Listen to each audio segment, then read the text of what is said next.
The Opie and Anthony Show on XM 202, featuring Opie, Anthony, and James Norton.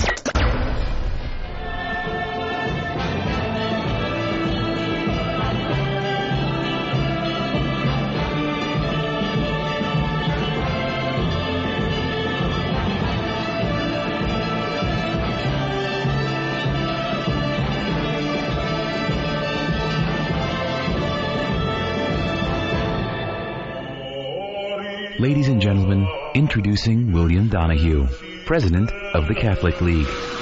We all screw up. You guys are obviously very talented fellas. I mean, you wouldn't have done so well before, and then you bounce back very quickly. So, I mean, you've got a great audience out there. So what am I going to do? Just sit around here and lambaste Opie and Anthony for the rest of my life? I don't go around holding grudges with people. You know, I move on. And, you know, I just wish you well. I just wish you well. Wish you well. Wish you well. Push the button! Shut up! We're so excited to be back. Rabid radio retards. Wow, we're dummies. We're the only radio show that makes you want to hate us. We've been known to get our faces in the news. We're perverts, stupid. We stink. We just love doing radio. This is a weird show. No one puts asses in the seat like Greg and Tony. Opie, I love the hitting and the fighting. Anthony, I'm a terrorist looking for other terrorists. James, I'm a speechless, worthless nothing. We all know that. I love women. I'm a slump fat pig. and a crew of misfits. Hurricane Ben! Ben looks like a tall baby with hair like Chucky. Martini Steve! Steve is a piece of garbage. Perfectly enunciating boobs that we paint him out to be. Right. E-Rock! Oh, please, going through a car wash with his mouth open. I bring nothing to the table. I don't care. Shut up. No. What's wrong, Eric? My crotch is burning so bad. Sit down and put on your laughing hats. Just relax. Here comes the funny. Welcome to the Opie and Anthony. Shut up!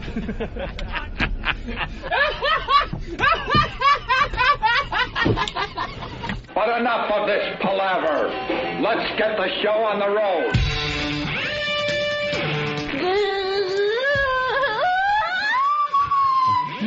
Yeah, I love that one. Are you nuts? No. Are you crazy? That's just a woman that is happy to have us on the air. You could hear her joy. The joy in her scream, her little squeal. Good morning. I see we're all in attendance today. That's nice for the Opie and Anthony program. Here on both XM Satellite Radio and CBS. CBS! Yes, it's the virus, the O&A virus spreading across America. And it spread throughout Jimmy Norton yesterday morning.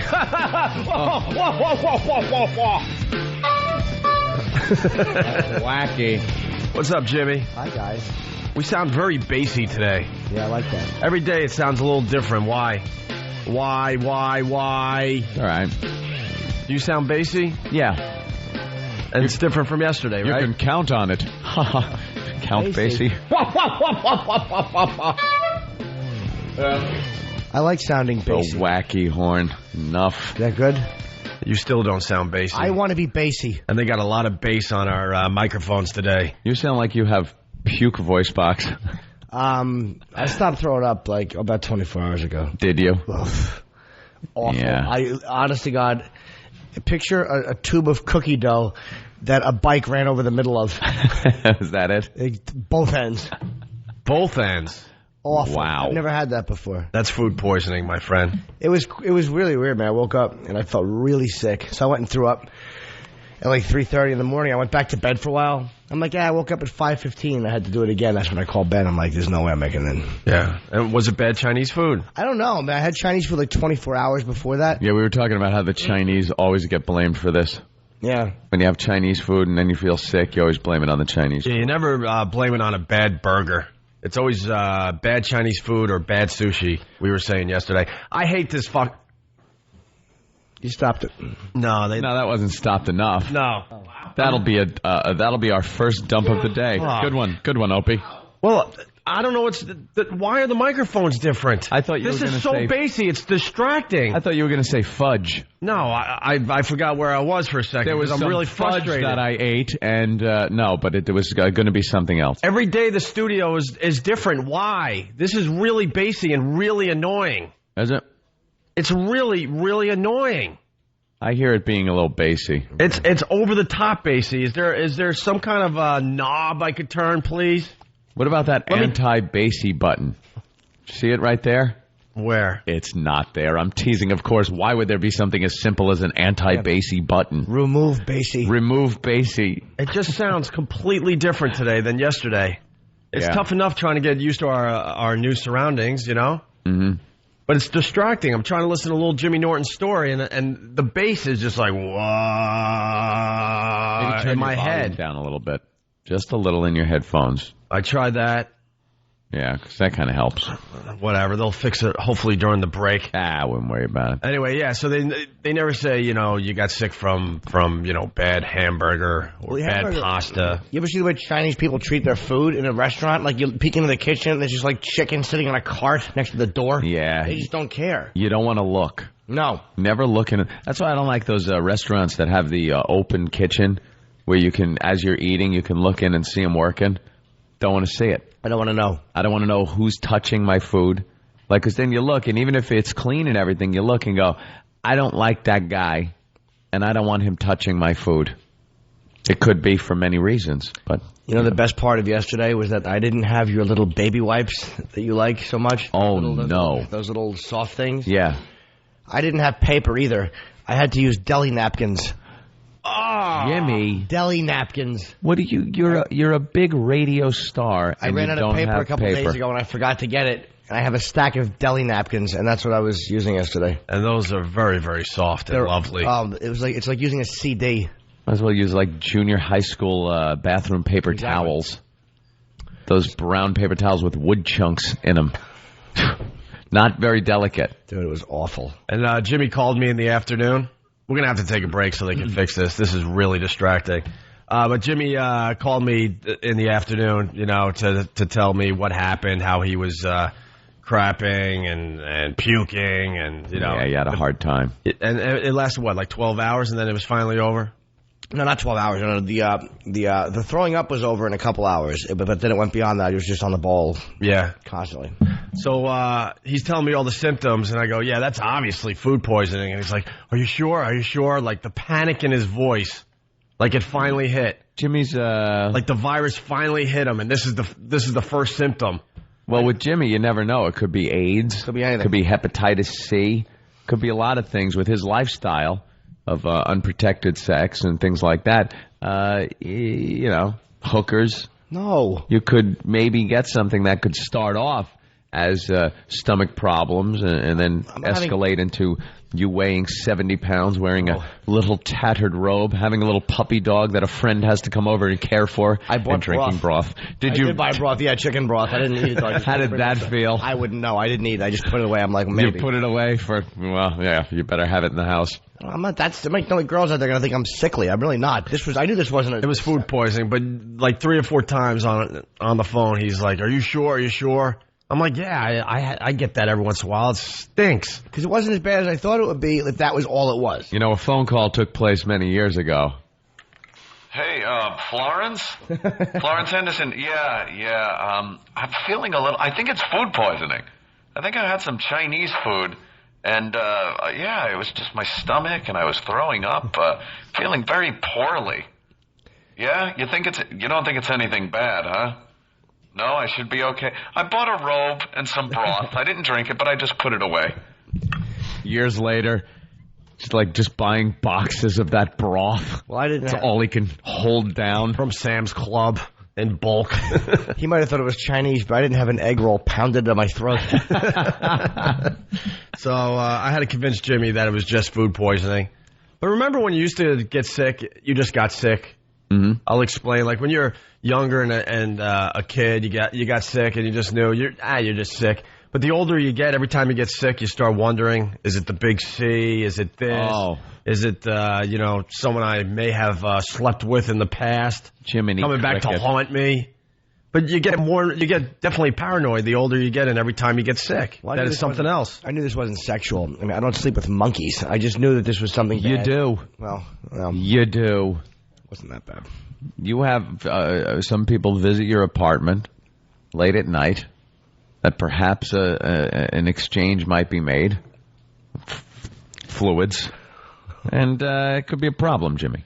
Not this kind of problem. This I knew when it's like when you're sitting there and you're like grabbing for the garbage can, which I didn't actually. Oh boy! I didn't actually. I did time it out better. Where I didn't actually need that. Yeah. It really was the jump and spin around, and I did gravy leg myself. Oh no! I really did. Really? And I thought of that too in the moment. Well, we were looking at some gravy legs yesterday. We should talk about that after the break because they want to come in here and hopefully adjust the microphones, okay? All right. We're going to take a very quick break and come back. Actually, we'll play this going into break in honor of little Jimmy Norton being out sick yesterday. So check this out. I was overweight and embarrassed to go anyplace. AIDS helped me get back into a size 12. The AIDS diet plan helped me get back into a size 6. AIDS helps control your appetite so you lose weight. Yet AIDS lets you taste, chew, and enjoy. And the appetite suppressant in AIDS is not a stimulant. AIDS helped me lose the weight and has nothing in it that could make me nervous. Question: why take diet pills when you can enjoy AIDS? AIDS helps you lose weight safely and effectively. Use only as directed. Responsible parents everywhere, Opie and Anthony are now back on the regular airwaves. So take your baby off that windowsill and sit him in front of the radio. To hear the shriek of a small child, that would be wonderful. Opie and Anthony Dash, bringing the funny. Opie and Anthony, mornings. You're checking out the Opie and Anthony program. Oh. The ONA virus spreading across America. Thanks to XM Satellite Radio and now CBS Radio. I think you're happier with the sound of your microphone. It's back to normal. Yeah. I'm sorry for the outburst. I'm sorry for the curse. Little curse got dumped out of, I assume. Yeah, a little bit. The number, if you're trying to get a hold of us, 1-866-313-FREE, 1-866-313-FREE. We got to update Jimmy. No Filter Paul came in here yesterday morning. And I guess the new thing to do with No Filter Paul is just abuse the hell out of him. Abuse him. Well, he had it coming to him.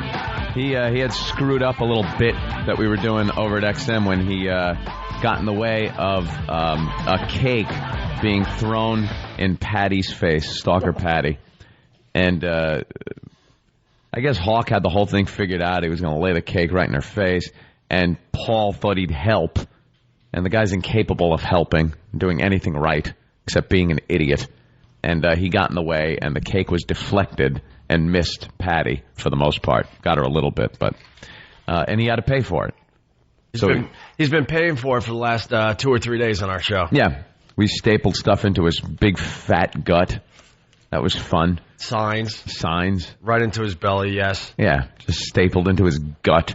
And then yesterday, he drank some type of fluid that is used when you're going to get a colonoscopy to clear everything out. And it clears you out like within a half hour. Yeah, a half hour drinking it. You drink that, and then you drink a bunch of water. And it, clears the way so the camera could see everything without running into any obstacles. So he had to go really badly. So we had him put a diaper on and join us in the walk from here over to XM. So a couple of blocks down 57th Street, one of the busiest streets in Manhattan. And he did it. Got to the studio and then was begging to use the bathroom. Begging. And Club Soda Kenny, the big goon that he is, standing by the front, by the door of the studio, wouldn't let him out. And it was getting worse and worse. And we told him, no, there's no way you're leaving the studio without just letting go. Well, we said if you could get past Club Soda Kenny, then you could go to the bathroom, no problem. Yeah. But good luck. So he just sat there begging us. And then he had that look on his face where it went from fun to, oh, no, I know what I have to do now. This is going to be a problem. So the newspapers were put down on the floor. And about 5 minutes after that, All hell broke loose. All hell broke loose. Release the hounds. It just...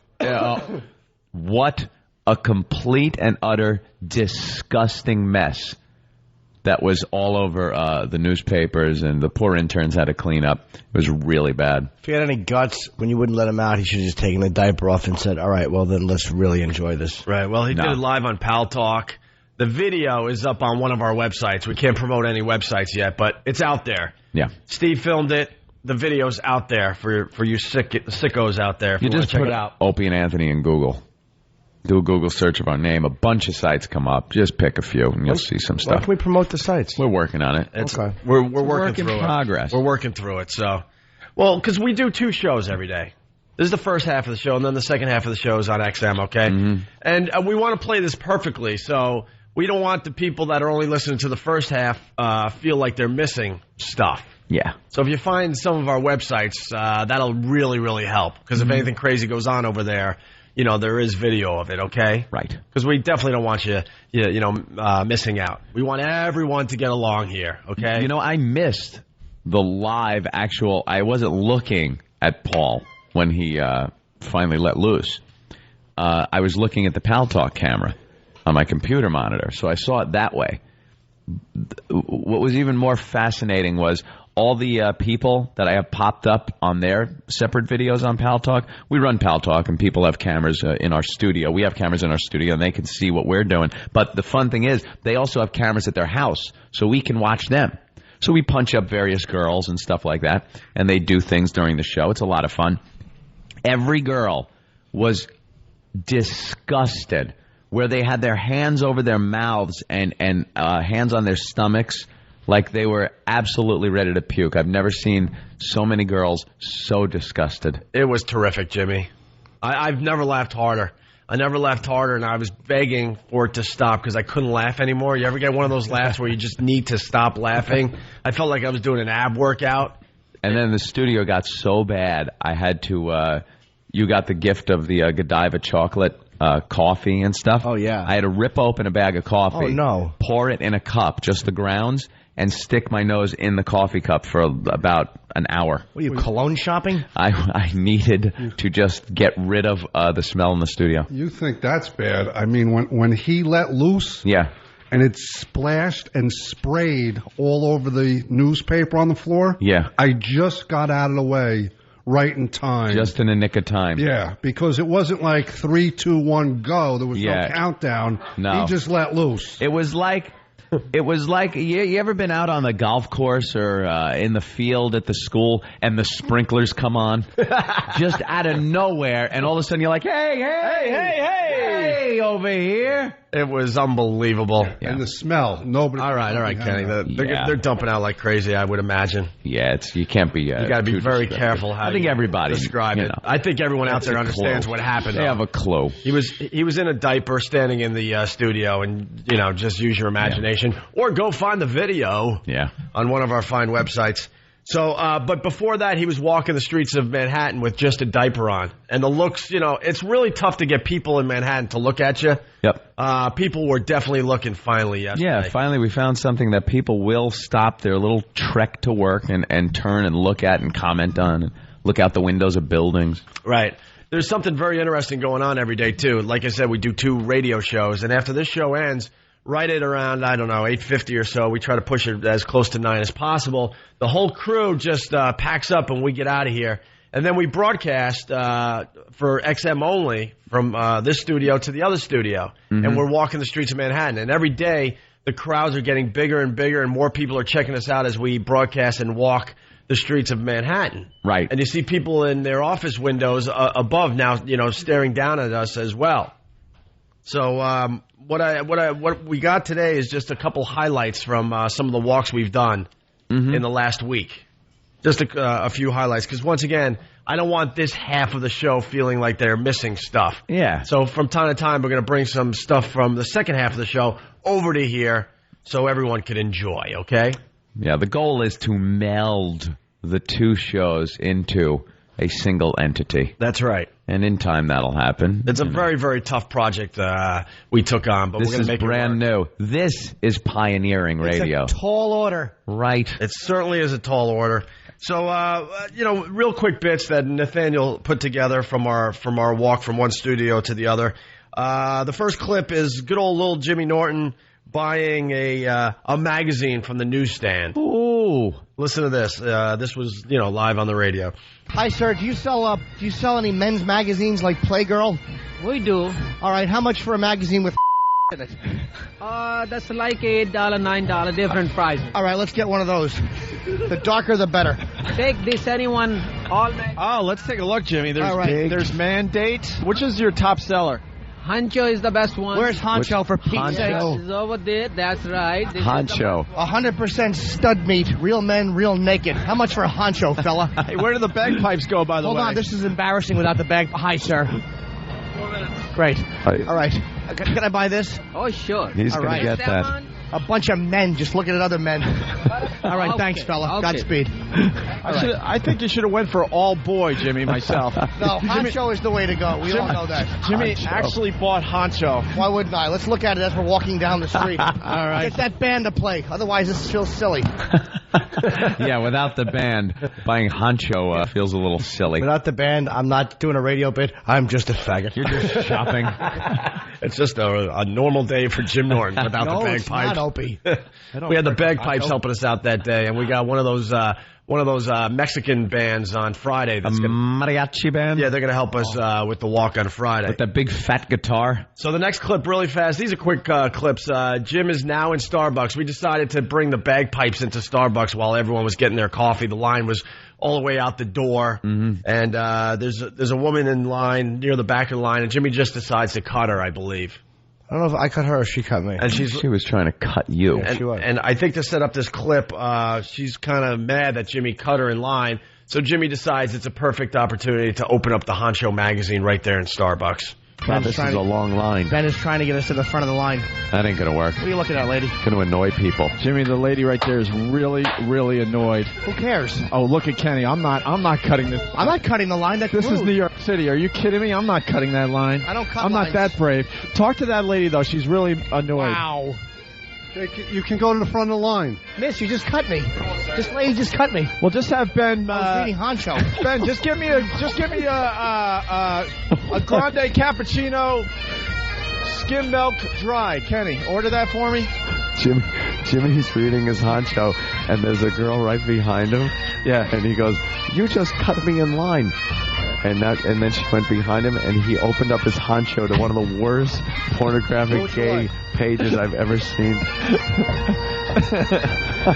right, I guess we got to set the scene. We're showing her the Hancho. We're at Starbucks. Jimmy, are you? Oh, that's a nice one, right? They usually don't show Johnny. No, Johnny doesn't really show. He's not known for showing. Yeah. I love the fact that band is just playing in the background. For no reason. And no one has had their morning coffee yet, so they're just miserable in line. They're all irritated. And, the lady was just disgusted that you're showing her, the centerfold of the Hancho magazine. Tall, unclipped gentleman. All right, we got 2 more clips, and then we'll move on here. I think this is from yesterday. Club Soda Kenny, during the walk, decided to interview an old lady that was checking out No Filter Paul in the diaper. Yeah, I guess you guys were getting... A couple old bags decided to stop and chat for some reason. They see microphones and they want to feel like they're actual humans still. All right. Miss, what do you think's going on here? I have no idea. What do you think of this? I think it's very peculiar.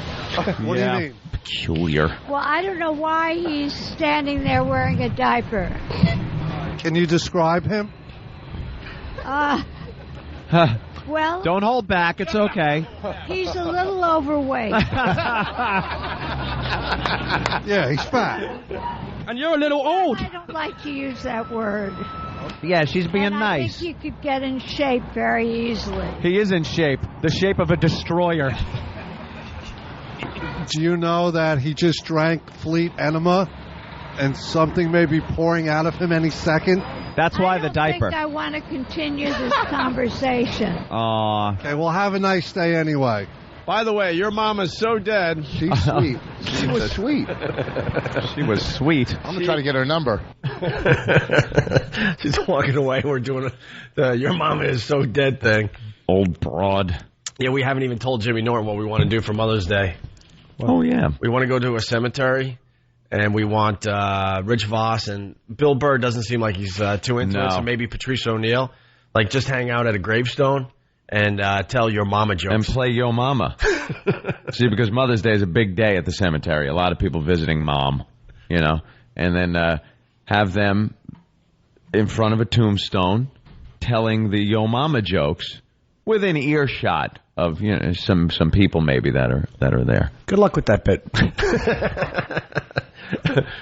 There's not many people that see it our way. No one's really supporting this one. Let's go to No Filter Paul and get an update. Paul, what's up? Hey, what's going on, guys? Try to keep it clean. How was the rest of your day? Yeah, Paul, please. Let's see how... I bet he says something stupid in seconds. Without even cursing. Right. Go ahead, Paul. Okay. I dumped 18 times, and it finished at about 12:15 last night. I don't know if that made the radio. I don't either. I think he's an idiot. I think everybody thinks he's an idiot. Just in case they dumped out, let's just say 18. Yeah, 18. Okay. Yeah. 18. He had to take 18 breaks 18 in his day to satisfy the liquid that he drank. How are you feeling this morning there, Paul? I think he's okay now, finally. Yeah? Yeah. You lose any weight? I didn't get on the scale, but definitely. Definitely. He's got that gut on him. It's amazing. That is really amazing to look at. The rest of your body is pretty slender. Your legs and your arms and your chest. And your gut is just awful. Uh-huh. Hey, Paul, thanks for the call. Appreciate it. Jesus.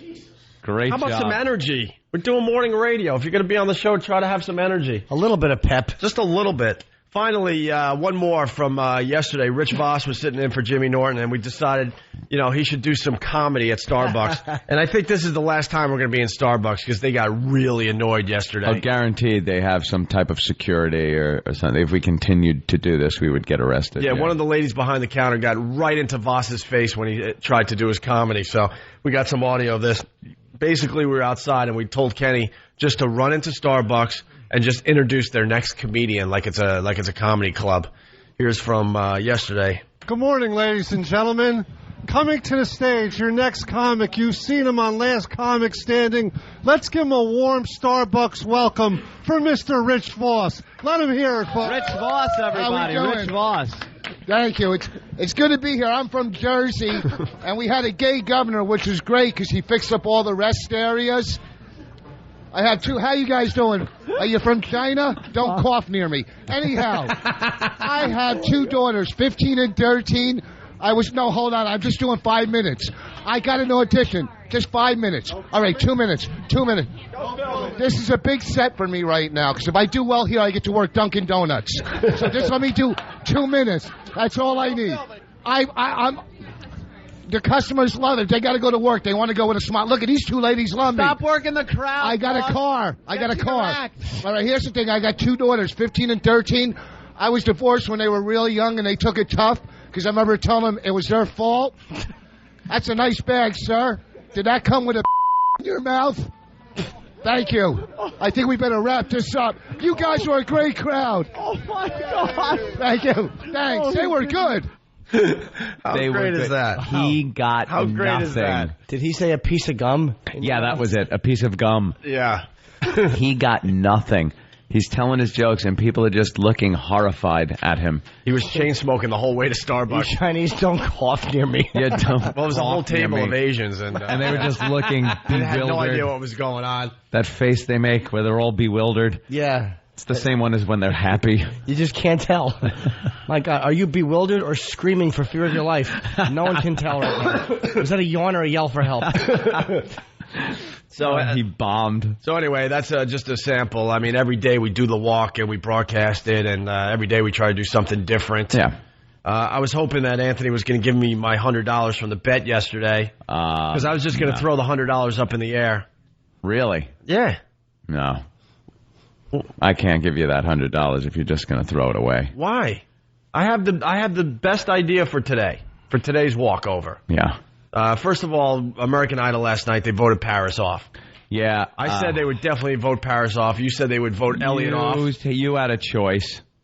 You said it was either Paris or someone else. No, I just said Paris. Yeah? Yeah, I said Paris without cheating, a doubt. Though. You were using the poll in the USA Today. Yeah. I have a feeling you're not going to give me my $100. No, I'm welshing on this one. Why? I just feel like it's time to welsh on a bet. But see, I don't have it on me. See, if you gave me the $100 that I won yesterday, yeah. I was going to make it into ones. And then later this morning, I want Club Soda Kenny, who's 6'6", Kenny? Yes, sir. 6'6". I wanted him to skip and throw money as he skips. Ooh. Down the street. That would be nice. Oh, we just need the $100. If only I had it on me. We just need the $100. I think I got about $15 on me. That's it. That's less climactic. It really is. That's like over in one throw. That's like one skip. And that's done. You need more than 100 though if you're going to skip from here all the way down to the other place. $100 the way because Kenny will throw like 60 and 50. And no, it's got to just be both hands, just one's flying as he skips. You have 100. That goes pretty quick, both hands. You know what? I'll just go to the ATM and get $100 then, because I want to do this now. I want to see Club Soda Kenny. Drugs. Opie is selling drugs. I want to see Club Soda Kenny skip up the sidewalk this morning and just throw dollars as he goes. Yeah. Who doesn't want to see that? I want to see it. At least give me 50 of the 100, and I'll do the other 50. 15? 50. I have $15 on me. I'd have to go to the ATM. I'll throw in 20. And then where do we get throw the in singles? 21s? Yeah. We have to go to the bank then because we need singles. Well, why don't we just collect 100? Someone go get the ones, and then we'll figure out who owes what later.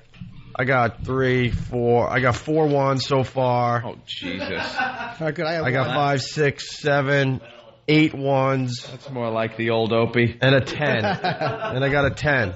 Just because the fans are outside every day, so we'll treat them to Club Soda Kenny skipping and throwing dollar bills on the streets of New York. I got 6, Bill. I got a $100 bill here. Ooh. That's how I travel. Someone go get 100 ones. They call him Jimmy 100. That's what my nickname is. Jimmy 100. Here's some singles. Yeah, here, throw these singles in the pot too. It's not many. I'm contributing 20. I'd like the other 80 in $20 bills. Don't be saying Here, that. here. Post 1985. Here, Jimmy, take a 10 back so he could. Well, whatever. Just try to get 100 ones for later on this morning. I want $80 back, Bill. I'm going to whip your calves. How great will that be? Kenny's skipping. He's got a suit on and throwing dollars as he goes. That's nice. All right, let's go to Ed in New Jersey. Ed, what's going on? Hey, what's going on, man? How are you? Well, Ed. Pretty good. My girlfriend and her friend were pretty interested in getting that Tool tickets, man. What do they have to go through to get it? Ah, we got that going on. Well, first of all, Stalker Patty, is she here yet? We're waiting for Stalker Patty to show up. We got 100 mousetraps. She's going to try out the mousetrap thing today to make sure it's going to work. A little test run. And then we're going to work out the kinks. And then tomorrow we're inviting listeners down. I think we could invite a few more people down. So hold on the line, Ed. And basically we want your girlfriends or wives to crawl around the studio blindfolded, either naked or in panties and bra or whatever they want to do. Semi-clad so the video looks good. And they'll crawl around the floor amongst mousetraps and more cash, by the way. I think we're getting like $500 cash for that. Ooh. And throwing it all over the studio. And the mousetraps are going to be all over the studio. And somewhere within this whole mess will be the Tool tickets. They are it's actually my girlfriend and her friend. They're really excited about it, man. Well, you might want to listen to the show a little later when Stalker Patty gets here and tries it out because it's pretty horrific. How do they look? My girlfriend's definitely a dime, and her friend ain't doing too bad herself. Oh yeah, a dime. Yeah, man. Will they get naked? Dime. She's saying, "How do I look? I'm fucking hot." Oh, dude, you can't wait. Do you understand? Watch your language. She loves Tool. She's screaming in the background. All right. Well, will she get naked? Yes, she will. Oh, okay. She will. Hoo. Cool. All right. Hold on the line. We'll get your info. Thanks, boys. Yeah, we should be getting Stalker Patty in here hopefully in the next 15, 20 minutes, and we'll try it out because we've got a very busy show. Colin Quinn's coming in. Okay. Edward Jimmy Norton will be on the phone. Edward Norton, yeah. We got to call him Edward, though. Edward, yeah. We have to call him Edward. Because Ed Norton is, Ralph Cramden's Yeah, that was neighbor. the only request they made. It's fine. So, Eddie. He has a new movie out called Down in the Valley that I watched last night. It's really, really good. Yes. So he'll be checking in today as well. Let's go to Rob in White Plains. Rob, what's up? Hey, what's up, boys? Hey. Hey, what's wrong with you? You got to make good on that bet. Everyone heard it, Anthony. Well, I heard it. Sir, were you listening on XM before FM, or what do you listen on? I've been listening to XM. I bought my Honda 5 months ago, and I listened to you guys way before that on NEW. All right. And Anthony, I know Opie's the cheap one, but I think the roles are being reversed right now, and I'm not a fan of it. You know, I'm wondering if it's the neighborhood I've moved into. Perhaps it's rubbing off on me. You know, I've moved into I know what's right is right, and you got to make good on that bet. Moved into a completely Jewish neighborhood, and now I'm being a little thrifty with my money. Yeah, because I threw some money to the boys to clean up what No Filter Paul left behind. Because I felt like they shouldn't do that for free as interns. Yeah. How much you give them? At least throw a few singles in for the skipping bit later on this morning. Okay, I'll make good. You don't have to make good on the whole 100. At least like split this thing we're doing with Kenny. Stupid American Idol. Stupid show with their stupid voting wrong. $36 million a year. Does he? I was on Drudge today. $36 million a year he's making to do that show. Wow. Hey, is Stalker Patty here? We're going to take a break. Oh, she is here. Can she come in and say hi real fast? Oh, with that voice. Hi. How are you this morning? Here she comes. Is she working today? She's walking really slowly into the studio here in New York. The best was the Free FM studio. We were trying to get her to grab the hog the other day, and she kept saying, "But I'm a lady. I have a reputation." I have a reputation. No, you don't. She is a 51-year-old. I think she's 51 now or something like that. 51-year-old virgin. All right, for the first time in 4 years, for a lot of people listening out there, it's Stalker Patty. Come here, Stalker Patty. Patty, what the hell are you're walking like a crip. Get on that mic.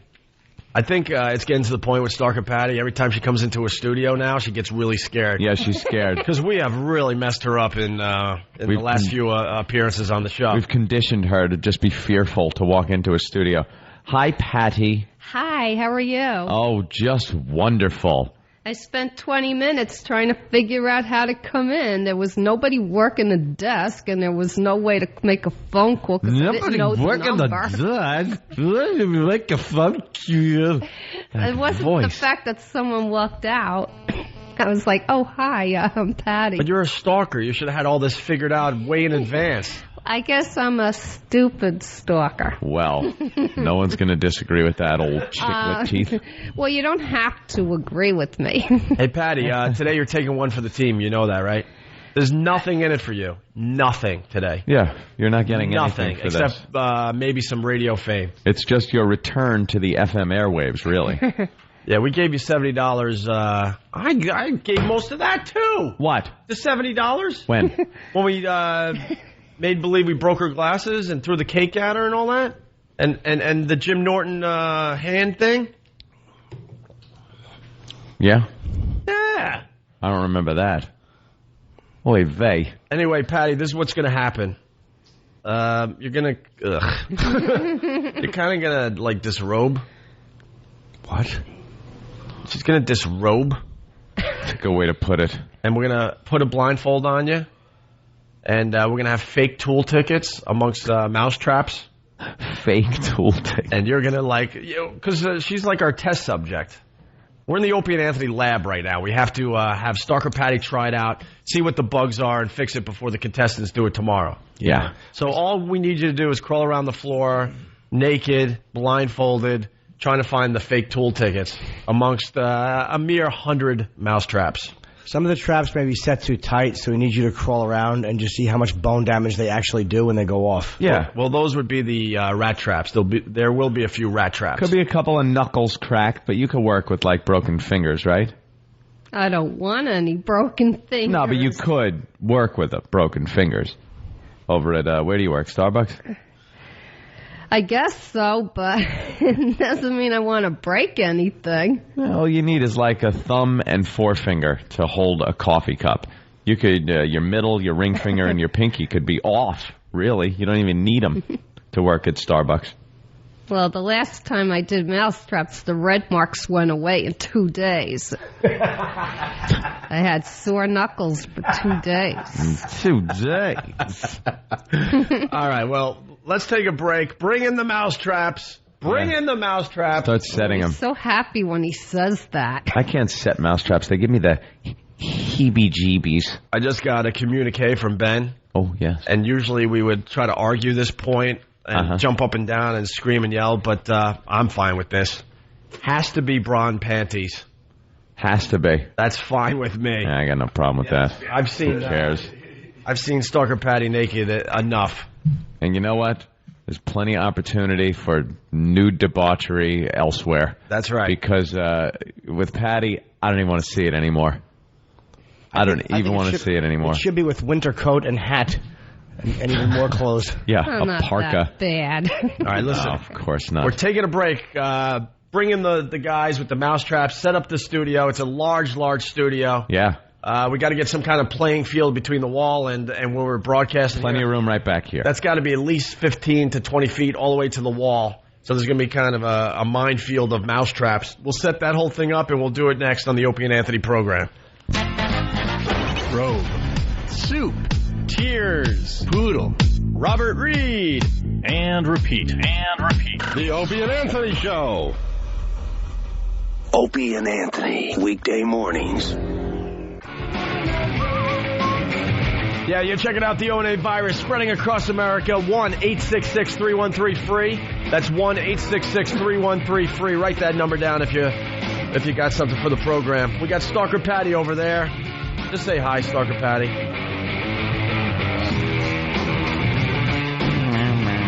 Oh, that's another mic. It doesn't matter. Okay. Hey, geeks rejoice. Geeks rejoice. As can George Lucas. In September, fans can look forward to the long-awaited DVD release of the original theatrical incarnation of the Star Wars trilogy. Do you believe this son of a bitch is putting out Star Wars now without the extras that he put in? And Han Solo shoots first in the bar instead of Greedo shooting, and how he made it where the bounty hunter shot at Han first, so Han Solo wouldn't look like a bad guy. Ew, by did he really shooting do that? first. Yeah, altered the film, put in a bunch of CG creatures and stuff, and a bunch of people, Star Wars purists, geeks, they complained about it. And he said, well, this is it. This is the vision. It's an evolving thing because of the technology. I'm allowed to do this. It's my movie, blah, blah, blah. Well, more money from the same movie this bastard is in September putting out, and it's going to make a fortune again. And you're going to have to buy it. You'll have to buy it. If you're a collector, you got to buy the same movie, 10 different times now? Congratulations. This guy's figured out how to make more money off the same damn movie. He's a cornball, and his movies were actually good, but enough with the dumb characters. His characters sucked. That stupid Cantina band. I hated that. I don't think I've ever hated anything in a movie. That's a very famous scene, though, Jimmy. I know, and it's awful. Also a famous scene? The rape scene from I Spit on Your Grave. That's also a famous scene. What's it mean? I don't know. It's more enjoyable for you, Jimmy, to watch? It just has more integrity than that. That Cantina character scene sucks. Stop marketing for children. I mean, like 5-year-olds. The Ewoks. Ugh. Yeah, when they got to the Ewoks, I'm pretty much done. He created the greatest bad guy probably in movie history. It was Darth Vader. Nobody better than Darth Vader. Yeah. And maybe Dracula Frankenstein, all right. But then they throw those little faggoty, cornball, awful Muppets. And then to have to wrap up the ending all nice and where Darth Vader's all nice. And bald and looking like Donald Pleasance. Who saw that coming? Not me. He's supposed to be a monster, but he's all like a really sweet guy. Yeah. Grandfatherly. And then they're all ghostly looking over at Luke. Oh, hi, Luke. We're all together now. Yeah. Oh, thank the Lord. Stop. Sucked. Hey, this just in, Lady Di is here. Yeah, Lady Di is here. Homeless Lady Di. We haven't seen her in 4 years. She used to do a lot of things for our radio program.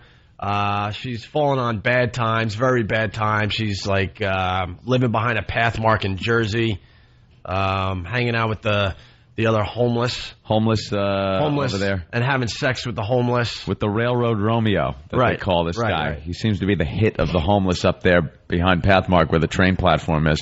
And they call him the Railroad Romeo, and she's kind of hooked up with that guy. And everyone's saying, "Wait till you see her." We haven't seen her in 4 years, and they're saying she looks absolutely awful. She's always been a fat mess. Oh, my God, that's her? She's coming into the studio right now for the first time in 4 years. Oh, God, okay. Lady First Di. of all, no. Somewhere else. What? Ant, there's a mic next to you. Stop right it. There, next to Ant. No. What? Nope. Yeah, stand way over there. Right there is good. So we can see you. Right there by the light switches. Hi, Di. Over there. Hi, how are Back Good, there. how are you? Back there. How are you? By the light switch. Against the wall. There you go. So we can see you. Right there so we can see you in the light. That There mic's you not go. on. It's not? I'm trying to figure out which one's that one. We just get her on a mic that we know works. Oh, my God. We have like 15 mics in here. Pull We it still as can't far- figure out which I'm gonna ones go over here. are what yet. I'm moving over here. There we go. How you doing, guys? What's up, Lady Di? You look good. Yeah, I look wonderful. Right. We got to start the death pool on you. Wow. Yes. Get on the microphone more. Okay. What? Your face is bloated from the alcohol. Bloated and red. And red. What's with the red? That's not sunburn. The red is the sun. That's what that is. The sun? The sun. Yeah. You're That's gonna. what that is. She's been in the Hamptons sunning. And your hair is really greasy. Your hands look like cadaver hands. They're all dirty. You look at the dirt under your fingernails. Look at all the dirt under your fingernails. When did you said you wash up? What happened? Yeah, I do wash up. Well, how are your fingernails all dirty? That'll still happen. No, it won't. Oh, It doesn't Okay. happen. Look, if you we stay all clean. wash up. Look, there's nothing It doesn't happening under happen our if you stay fingernails. clean. What are you doing? What are you pointing at, What are Iraq? you doing? This isn't even a radio bit anymore. What are you doing Why to don't get you better? Stop. I told you I'm going to go try to go back to the SAI program. When? So this way they could find me a When? shelter again. When? Very soon. When? Very, very soon. When? You're not. Stop. You're saying Very soon means nothing. Probably tomorrow. I have to You're go back. No, probably doesn't work either. Oh, okay. What happened to your bling? Why didn't you go Any today? bling. Why didn't you go yesterday? Because I have to make an appointment with this lady to go. What? So it's probably going to be today.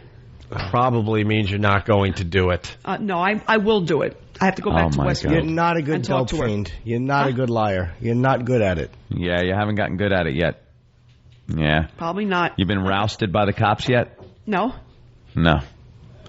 You got to learn how to lie if you're going to be rousted by the cops. Mm-hmm. I see that on episodes of Cops. It's pretty good. And they're all horrible liars. And you're tugging at your hair. Your hair is turning into like dreadlocks. You look like Eddie Vedder in 1992. If Eddie Vedder was punched in the face a few times. You've been mugged. I'm going to do something about this. Well, no one believes you in this studio. You know that, right? No. Just Well, like your I'm gonna just have to like your prove own it. family, no one believes you anymore. I'm going to have to prove No it, one that's believes all. you. How old Marion doesn't believe you. Even Marion gave up on you. How old's your son? My son right now is 15 years old. It's good. So he's doing good. He's staying with my dad. How do you think he feels about this? He doesn't feel too good about this, I'll tell you that. You're a homeless embarrassment. Why don't you stop it? I am going to Why don't you stop it? Have I you am going to stop. Have you had anything to drink today? No. Kenny, has she had anything to drink? The booze is emanating off her person. Yeah. Really? No joke, right? Probably off my jacket, but not off of me. What about last night? Last night, yeah. You were I drinking. had a few drinks last A night. few drinks with the boys, right? Yeah. Down there at the train station platform thing? Any sex train last tracks? night? No, no sex last night. Any drugs last night? No. Jimmy, is she on drugs too? I can't No, tell. no, I I'm really not. can't tell. I don't do You're, that. you're not smoking pot. No. That fat Nothing like face. that. At the very least, you're Nothing like smoking that. pot. You're smoking lots of weed and drinking yourself to an early death. What happened to you? Do you see what has happened to you? Do you see how you have fallen from, we would goof on you and all, but at least you were employed, you had a home, Mhm. you still had your kid with you. Right. And now look where you are. How did that happen? How did it happen? I don't know. Don't say you don't know. You lived it. How did it happen? Give us the process here of the chain of events that led you to be here like this. Okay. This is what happened. All right. I wound up falling behind on my rent. How? Okay. Well, I was working at Dunkin' Donuts, and I had to pay like over $1,000 a month plus utilities and everything. I couldn't afford it anymore. How did you lose your job before Dunkin' Donuts? Didn't you have a good job? Yes, I did. And what happened? I lost it. How? They were cutting back over there, and I was one of the people that they cut back with. Do you really? You tell other people this stuff, but do you actually buy it when you say it? Well, it's the truth. They just let me go. That was it. So how about this? If somebody would take you, it was my fault too. That part was my fault. What part was your fault? What did you do wrong? Well, not showing up for work and everything like that. And Yeah. Well, that will And get now- you fired. Now, why weren't you showing up for work? What's up, Kenny? I'm just laughing at what a pity she is. Why weren't you showing up for work? I wasn't showing up for work because I would stay up late at night, Doing what? go on the computer and stuff like that. Go on the computer. Stop acting like you were Googling things. You were drunk. Just admit that it was your drinking. Your drinking has led you to where you are. See, that's the whole point we're getting to. You weren't programming things at 2 a.m. and you got caught up sending DOS files. Your drinking has brought you to this point. We got Bam in studio. Hello, Bam. Bam. Yeah, Bam, go right to this mic. It might work now. Share a mic with her. Is it working? Okay, yeah, it does work. Bam, one of our pests, one of our really good pests.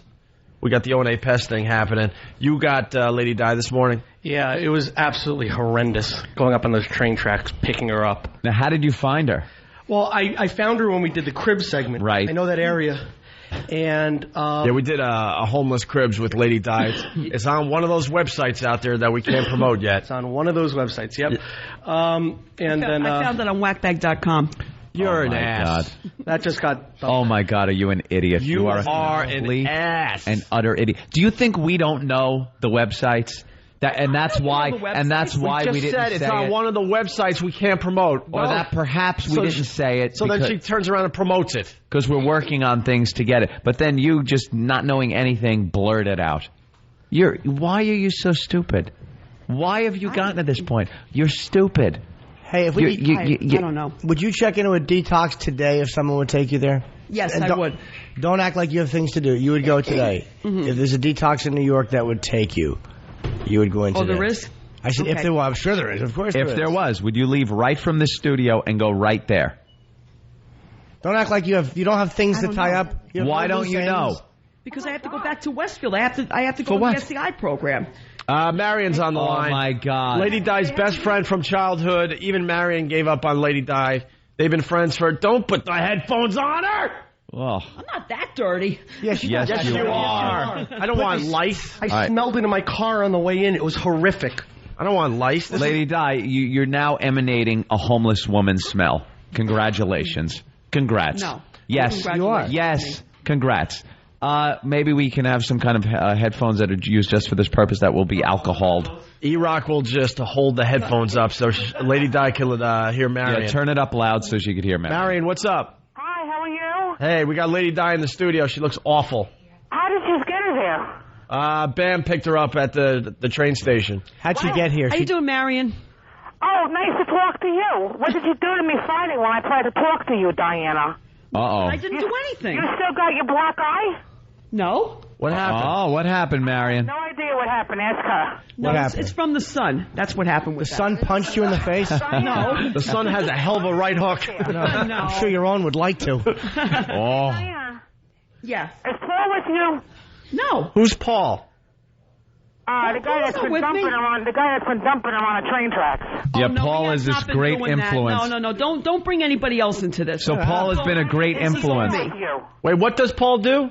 He dumps her on the train tracks when he doesn't want to hang with her. Marion, stop it. That's not true. Come on. Diana. And he's having sex with her. I don't know about that. But We know that. We saw the video clip. I talked to her Tuesday night, me and another friend of mine. He was not on the video at all. Diana. I'm right here. Listen to me. What are you doing there? You know what? You got a lot of nerve going there. What do you think they're going to do? They're not going to help you. You don't listen to nobody. You don't listen. Me and Allison tried to talk to you last Tuesday. What did you do? You stare at us like you're into fucking space. Hey, watch the language, Marion. Marion. Oh, I like it, though. Marion's giving her a little... I tried to help you so many times. Allison's trying to help you. What do? You're like, okay, I don't need rehab. I don't need this. You do too need for help. You need rehab. You told me this 1,000 times already. Okay, I got you. Well, you know what? Let me tell you something. I don't want to see you dead. I don't want to see you get bit by all of these animals that live in the wild. But why don't you straighten up your act? You were just telling me about the raccoons that used to run over you while you're sleeping. They don't bother you. How does that make you? How does it make you feel that they root through garbage and ignore you? Fire up there the other day. They had a fire up there, huh? Yeah, where she's staying at, they had a fire on Sunday. Yeah. That must have been entertaining. It's like TV for you guys. I didn't see that. I wasn't there for that. Where were you? Because the I was staying Star-Ledger over a guy friend's told me. house. I was talking to the Star-Ledger guy yesterday, and he told me that they had a brush fire up there where you're staying at. Oh, really? Yeah. You're really looking like Throw Mama from a train. I mean, Diana, that's exactly. I mean, it's not even fun, and it's the same age and everything. You how old are you? She's 44. Oh my God, you look a lot older than Tell him that. that. How does she look to you guys? She looks She's awful. all sunburned, isn't she? She's saying it's sunburn, but there's also it's also the alcohol completely taking over her body. Right, now, when I seen her Tuesday, her face was all red, but when I seen her Friday night to try to talk to her again, she had a black eye. Does she still have a black eye? It's swollen. I don't have a black eye. It's swollen. It's from the sun. You had a black eye. It's swollen. You can see it. You can see it. Now, how did you get the black eye? No one punched me or anything like that. How did you get it? Stop lying. You fell into a train. Well, how did you get I it? did not. How did you get the black eye? How did you get it? All right, I fell down. Okay. And it wasn't makeup because you don't wear makeup no more. Now, you lied and said you didn't have a black eye right up until you just said you fell and got a black eye. Stop lying. It's still a lie. You got punched in the face. A man punched you for some reason. No one punched me. You're lying. What You're a happened? You were compulsive sleeping with liar. somebody and he sobered up? No. Diana. Yeah. You know, what'd you do? Take a train over to New York and walked up to the studio? No, Bam picked her up. Bam picked her up. Well, and Elizabeth?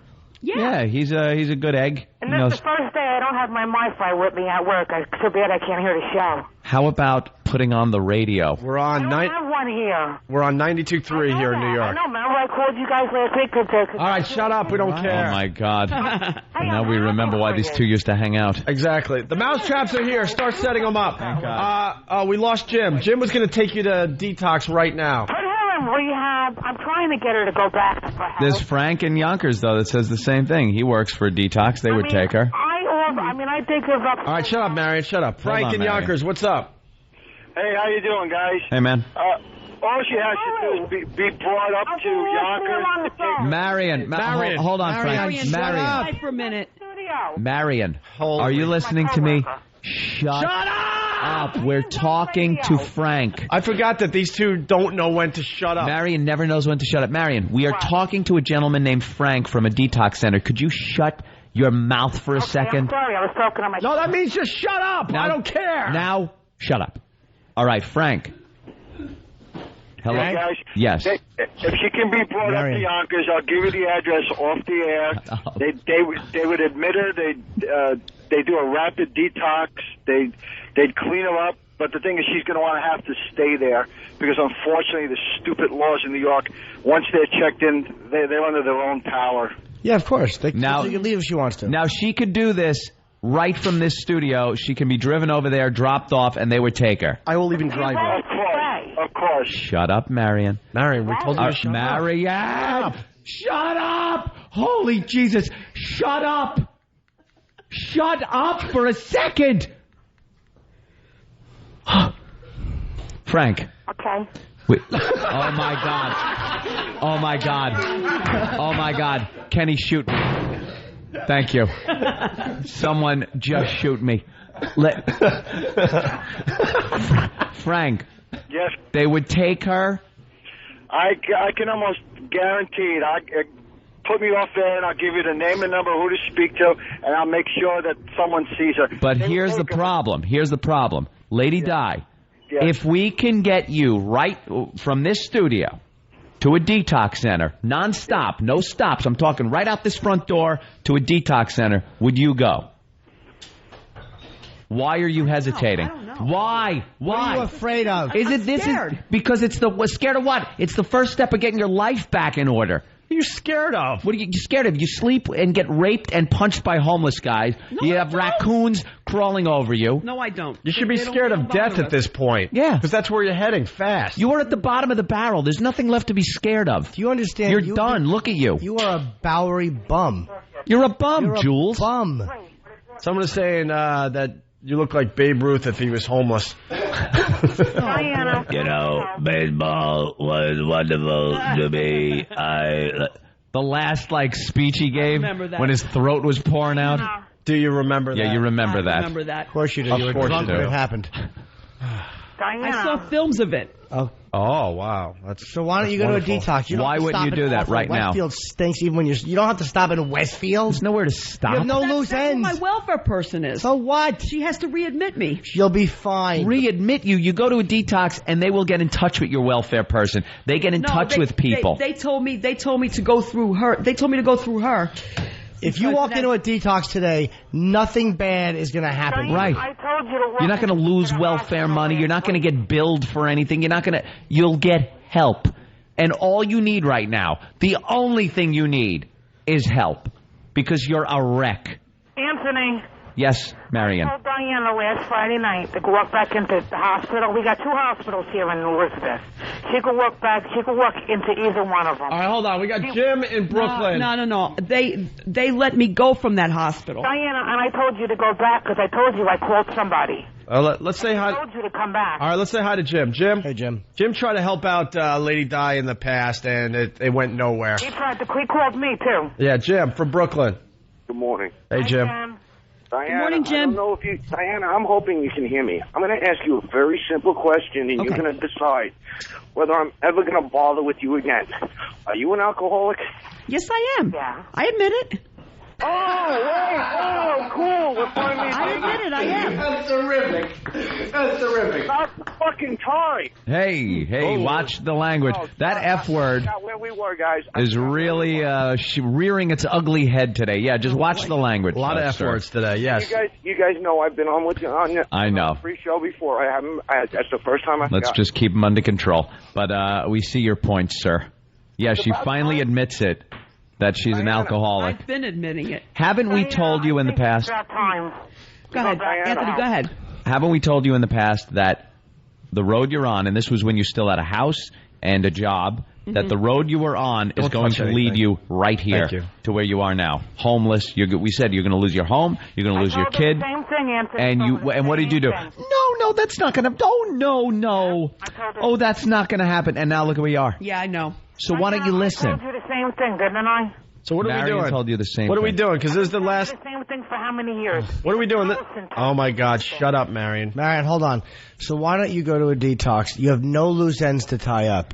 You have nothing to do in Westfield. Yeah. And you have Nothing. somebody in the studio that will take you right now. You can go right now. Okay. Drive you Right over there. now. They'll drive you right there. I Bing, went to instant rehab. help. I went when I was 18 to a rehab. Why don't you just go? I went. Bam, you going to drive her? I'll drive her, absolutely. See? You got Sam, transportation, by the way, and you got a place. There's nothing you have to go back to in Elizabeth. You have a broken mattress on abandoned train tracks. And you woke up this morning asking for the first thing you asked for me was, I need beer and cigarettes. Oh, is it? Oh, really? That was the first thing she asked for. That's the truth. Beer and cigarettes. You get the shakes. You know? You get the That's shakes. what happens. Do you really? This is your life. Did What's you the get her a matter beer? with you? Shake, shake, shake. No. Diana, I was with you up there. your booty. Why don't you go to a rehab today? You go, at least go to detox. You want to have a little rehab going to party? We'll get you some beers. Anthony. Yeah. Who's up there with her? Who's up there? We're not going to explain who's here. All right, There's a lot of people. Listen, we got to move on because... She's by herself. Yeah, she came by herself, and Patty's up bam. here too, Marion. Who? Patty is up here. Don't touch anything. Patty Patty's actually was homeless for a short time, and she was able to slap her pathetic life together. What about your And look, friend? at least she's clean. And Club Soda Kenny's up here too. Ron up there with you? Oh, Patty's got something to say, Marion. You So go to the hold on. rehabilitation center. You got to follow their rules and do everything they say. You can't just walk in. They have zero tolerance for Hi, Patty. drugs, alcohol, everything. Way to sell it. Shut your face. I'm sure you I've already know. been through this. The rehabilitation. Look at Patty giving tough love. No kidding. Sorry, you got to cooperate, and you don't. She doesn't. You're right. She's angry. All right, listen. What are we going to do? Because we've spent enough time on this mess. Yeah. Well, She said she would go. She did say So she would go. So go. you go. Jim, where can we bring her right now? Diana. Hold on, Marion. Jim Marion. in Brooklyn. Didn't that guy give you the place up in Yonkers? Well, Frank, Okay, he's still on the line. Yeah, put Frank on hold and have Travis get the number of the detox center. Give them a call and see if they take people. All right. Anthony. Yeah. Can I talk to her for a minute? Go ahead. Go ahead. You are on. Diane. The problem is with the welfare. I have to go see this lady. Have to go see. She's lying. You're a liar. Stop lying. You're lying. I'm not lying. Yes, you are. Stop it already.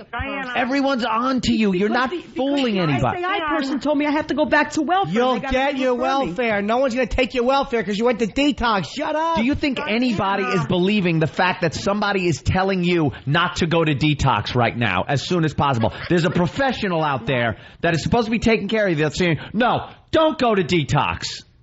Diane. That's your top priority. Diane, what did we talk about last Tuesday, me, you and I? I know what we talked about. What was it? Getting raped by homeless people? No, What did we talk about Friday when I saw you? We talked about me going into detox. Well, go back. Don't be afraid. Go A back. sale at Penny's? All right. What did I talk to you about? Marion, what people in my you tell me family this went 1,000 times already. Yeah, and okay, you know I got what? you.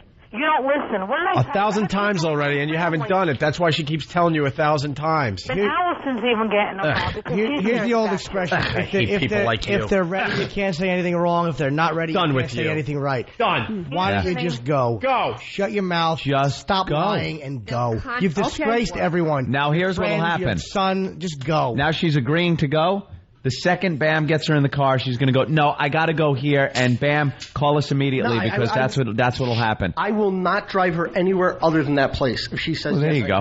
She's going to tuck and roll and lock the fly out of door. your car I and will look lock better the for door it. and she will not be able to get out, and we will go to the rehab. All right, we got to take a break. Marion, thanks, I guess. Hey, guys, good luck. I tried to. All right, we know you did. Talk to you You're- later, you're a Marion. saint. Diana, try to contact All right. me if you can tomorrow or tonight. Okay.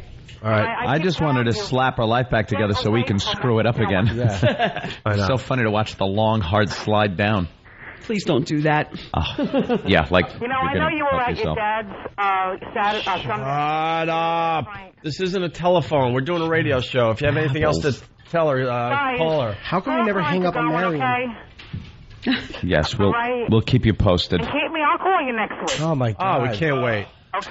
All right. Yeah, Bye. you're a godsend. I'm hearing the mousetraps being set back there, and a couple of them are going off, and I just heard, oh! Wow. Someone just nailed their hand in there. Yeah, well, how much money do you need, Lady Di? Yeah, how much you have on you right now? I have $1. You want a few You bucks? have $1. You want a few bucks Can't before you give go to detox? Give it to Kenny so he can throw it as We a can't skip give it to for her today. Can't give it to her today. This is No. money that if she earns it today, she will get it in a few days. after no way you give her after money detox. today. Yeah, you don't Absolutely get it today. Not. Or it's going right to booze. No, absolutely not today. But whatever she earns today, we're not going to lie. We're not going to steal from you. Where'd you get the buck? I had it for a while. That's how you know you're in trouble. The person gave it to me. A what? The welfare person gave me $20. Oh, that was nice of them. We're not giving you any money today, but if you do something like this, you'll get money when you get out of detox. We will. Yeah. And you'll have money actually when you come out. You'll have money waiting for you when you get out. There you go. Okay. Yeah, we'll get at least, I don't know, $12 together. Can I get money for Lysol for my car? Yeah, no problem. Yeah, So you guys are you gonna head out and try to get her to rehab? Whenever- I think we got some addresses. Yeah, Travis got some addresses. Call up the show and we'll see how you do, the progress you make. Okay. Absolutely. I think she'll go. I think she'll go. All right, Lady Di, later. Okay, I'll talk to you later. All right. There it is. Bye, Di. All right. Good luck. Bam, keep us posted I shall. on what goes on. Let us know. You got a cell phone, right? Yeah. Yeah, let us know when you get to the detox place, when she gets dropped off, if she actually goes You in. don't understand how big of a liar she is. And when I got, yeah, we when do. I got in the car this morning, she told me that everything she said on the crib segment about screwing other, I don't know if I can say that, but with other people on the railroad tracks, over the railroad, all that stuff, panhandling, it wasn't true. Yeah, it wasn't It's not true. I lied when I was on the videotape.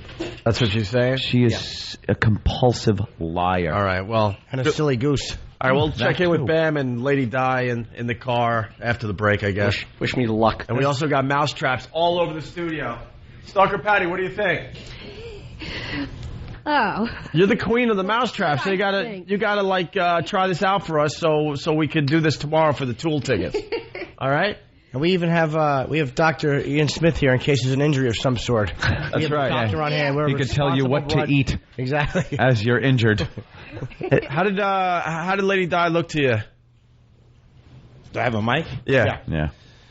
I mean, come on, look at her face. It's not sunburn. Are you kidding? Malnutrition? Yeah, she's freaking drinking all over the place. She's swollen in her right eye. Dehydrated. She's You can dehydrated. see she's all dehydrated. She's shaking. She has, tremors, The DTs. alcoholic tremors, DTs, yeah. Ugh. How much time you think she has? She keeps like this? Yeah. She can't go more than a month like this. I mean, look at her. If she stays like this, come on, Bam, you got to take her right there. Just take her right there. Yeah, I will. All right, we got to take a break. We got Dr. Ian Smith in studio as well. Colin Quinn will be joining the program. Who else is on today? We got Edward Norton. Billy Connolly. And Billy Connolly, yes. Lots of shows still to do. After the break, Stalker Patty tries out the mousetraps for us. It's the Opie and Anthony program.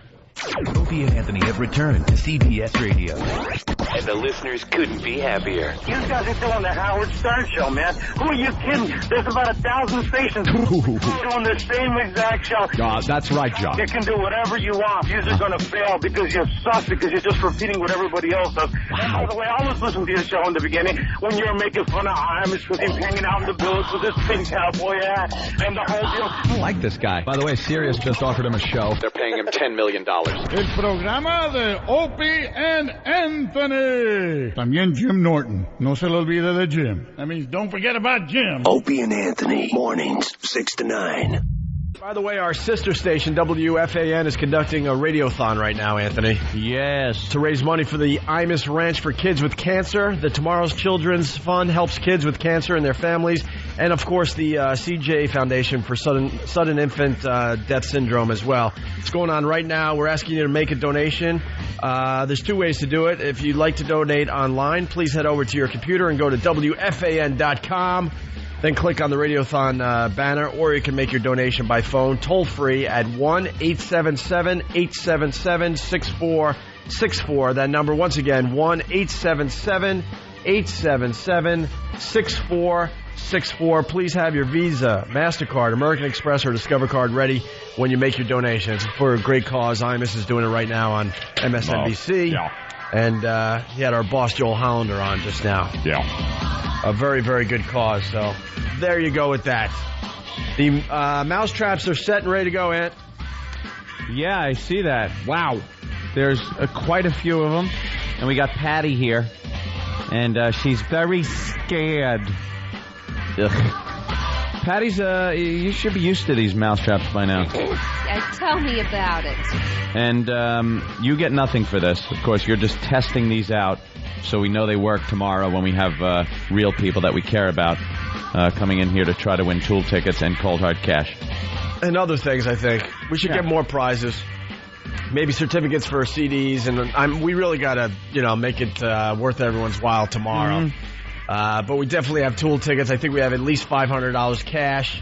And we'll throw some other prizes down on the floor amongst the mousetraps, okay? Right. But we want to make sure this is going to work. So, we take you within the show here. We like to try out our stuff before we bring it to the public. But in this case, we figured we'd try it out live on the air with Stalker Patty. Stalker Patty has done this in the past, by the way. But it's been 10 or 12 mousetraps, something like that. Mm-hmm. Today, there's got to be close to 100 mousetraps on the floor in the Free FM studio. What's wrong, Ben? I'm just disgusted. Why? Because Patty's a fucking mess. Oh. Ben. First off, Ben. now me. Wow. That word is flying today. Ben is a potty mouth. A little potty mouth, Ben. She's an effing mess? Yes. No, I'm not. God, she's not. Compared to Lady Di, she's got her act together. Yeah, well, come on. Oh, yeah, well. Compared to Lady Di, Jesus. Lady Di just asked me for $20 in the hall. Oh, really?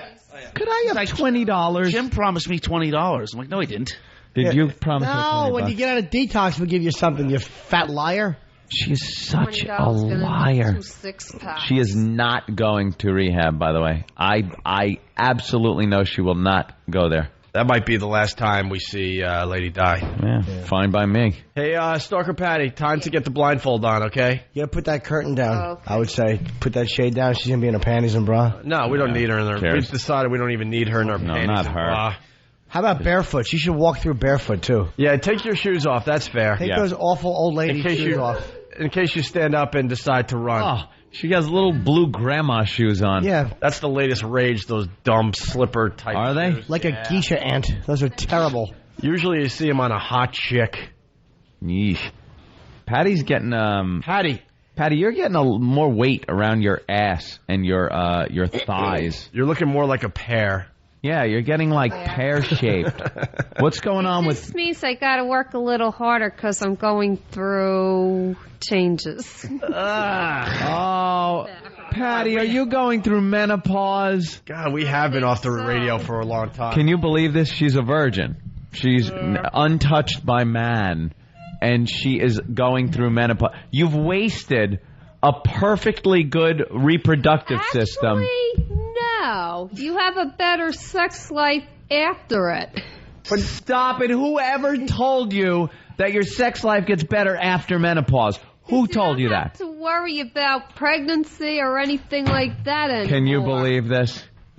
They have something called birth control. No? She's not going to have to worry about pregnancy when you see the bloomers sticking out the back.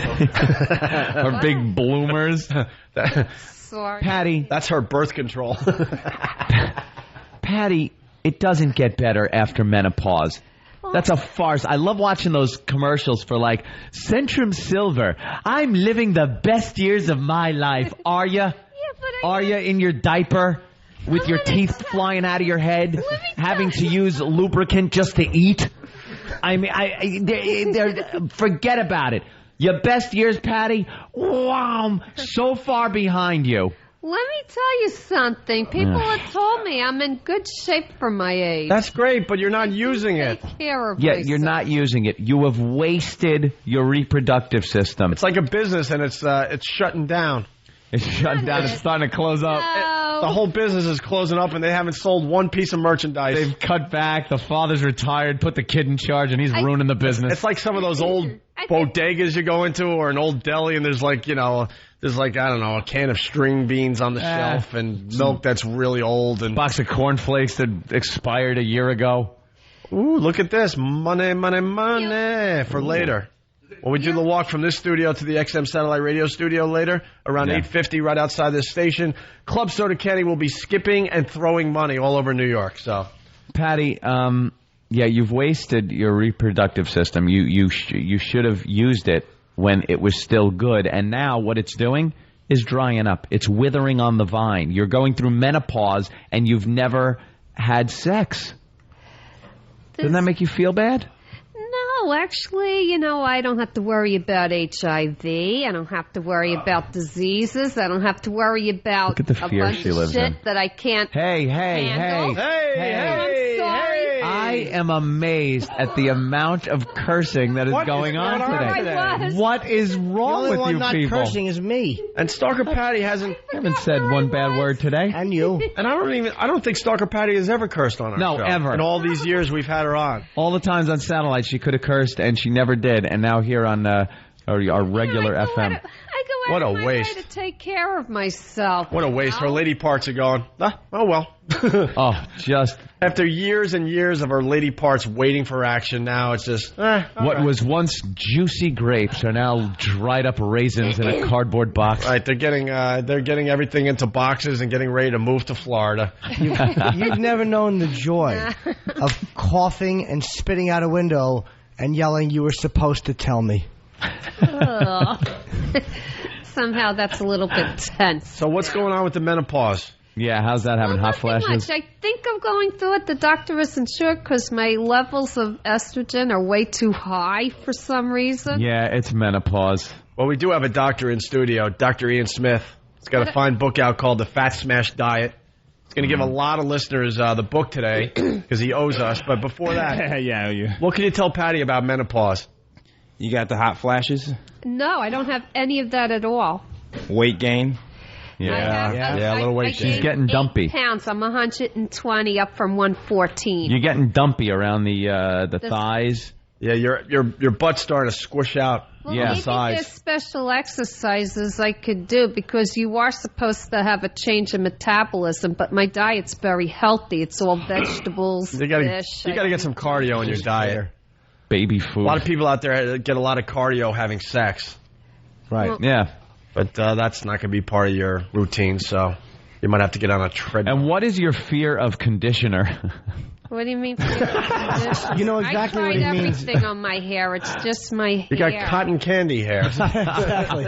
It's like hereditary. like It's just uncooked the way spaghetti. I was born. Your hair makes us sick.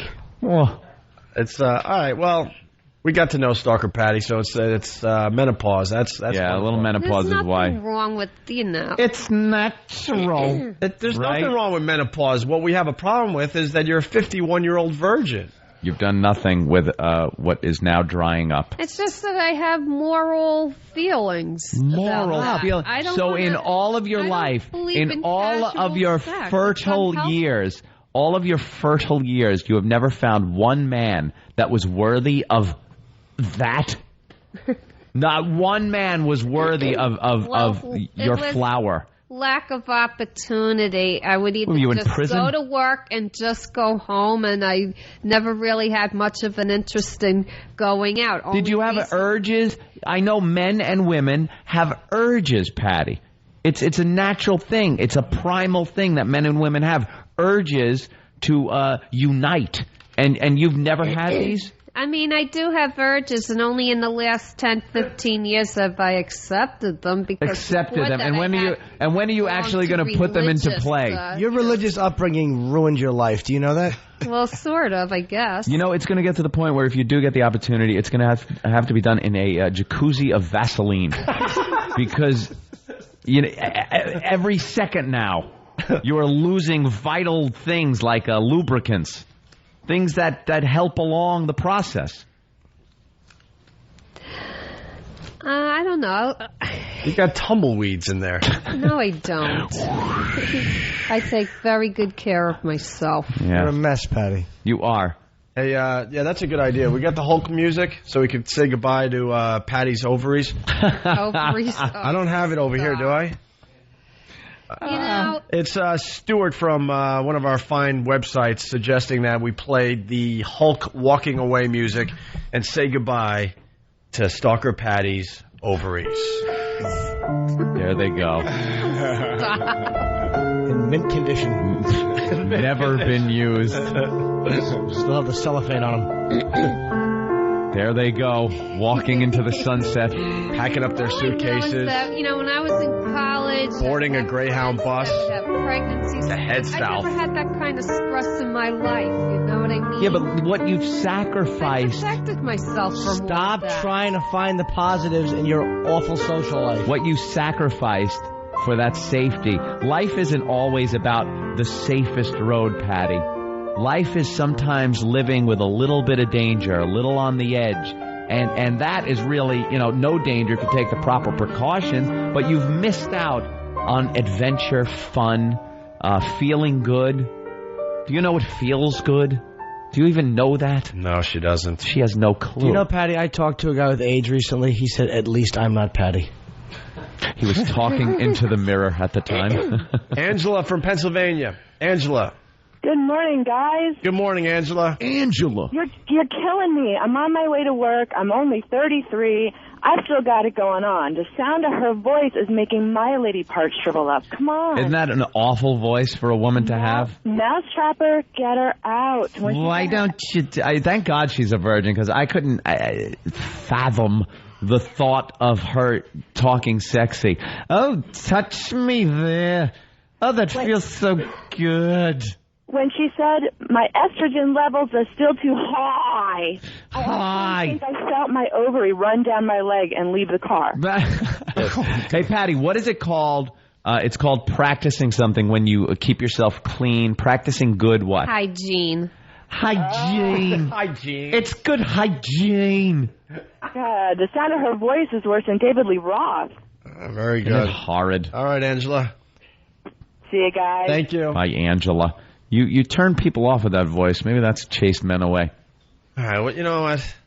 Why do we bother with these people? I don't know. We're trying to get Lady Di to stop drinking. We're trying to get Stalker Patty to have some sex.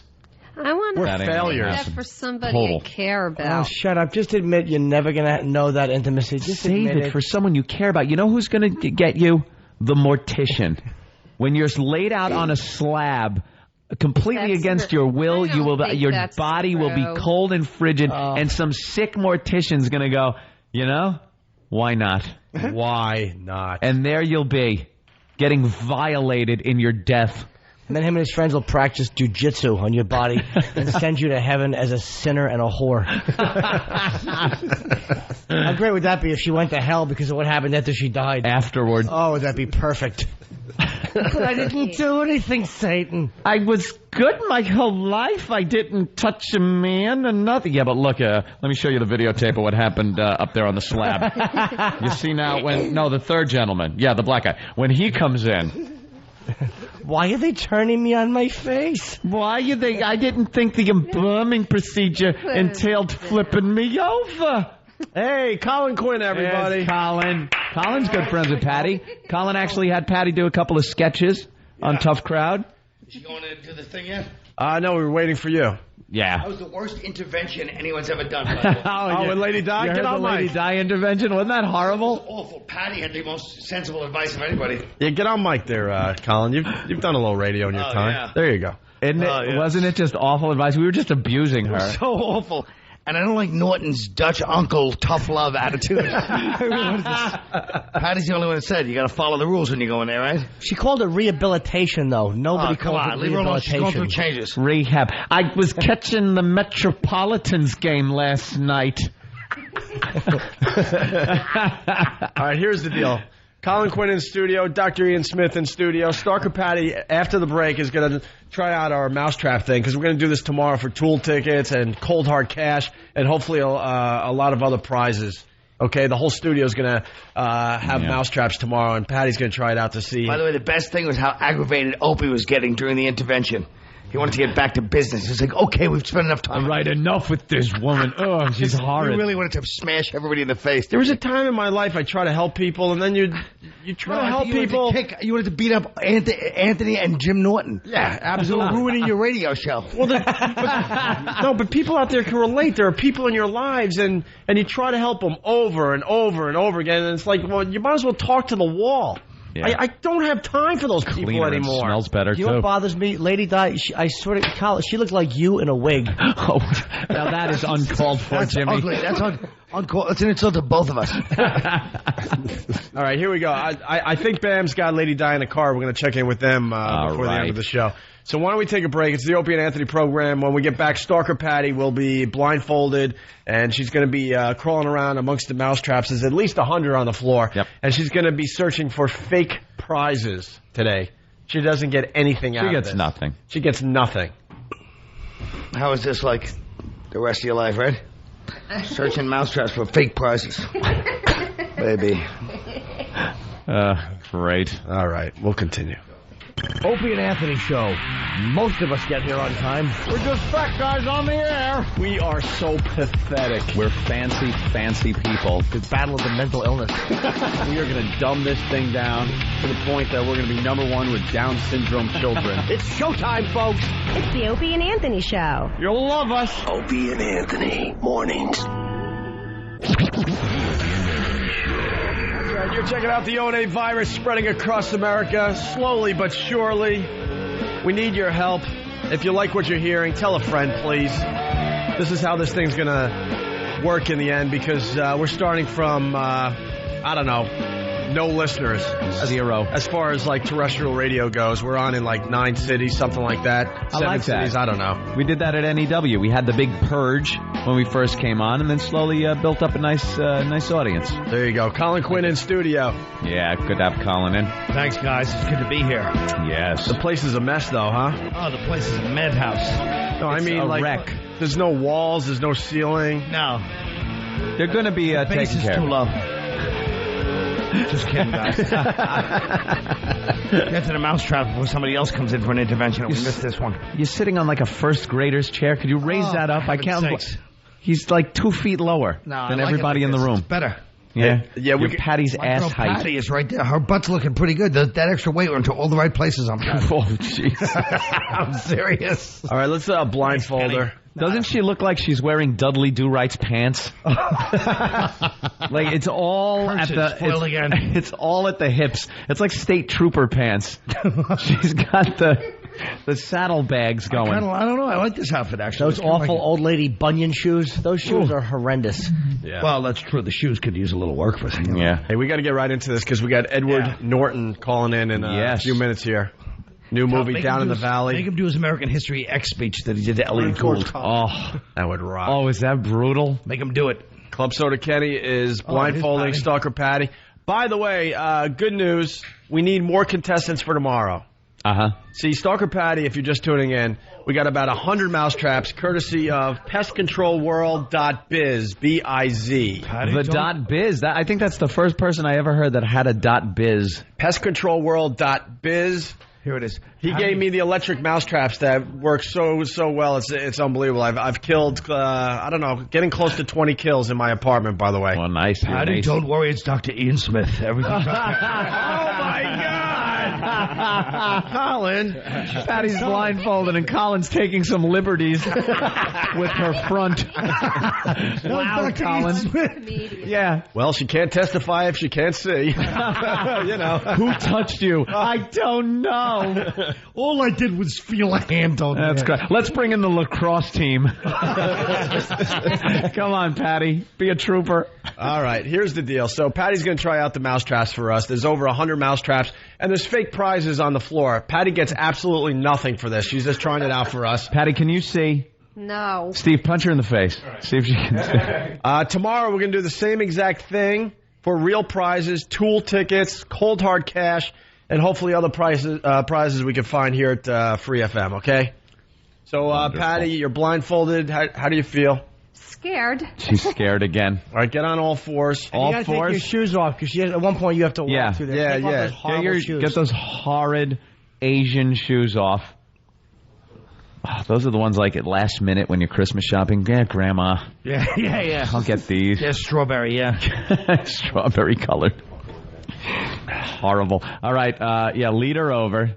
Perish the thought she falls and cracks her head. Look how slow she's walking. Oh, and we fixed her hammer toes. And I don't know what they did. They turned them into like crescent wrench toes because they're just as bad. They just look a little different. They really are. And her big toenails are lethal. Ugh. They are more of a danger than the mousetraps. Patty, do you ever clip your toenails? I do, but it When? bothers me when I clip them. Ew. It bothers us when you don't. Look at them. Well, you're blindfolded. I'm sorry. I'm sure you've seen them, though. Yeah. She can see from where. Can she see by looking down? No. They are disgusting. And why is one kind of red? Are you getting infected? No, I have nail polish on. Nail polish? It's just going through menopause. Yeah. You have feet like a hawk. She does. She's got talons. Talons, yeah. Talons. All right, come on. We got to move this along. Get on all fours, Patty. Hetfield. Put her on all fours, Hetfield. Get on all fours. Oh. Steve looks like he's getting ready to fight Chuck Liddell next week. All right, this is what Good shape, Steve. This is what we want Patty to do, by the way. Wait, can I talk? Hold on, I got to talk to the boys. Oh, Nathaniel, come here for a second. All right, cool. Here comes Stan. Oh, no, this game is... I hope it's not being tampered with. Isn't it tough enough? No, I think... She has to walk barefoot at one point, too, though. They're probably going to put, like, electroshocks on it. This is getting psychotic. That would be great if we could just taser her. Well, they actually do have that couple of... All right. No, we're not going to taser you. They do have the electric mousetrap in there. Patty, here's the deal, because we don't want you cheating. We want you to hit the back wall and come back. Yeah, that's what you got to do. All right? You I can't come in tomorrow when the hot girls are doing it naked. Not that you're not hot, Patty, but... Yeah, the hot girls will be doing it tomorrow for Tool tickets. Guys, if you want to go to Tool, you got to get your wife or girlfriend to come in here tomorrow and do the same thing in bra and panties or nude. We're going to figure that out. Tool time tickets with Tim Allen. Later on today. Cut it out. Oh, I wish that show was still on. If you want to be a contestant, call us right now, 866-313-FREE. There you go. Patty, you got to hit the back wall. Looks like an Al Zarqawi video, doesn't it? Yes. Her head is wrapped up in a T-shirt. She's on all fours. Hello. Got a Lebanese guy next to her. That's close enough. Oh, my God. The American imperialists. All right. Please, I'm being held hostage. You got to let the criminals go from Guantanamo Bay. Whatever they tell you to do, you have to listen to them. Listen, my life is at stake here. They're gonna cut my head off. She chisels out of the place with her toenails, escapes in a daring daylight escape. Patty. Somebody should do a comic book of Patty. Yeah, right? Giant tan toenails. Patty, you nervous? She goes over to Iraq. What? Are you nervous?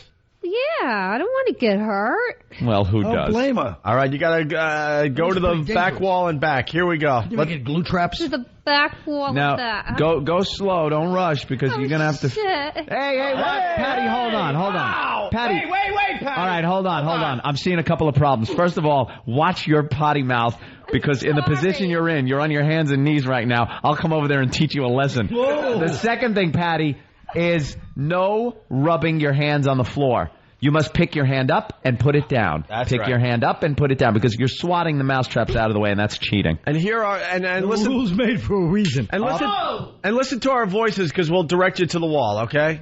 Up, Patty, up your hand, up and down. You're not going to get the money Up if you cheat. and down, right. Like the fact that it's like fake cheating. Up.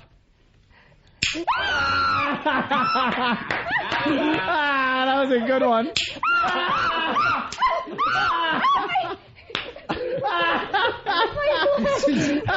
Slapped her on her leg. This is worse than what they've done at Abu Ghraib. Up. Patty, lift your hand up. This is worse than Abu Ghraib. This is great. Look, someone give a thumbs up while smoking a cigarette. Give it the old Lindy England. Hand up. This is one of the most evil things ever. She sounds like a chimp. Yeah. Right on a hand. Yeah, let's listen in. Oh! Hey, to your right, Patty. To your right. To your right. To your right. To your right. Patty, you gotta go right. She sounds like Mr. Chips. Yeah, you're still there. No, that's just psychosomatic. Yes, it was! All right. Menopause. Oh, she put her hand right in that one. You're almost at the wall. You're almost at the wall. It is true. A little more to the right. A little more right or you're going to hit that electrical thing. That could be fun, but... Oh, you got to give at least $5 for this. They're giving it nothing. $2.50. There's actually a prize at the end of it. Is there? Yeah. Okay. The cleansing and redemption of the soul. All right, turn around now. Turn around. Keep your hands up and down. Up and down, Patty. We don't want you rubbing your hands on the floor. Am I in the right direction? Yeah. Now slowly, circumnavigate your way through the mousetraps. Lift your hands. Lift. Oh, God. Oh, no, that's not fit. That's not what? You put your hand in a mousetrap. Yeah, exactly. All right, she's on her way back from the wall. Stop cheating. 2 days. Hand up and down, Patty. This would be like a good psychology of evil thing, you know, like when they do those college student experiments with some of them play prison cards.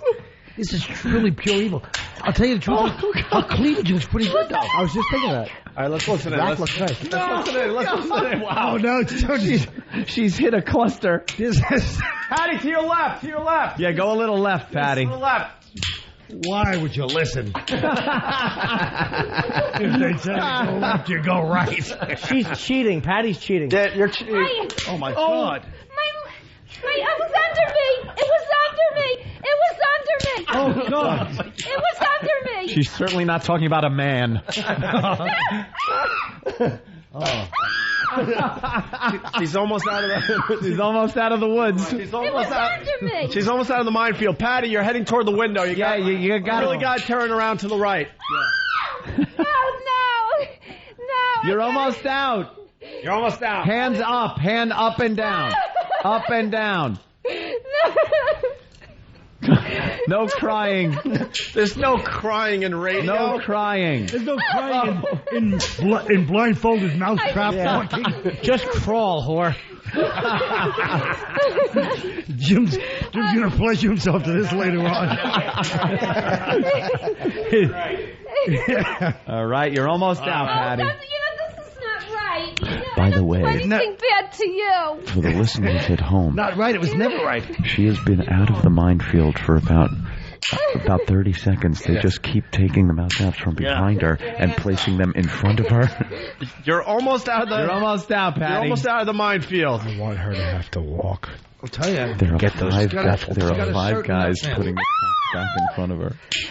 You're almost out. You're so close. You're really close. You only got Patty. a couple left in Get front of you. reverse to the right a little bit. She's going the wrong way. Oh, I'd like to know who invented this game. Who thought it up? No, you got to put your hands down, not fists, Patty. Anyone can do Who that. thought it up? They hurt. I'm sorry. I invented this game. you really? It was my invention. I'm being ripped off once again. I'm sorry. You got to use Tell him, Fred. your hands, not your fists. I invent everything. She has made it. Oh, you're out, Patty. Stalker Patty has made it through the minefield of mousetrap. Patty, the courage and bravery. You got to get her to walk. Unbelievable. Oh my God, she looks like she just went through a traumatic You're experience. crying, Patty. You shouldn't be crying. Are you crying? Put your shoes on. Did you put that in my shoe? Oh, the last little fun treat. We put mousetraps in her shoes. See. I can't see. My eyes are going crazy. You okay, Patty? I see there's tears coming down from your eyes. You did a bang-up job. You walked through that. Are you okay? Yeah. Why are you crying? Does it hurt? Did it? Come here, darling.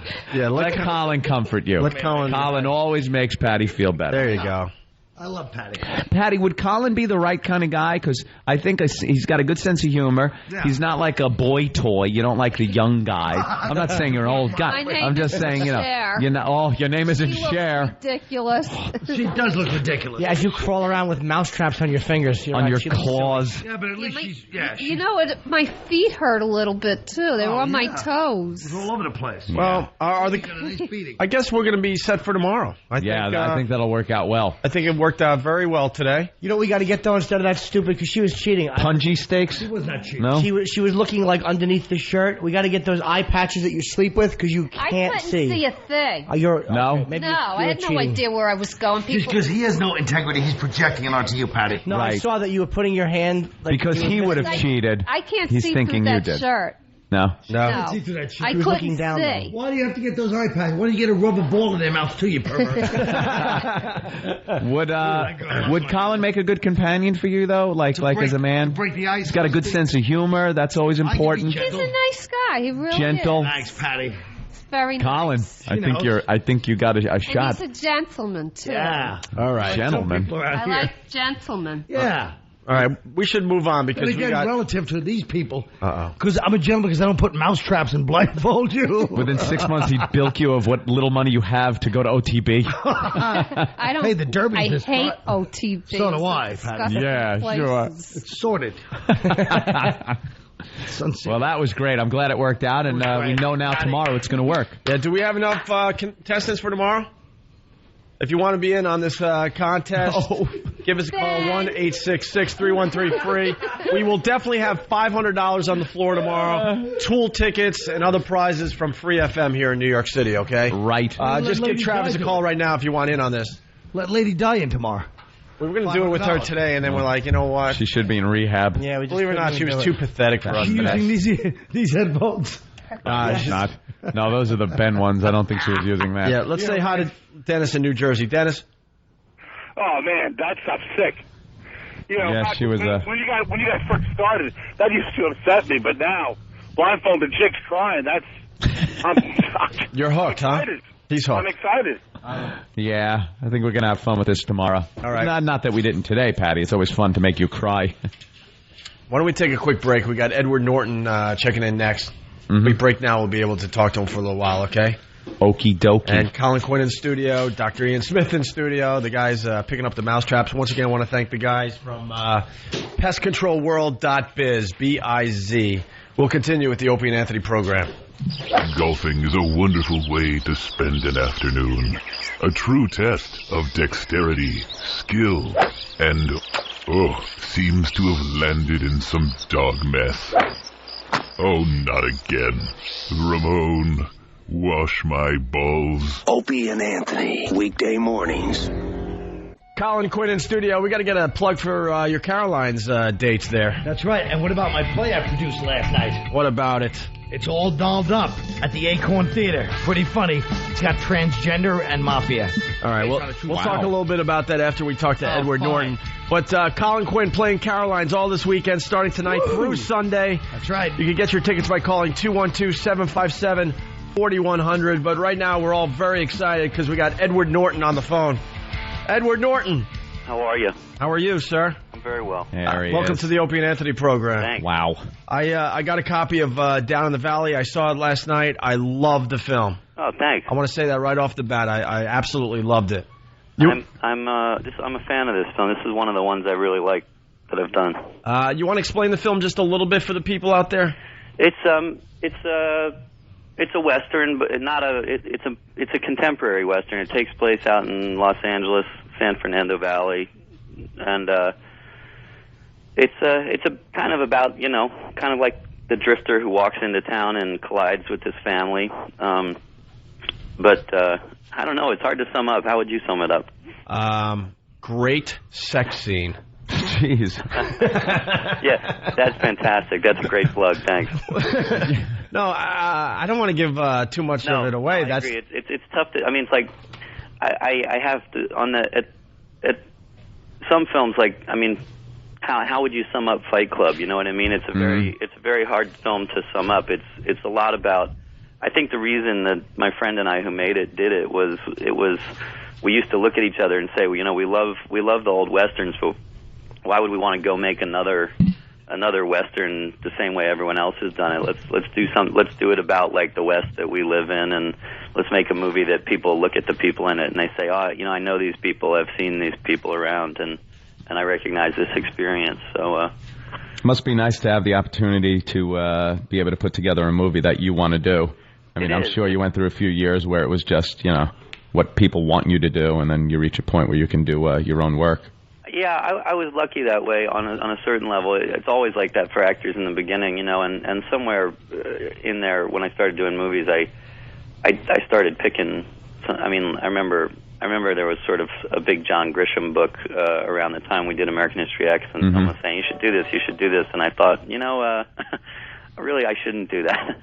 I should do this little skinhead movie, but and then when you make those, when you do that and you realize it means a lot more to you, it kind of reinforces that. I got to ask you something about American History X. So one of my favorite movies.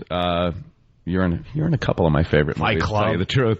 That movie, there are so many scenes where, and I wonder this with other actors, how the hell do you stand there in front of people, whether it's someone of a different race or ethnicity, and lambast them like that? And I know it's part of the character, but how does that end when the shot ends and you make nice, like the dinner scene with Elliot Gould in that is brutal.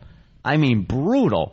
And you come off so authentic as you're just, laying into this guy for being Jewish and his ideology. What happens after cut? Do you laugh it off? Is there some winding down that you have to do? Yes, yeah. The best thing is having really great kind of dance partners in it. And like when you got somebody like Elliot Gould, the thing is he's so good that he gets into it with you, and as you switch a shot or you change around or you have some seconds in between it all, like he's so good he'll even tuck over to you and sort of say, let's try this, or that was fantastic, do this. And so you're kind of in that headspace with somebody else, and they're, it's like a collaborative effort.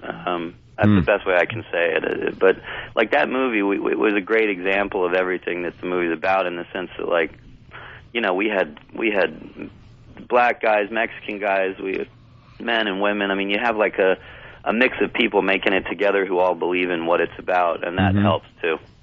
That helps too, Was that your favorite movie you did?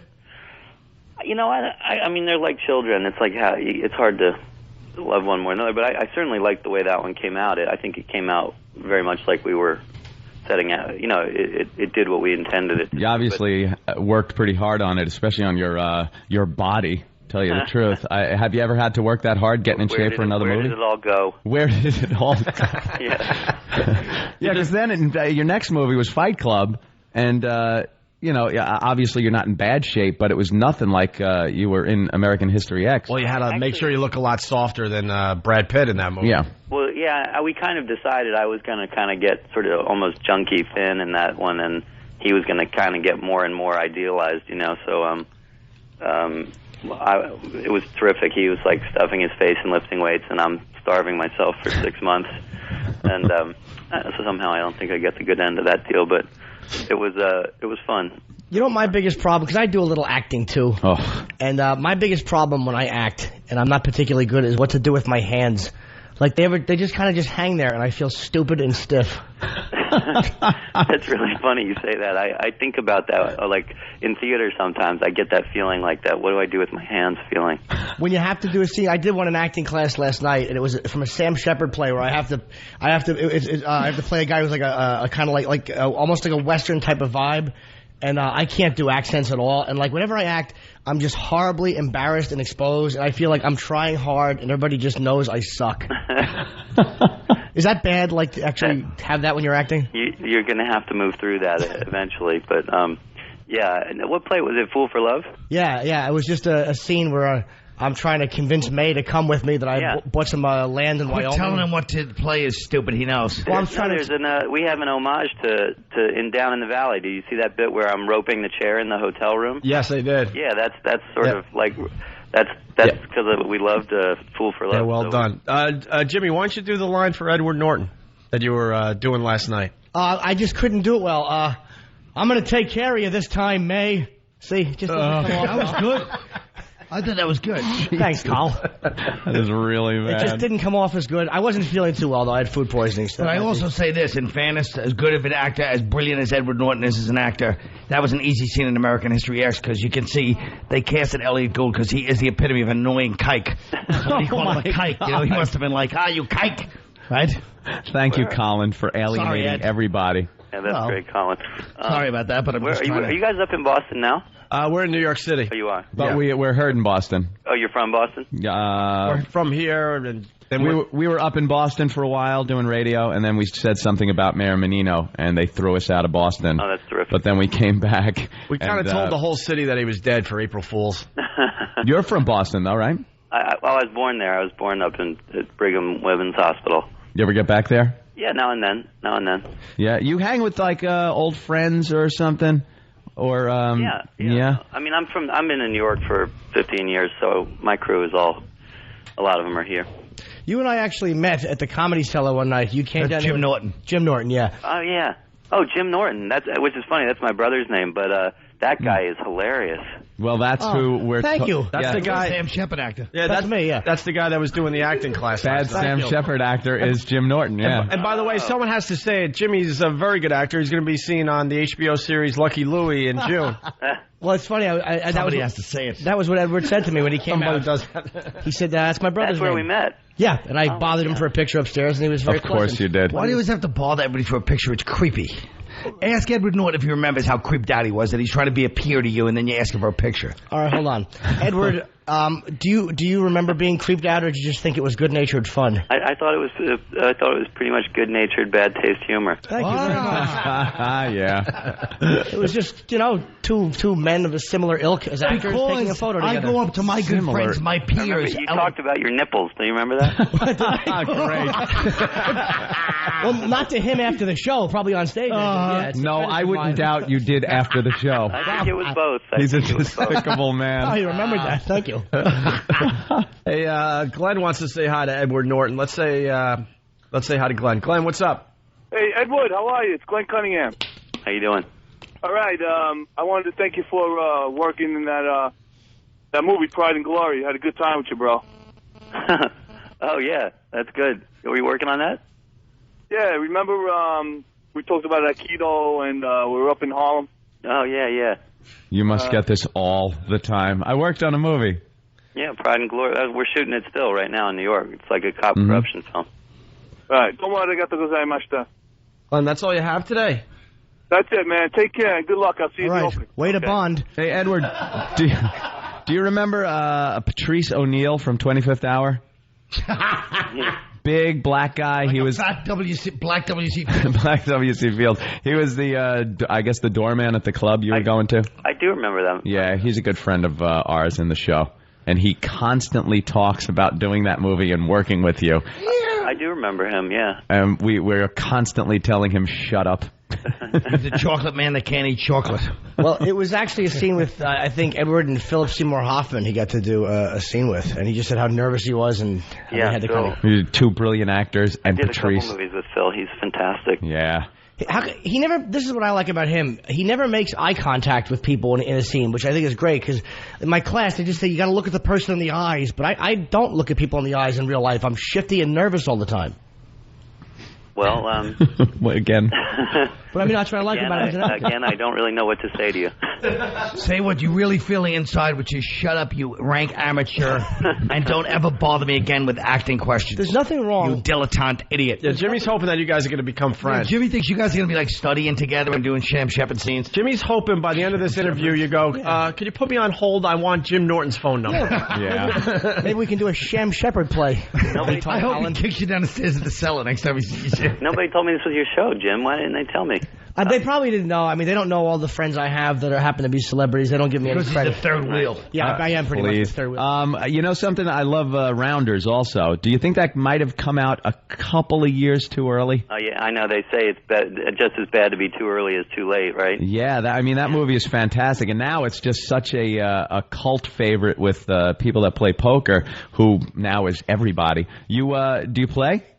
I do play now and then. The guys who wrote that film are good friends of mine, and they really taught me a lot about the game, and I'll still get into You're the fish, though, or what? Get into a home game now and then and beat everybody up. You're not one of those, that go around to the tournaments, though, celebrity tournaments? It's hard. When I go play, if I go sit in a casino or something, everybody sees Worm walk in and they all want action, so they just all bet into me. I have to play pretty high stakes to get a straight game. Yeah, don't doubt it. How amazing was it working with De Niro and Brando, doing scenes with those two? They're great. They're great. I knew both of them before it, but it was Bob especially, that was like a dream come true. Yeah, Let me ask you something. When you saw Norton's original act at the Cellar, did you ever dream he'd ask you a question that Byron Allen wouldn't even ask you, how amazing it is to work with Brando and De Niro? I only thought... How can you answer that other than it was great? Well, I just thought of it. Shut your mouth. Because I saw how much weight you put on, so it made me think of Brando. I'm a little heavy, it's true. All right, hey, let's say hi to Cappy on Long Island. Cappy, we got Edward Norton on the phone. Hey, Edward. American History X, you were genius in that movie. That's my absolute favorite movie of all time, man. Is it difficult doing the prison rape scene? I mean, it might sound like a silly question on the outside because no, it's a piece of cake. But I mean, what kind of mindset do you have to get into for that? Well, most of the guys that we were doing that with were actually cute, reformed ex-cons. Oh. Really? Yeah, and so I think fear was the operating emotion in that one. They didn't really have a sense of of how you fake it in a stunt. You know what I mean? Oh, damn, that hurts. The realism there and the whole. I mean, you came off as kind of a despicable human being in that movie for the most part at the beginning especially, but then also misguided and stuff. But when that scene came up, you just really didn't expect it to happen to, the major character in the scene. So it made it that much more brutal. Yeah, it's a tough one. I mean, I like, he's a character that kind of starts in one place and ends up in a very different place, which is kind of interesting. I mean, but down in the valley, you just saw it. It's kind of the opposite. It's like it's a very complicated character. In this movie, this guy, he seems like incredibly charming and poetic and. Yeah, we should explain down in the valley a little more. So, he starts dating an underage girl. Yeah. And they're falling in love, like real love. And then there's obviously some twists and turns. The father's not into it at all. A couple of problems. And he also befriends the brother of his girlfriend, right? And it's great. It's like a modern day movie, but it ends up modern day western. I'm sorry. It is, but I think you end up, we always felt like we wanted you to end up kind of where those kids end up about him, like not sure how you feel about the guy, and that, you know, I mean, he reminded me of like Cool Hand Luke or those characters I used to love, who are kind of there's something great about them, but you just know they're never going to be able to get it together quite. Yeah. Right. Yeah. Edward, I was thinking there's a little Taxi Driver in there too. Well, it's funny, you know, there's a scene that people keep talking about that, and we had this whole thing in our head of this one Western that we love and him acting out this Western, but later when we looked at it, we realized there was kind of this weird echo of that, but that's fine too, because a lot of it's about fantasy and I you know, that movie is so much in everybody's heads that I believe, I buy that it's even in his in a way. Mm-hmm. But this is like, I mean, this is kind of like if you took Taxi Driver and transplanted it to the West, you know, it's one of those kinds of films, but it's in a very different context. But I mean, obviously that's a classic, you know. Hey, was there something with American History X too? People said that Tony Kaye wasn't happy with it, or there was something he wanted to do that the studio made him do differently. What was with the film that he kind of flipped out about? That was a little bit overinflated. Tony, we worked incredible. I loved working with Tony, and he and I had a great time throughout. We worked, you know, on it all the way down. He didn't want to finish. I mean, he kind of wanted to keep going, and they wanted to put it out, and we were all trying to convince him it was, you know, at a certain point you just got to let it go, and it was great. But so the funny thing is, someone I know ran into him recently. I haven't seen him in a little bit, and I guess Tony turned to him and said, you know, I caught the film on TV the other night. It's really a good movie. So Finally. I think he kind of came around. Yeah. But yeah, it's, you know, these kinds of movies. The thing is, this one, Down the Valley, is like that one in the sense that we made it. You know, we made it for like the costume budget of other movies, and it, you know, we're starting it out small in just a couple cities. It'll be just in New York this weekend, and so we're you know, we're trying to let people know about it. We've gotten great reviews for it, but it's I mean, we probably have, you know, literally like 1/1000th of the marketing budget of a movie like Mission Impossible 3, and it's a challenge. It's challenging. But it's a place where we're trying to let people know that, you know, going to see it the first weekend, you can actually, in a lot of ways, make a difference in whether or not movies like this are getting out there. So it's not in the marketing budget for you to jump on a horse and ride all over Manhattan, take a speedboat, a snarling all the traffic for a day. Thanks, Tom. Thanks, Tom. Rape Katie Holmes. Jesus, Colin. It comes out May 5th in New York and May 12th in L.A. and tomorrow in New York, Friday. Say the 4th? Yep. www.downinthevalley.com. Downinthevalleyfilm.com. God, do I stink. Downinthevalleyfilm.com. It's tough to talk about the movie because there's... you enjoyed it? Yeah. I really enjoyed it, and there's a lot of twists and turns, and it's hard to really discuss it without really giving away some of the key points in the movie. But and Edward's just a great actor. If I may kiss your ass, sir, you're really good. I mean, I think I've been finding a lot. It's funny, the movies you guys have been saying you like. I've been finding the people who like Fight Club and 25th Hour and those kinds of movies are really enjoying this movie. You know. Very good. There's something about it, but I loved you in The People vs. Larry Flint as the attorney. I like that one too. Yep. I like that film a lot. That was one of my favorite things you did. That's another of my films I liked that was a complete commercial failure. Was it really? Oh yeah. You got to get a couple of those in. Oh, I get a lot of those in. Does it make you want to throw up though when that movie doesn't like do as well as they wanted it to, and you see like Bringing Down the House breaking $100 million? Don't you just want to open fire? You do wonder like what your fellow citizens like, you know, are actually made of, but. They just want to line them up on a curb. I guess. You got to check out Dunstan Checks In. It's really good. All right, let's let Edward Norton go. Edward Norton, this was a thrill for us, I got to tell you. Yeah, huge fans, it was man. A pleasure. It's Down in the Valley, comes out tomorrow in New York, and then next Friday in Los Angeles. It's downinthevalleyfilm.com. Excellent. You guys be good. Take care, man. Thanks for calling in. Appreciate it. Thank you. Thanks. Edward Norton, everyone. The best part is that Jim Norton looks like Edward Furlong in American history. I don't remember him. Shut up. He's the little brother, you idiot. Well, what do I know? I'm just too busy talking to my other acting friend. You know, I hate when he says this because now he had more of a connection with Edward Norton than any of us did. So now he's I playing want to it. break his leg like Ed Norton did to the black dude in American History X on the curb. That was Put his face on the I curb. would put Norton's Put his teeth on the teeth curb. on there and just step on the back of his head. you know That was a good scene. That was cathartic. Brutal. Cathartic. Yeah. Right? Very cathartic. Yeah. For guys like Edward Norton, Like, myself, shut your mouth. we get together, we talk. I mean, it's just what happens. Yeah. You stink. Well, I stink. I can't help it. All right, listen, we got to wrap up the first half of the Opie and Anthony show. We're going to continue We're friends. on XM for a few hours. We got Greg from Caroline's. He's got a gift for Jimmy. Let's not forget Colin Quinn's at Caroline's all weekend long, tonight through Sunday. 212 757-4100, I think. For tickets. I'll be there, Colin. I'll be supporting Thank Colin you. Quinn at Caroline's By the way, this He weekend. always shows up, and Anthony never does. If you're not doing anything next weekend, Kyle, I'm doing the Orpheum with David Tell. We need an opening act. Well, would you like to come see? Would you like to come see All Dolled Up? It's a training play. I actually would. I know you would. Hey, Jimmy, were Saw you it last night. It playing? was hilarious. Were you playing with David Tell anytime, like, within the past couple of days? No. Wheel. I got a phone call. Even to you. Somebody just called my cell phone. I pick it up, and it's one of those, they inadvertently dialed my number, so now I got to sit in on the conversation and hear Yes. things. And it was just David Tell's act.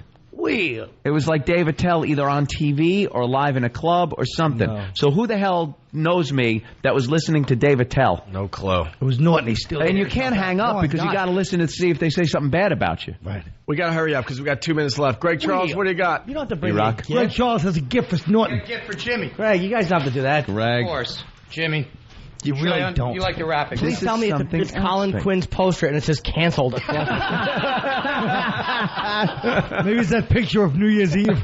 Can I open this up? That hurts. Yeah. Greg Charles from Caroline's, a gift for Jimmy because he didn't get one the other day. He's making good. Here it is. Oh, boy. A Jim Norton poster, and it says sold out. Very nice. Oh, that's really nice, Jimmy. Thank you very much. Oh my God!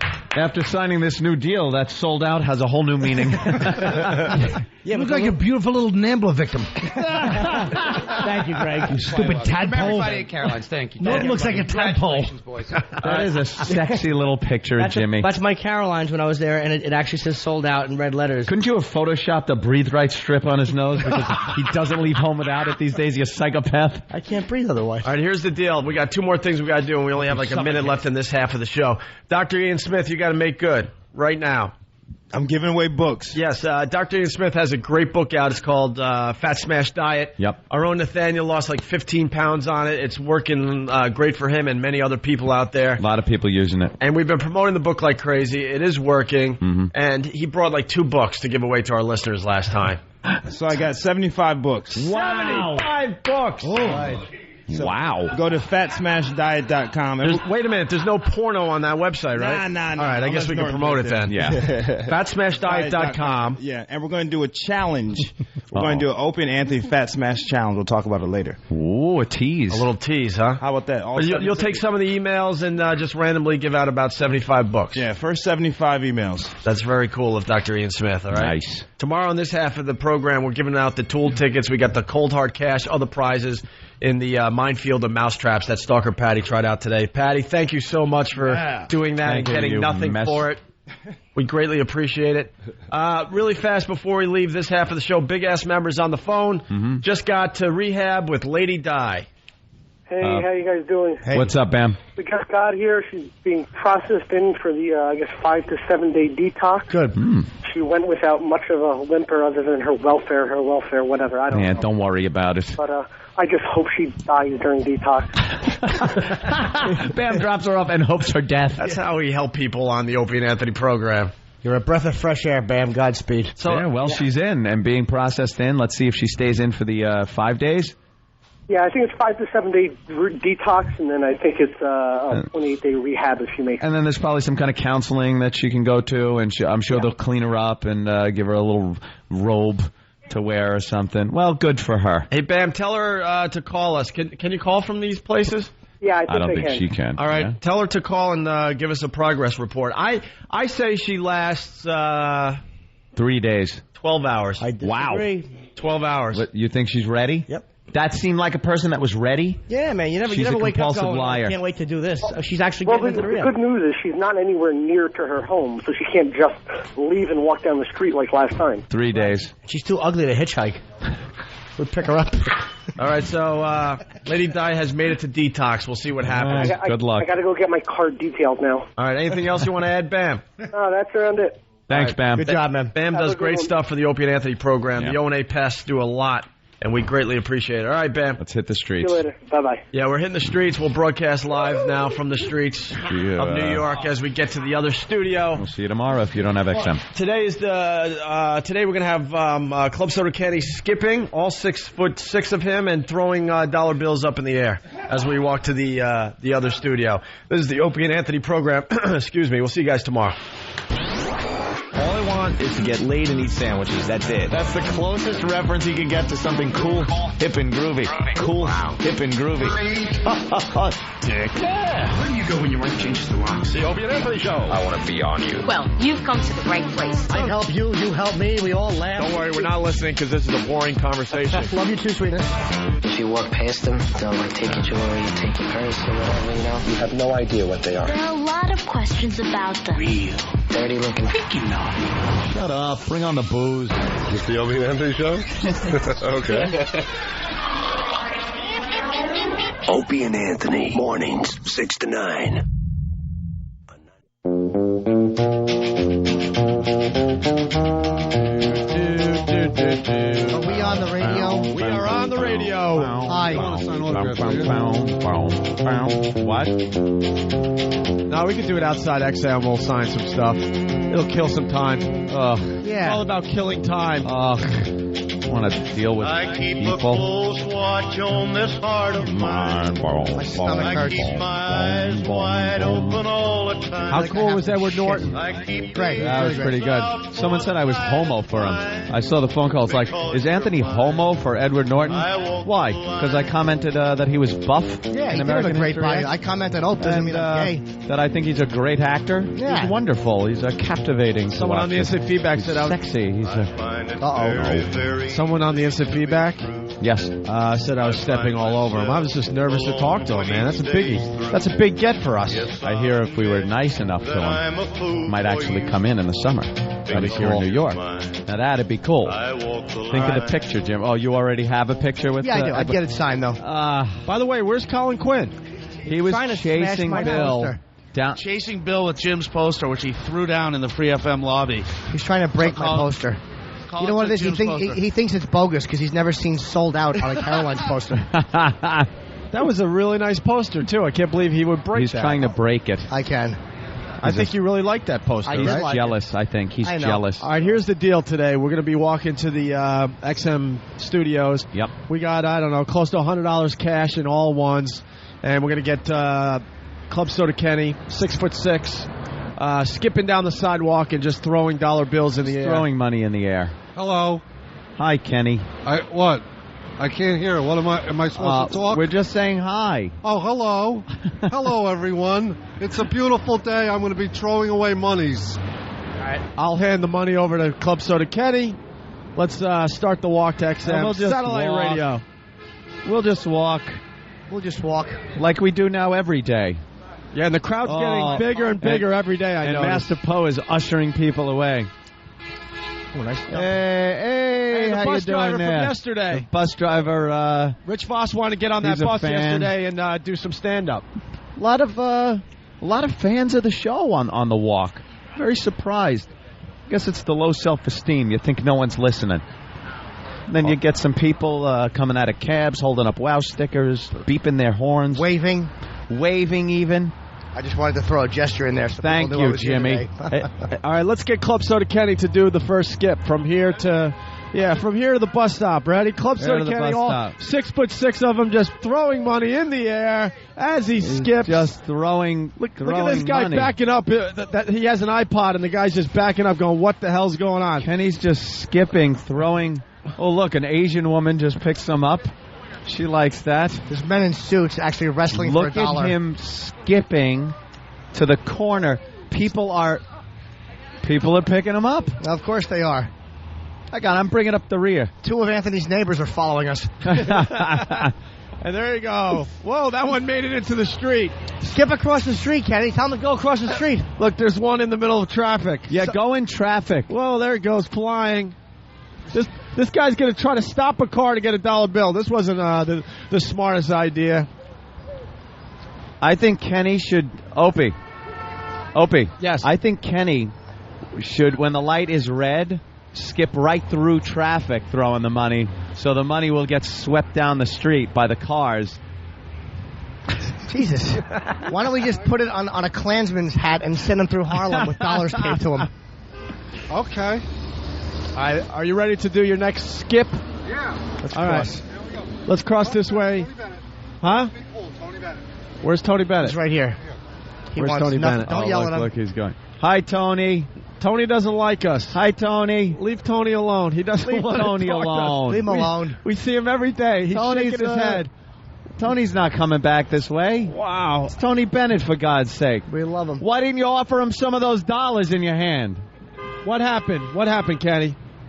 I don't know. He's not into it. Of course he's not. I know. Did you see the corner he cut? He was walking across the road. He saw us and cut through traffic. What's that? Jimmy is wait, sexy. hold on a minute. Hold All on right, a minute. Jimmy. Bring the whore over. Who are you? Hi. My name is Betsy. Hi, Jimmy. I think you're sexy. Oh, thank you, Betsy. How are you? Good. Nice to meet you. Do you have a gentleman friend? I'm married. Where is your husband? He's on. Well, I'm gonna do a cartwheel. Yeah, do a cartwheel for $1. I just hope the cancer wig doesn't fall off. That. Oh, jeez. Leave Dutch paint hairdo alone. All right, she's doing cartwheels for everybody. Oh, I Nice saw thong. purple panties. Wait, you got a thong. Let's turn around here. We saw your purple thong. We saw it. Where do you live? Go there. Where do you live? I'm in New Jersey. Okay. No, you're not. You're in Manhattan. Well, no, I live in New Jersey. I know I'm in Manhattan. Thought you were confused. Do you want to take the walk with us? I'll take the walk. Okay. All right. Will your husband get mad if we make out in the toilet? I don't think. He's a Don't tell gymnast. him. It says what? You're from some gymnastic academy? Yes. I teach, so, You know. teach? Yeah. How old are your students? Young. How old? Too young for you. How one? You'd be surprised. They're 8. Is there any other moves you could do on the sidewalk for us? You do splits? You guys want to see a split? I want to see a The split. gymnast? All right. Yeah, Yes, you'll you get will. another Yeah, you get $1. another $1. All right. Oh, Kenny just hung up on her husband. All right, here she goes. A split. Hey, wow. Hey, all right. She's very sexy. Oh, Jimmy thinks you're very sexy, phenomenal. Oh, thanks, Jimmy. I like the fact you could do splits and things of Yeah. that ilk. My husband does too. Is he Are also you a gymnast? are you dirty? What's that? Is he Are also- you like dirty with your gymnastics now? Because now that you're a little older and you can't compete really, you can teach, but you can't compete. Do you use it for dirty sex now? Your gymnastics abilities? That's a secret. Yeah. Yeah. Like stand on your hands and then do a split, and your hubby could just dig right in. No, I'm sure that's I'll leave it happened. to your imagination. No, don't do that because you wind up decapitated. And all right, let's Can go. you do the handstand split? Another $1. Another $1. Another $1. Can you do that where you do a handstand and a split? All right, here we go. It's just a New York City sidewalk. It's clean. Don't worry It's about clean. it. Don't worry about it. Here we go. The gymnast is doing another move here. The handstand split. Yeah, you stand on your hands and then you do a split. This I want to see. Look at it. You can tell she's very muscular. Yeah, you got those. Here we go. Gymnast thighs. Yeah. Very nice. Well, I was close. Well, you didn't hold it. I was close. You didn't hold it. Yeah, you didn't hold it. You got to hold it a little bit. Yeah. No, you're not getting that other leg over enough. You got to get the other leg over. Yeah, one more time. One more time. The leg isn't going over enough. There you go. There it is. Nice. Wow. And very we got good. to see the thong again. Yeah, that was the goal. Would you like to hug Jimmy before we move on? Sure, I'll hug him. Oh, a little Jimmy hug. No. Just a hug is okay. No, you got to pay me another. You $1. can't get AIDS from a hug. Remember. All right, we got to walk. Thank you. A little gas came Thank out you, when she gymnast. hugged me.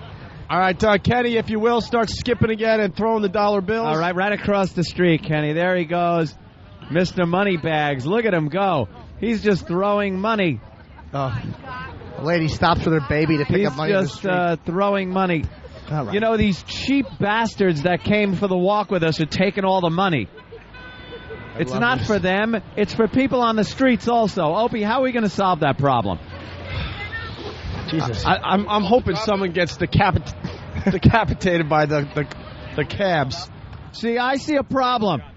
The people that are following us are taking all the money, and then the people walking down the street aren't really getting any.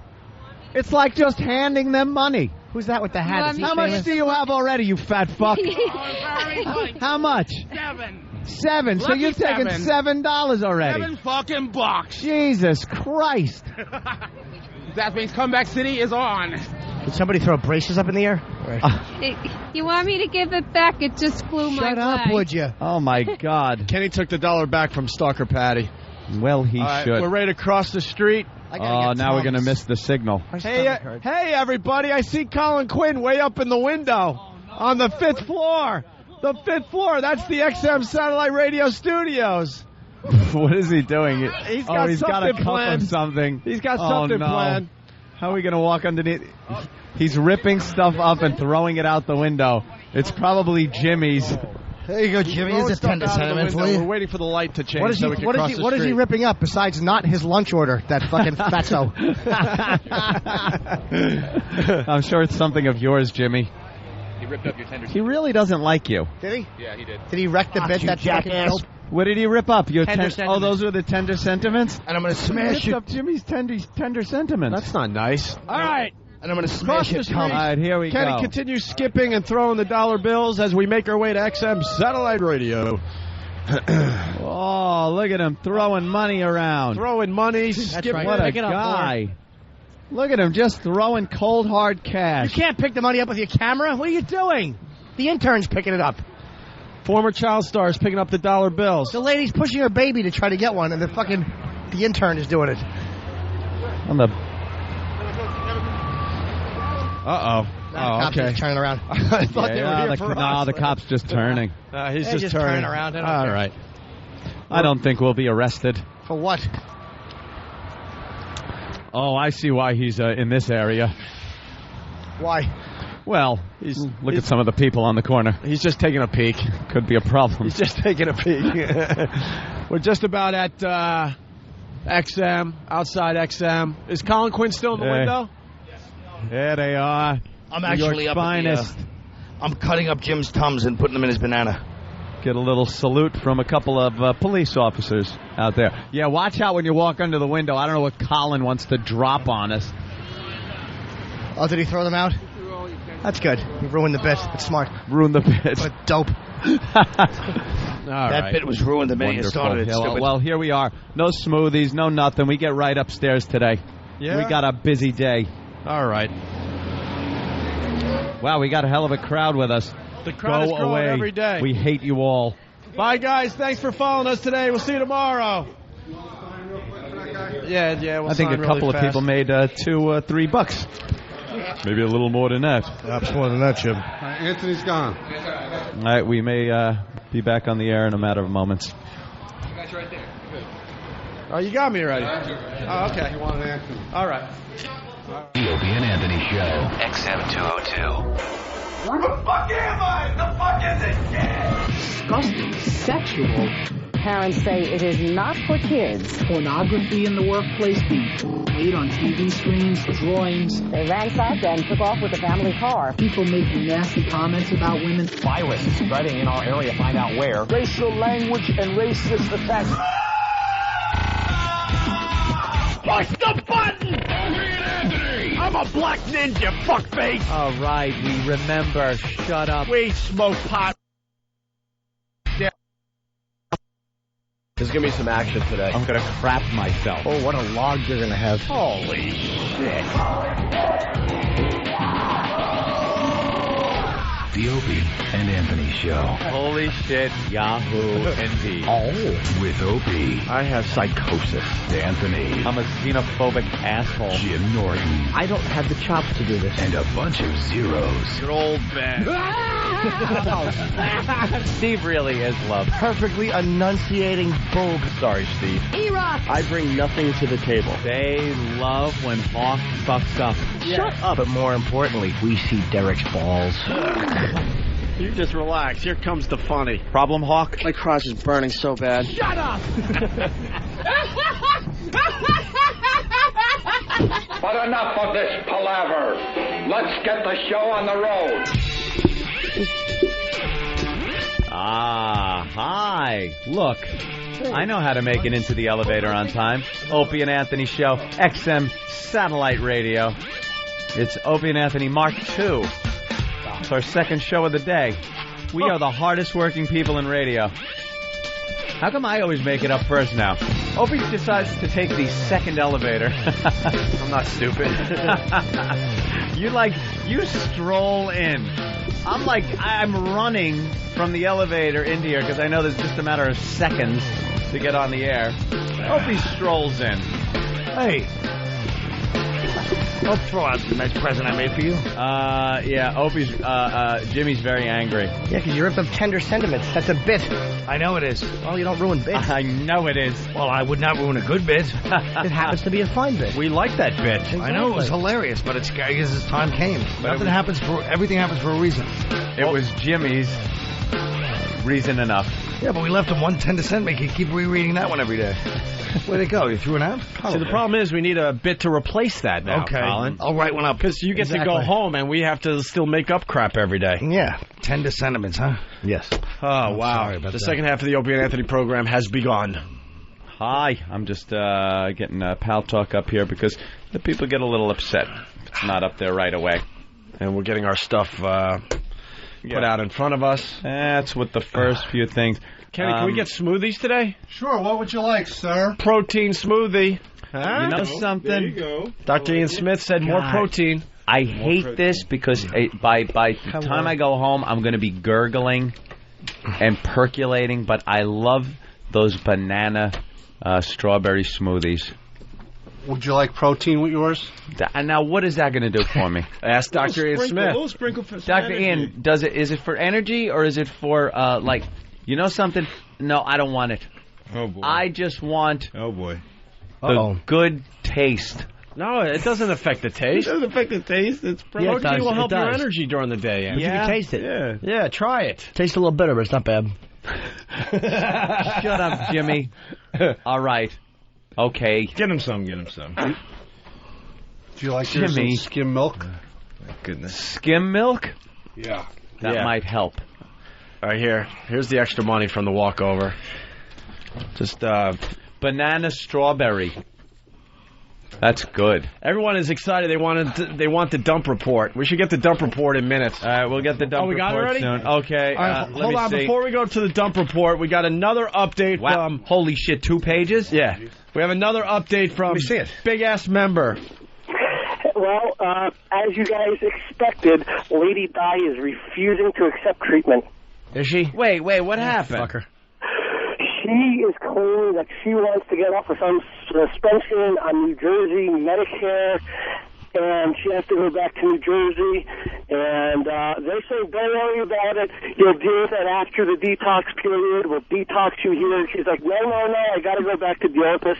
So I have washed my hands of that lady. I left her in Yonkers, New York. They're going to give her $7 to get home. What a piece of shit. You ditched her. Good. I ditched her. Bam, you're a hero. Good, you ditched her. And she deserves it. I told her, it's rehab. She's probably going to walk right down the street to a liquor store, spend that $7 they give her, and be stuck in Yonkers. Stupid bitch. Stupid bitch. She could have been in a detox 7 days, cleaning up, getting her fingernails clipped and cleaned, getting her hair washed, washing her body, and getting some help, and she decides no. And it's not because this welfare thing, and she just wants to drink herself to death. There you go. Godspeed. Have fun, fatso. Get in there and kill yourself. And she's an hour and a half from where she, quote-unquote, lives. Good. See what happens when you try to help? Good for you to leave her there, intervention. So what happened? She was signing in, and then she just got cold feet and left? Yeah, because they can't deal with New Jersey Medicaid. But they said, don't worry about it, we'll lose money on you and we'll detox you. And then when you get back to New Jersey, we'll get you back to New Jersey. When you get back, you just tell them you're in detox. And they'll deal with it when you get back. But now she wants to deal with it now. That's the reason why she can't stay around. So, fuck her. All right. Well, thanks, Bam. Bam has left Lady Di somewhere in Yonkers. I had such faith, too. Yeah, you believe this time. I said, what did I say? I'm just naive. I said 12 hours, I think. I see things through the naive eyes of a young boy. Wow. I gave her a See, you don't need tender sentiments. You make up your own. Yeah, that was pretty tender sentiment. They help, though, when things are blue. Shut up. There were like 4 of them. 4 shitty ones in a fucking Kleenex box, and you're telling me it's a bit? Go fuck yourself, It's loser. something that we like very much Shut on up. this radio program. And they helped me get through sad was done. times. No, there was many more to be read. No, there was 4. There were many. All right, Bam, thank you. They would come Have a good one. All right, when I do wasn't this, Bam. looking. Like a magical gift, more tender sentiments would appear. Let's go to James, the bus driver. James, you were outside? Yeah, I was outside. Seeing that big 6'6" ugly son of a bitch skipping down the street was the funniest fucking thing I've seen in a while. Ugly? He's in a It was suit. great. He's skipping and throwing money in the air as we walked today. It was fucking hilarious. It And was beautiful. Our own interns The are picking the problem money is up. for the XM, they're dumping out of you guys in the morning time on 92.3. Oh, we know that. We're going into even on the XM. Well, now, yeah, I'm hearing something's happening now that it's being dumped on the XM side. What are you talking about, sir? Explain. A couple like curses and everything were dumped out on the XM side this morning. Now, what do you mean? Which ones and how do you know? It was definitely a fuck was dumped out of it. It's happened a couple times yesterday also. When I said fuck? I believe so. No, because I stopped myself. That's why. Opie stopped himself. It sounded like a dump. So what did you hear? Did you hear Opie go fuck and then didn't hear the rest? Yeah. So I See, thought no, it was that's definitely a dump. No, that's what stopped happened. himself. He stopped himself, but it was enough where they dumped. All right, but on it was FM. good seeing you on the streets once again. All right. Long-time listener from NEW. I hope to hear the... Margie in Connecticut, what's up? Had enough of you. I just Like wanted they to never tell you guys existed. that the walkover has got to be the funniest part of the show. You like the walk? I love it. What's- I'm a huge fan. Started listening to you when you first came to XM. And I just want to tell you, it makes me laugh every morning. Wait, where's the chick that liked me? Why didn't we bring her up? Well, she's No, Jimmy Norton, I'm going to come see you at Gotham, right? I'm going to come see you at Gotham. Next Thursday, I am doing a benefit with, it's for our friend Musavia's son. We're doing, it's me, Patrice. Colin, you doing that? Yes, if I'm around, I'm going to do see it. you, If you're 'cause I think around, you're where would you be hysterical. besides maybe? I don't know. Maybe out of town. You never know. Jim, I got to come see you there. I'm going to bring my girlfriend. We're all Colin, it's married, for a good so- cause. Me, Patrice, Billy Burr, Vinny Brand, Voss. It's a really good show. Come to Caroline's this weekend. All right, Margie. Come to Caroline's this weekend. Thank you so much, you guys. I enjoy it every morning. All right, yeah, the crowd is getting larger and larger every morning. It's growing. So, I'm going to come see you guys. all right. Let's go to Carl in Jersey. Carl, what's up? Hey, why doesn't somebody tell Colin Quinn to shut the fuck up and stop touching little Jimmy stuff? Oh, Carl, I got to agree. I got to agree. Really, Carl? How about if I kick you in your face, stupid? Oh, yeah, like you're that tough. Come on. Everybody's that tough behind the mic, right? Yep. That's right. That's true. Good point, sir. Good point.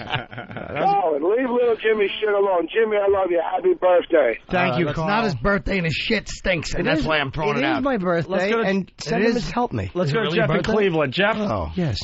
Hey, yeah, little Jimmy should get to rip up Colin's appearance check for that one. You suck, Colin. I don't have an Your show appearance. was erased from Comedy Central, and they erased your frickin' tapes from MTV off that dumb remote control show of yours. Remote. A lot of people really mad that you ripped up Jimmy Norton's That's right. tender So what? sentiments. Think I care? Yes. Oh, hey, and Jimmy? Not going to work, sir. Even though you're defending me, I can't be gotten. All right. Very good. To the dump sheet. All right. By the way, again, I am becoming quite the expert because I knew every single one of these would be dumped out. Yeah, Some of them pretty easy. Other ones I just knew.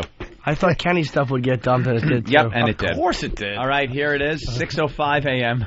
Don't we go on at 6? Well, after the long intro and stuff, yeah, it was 6:05. So this is seconds into us speaking.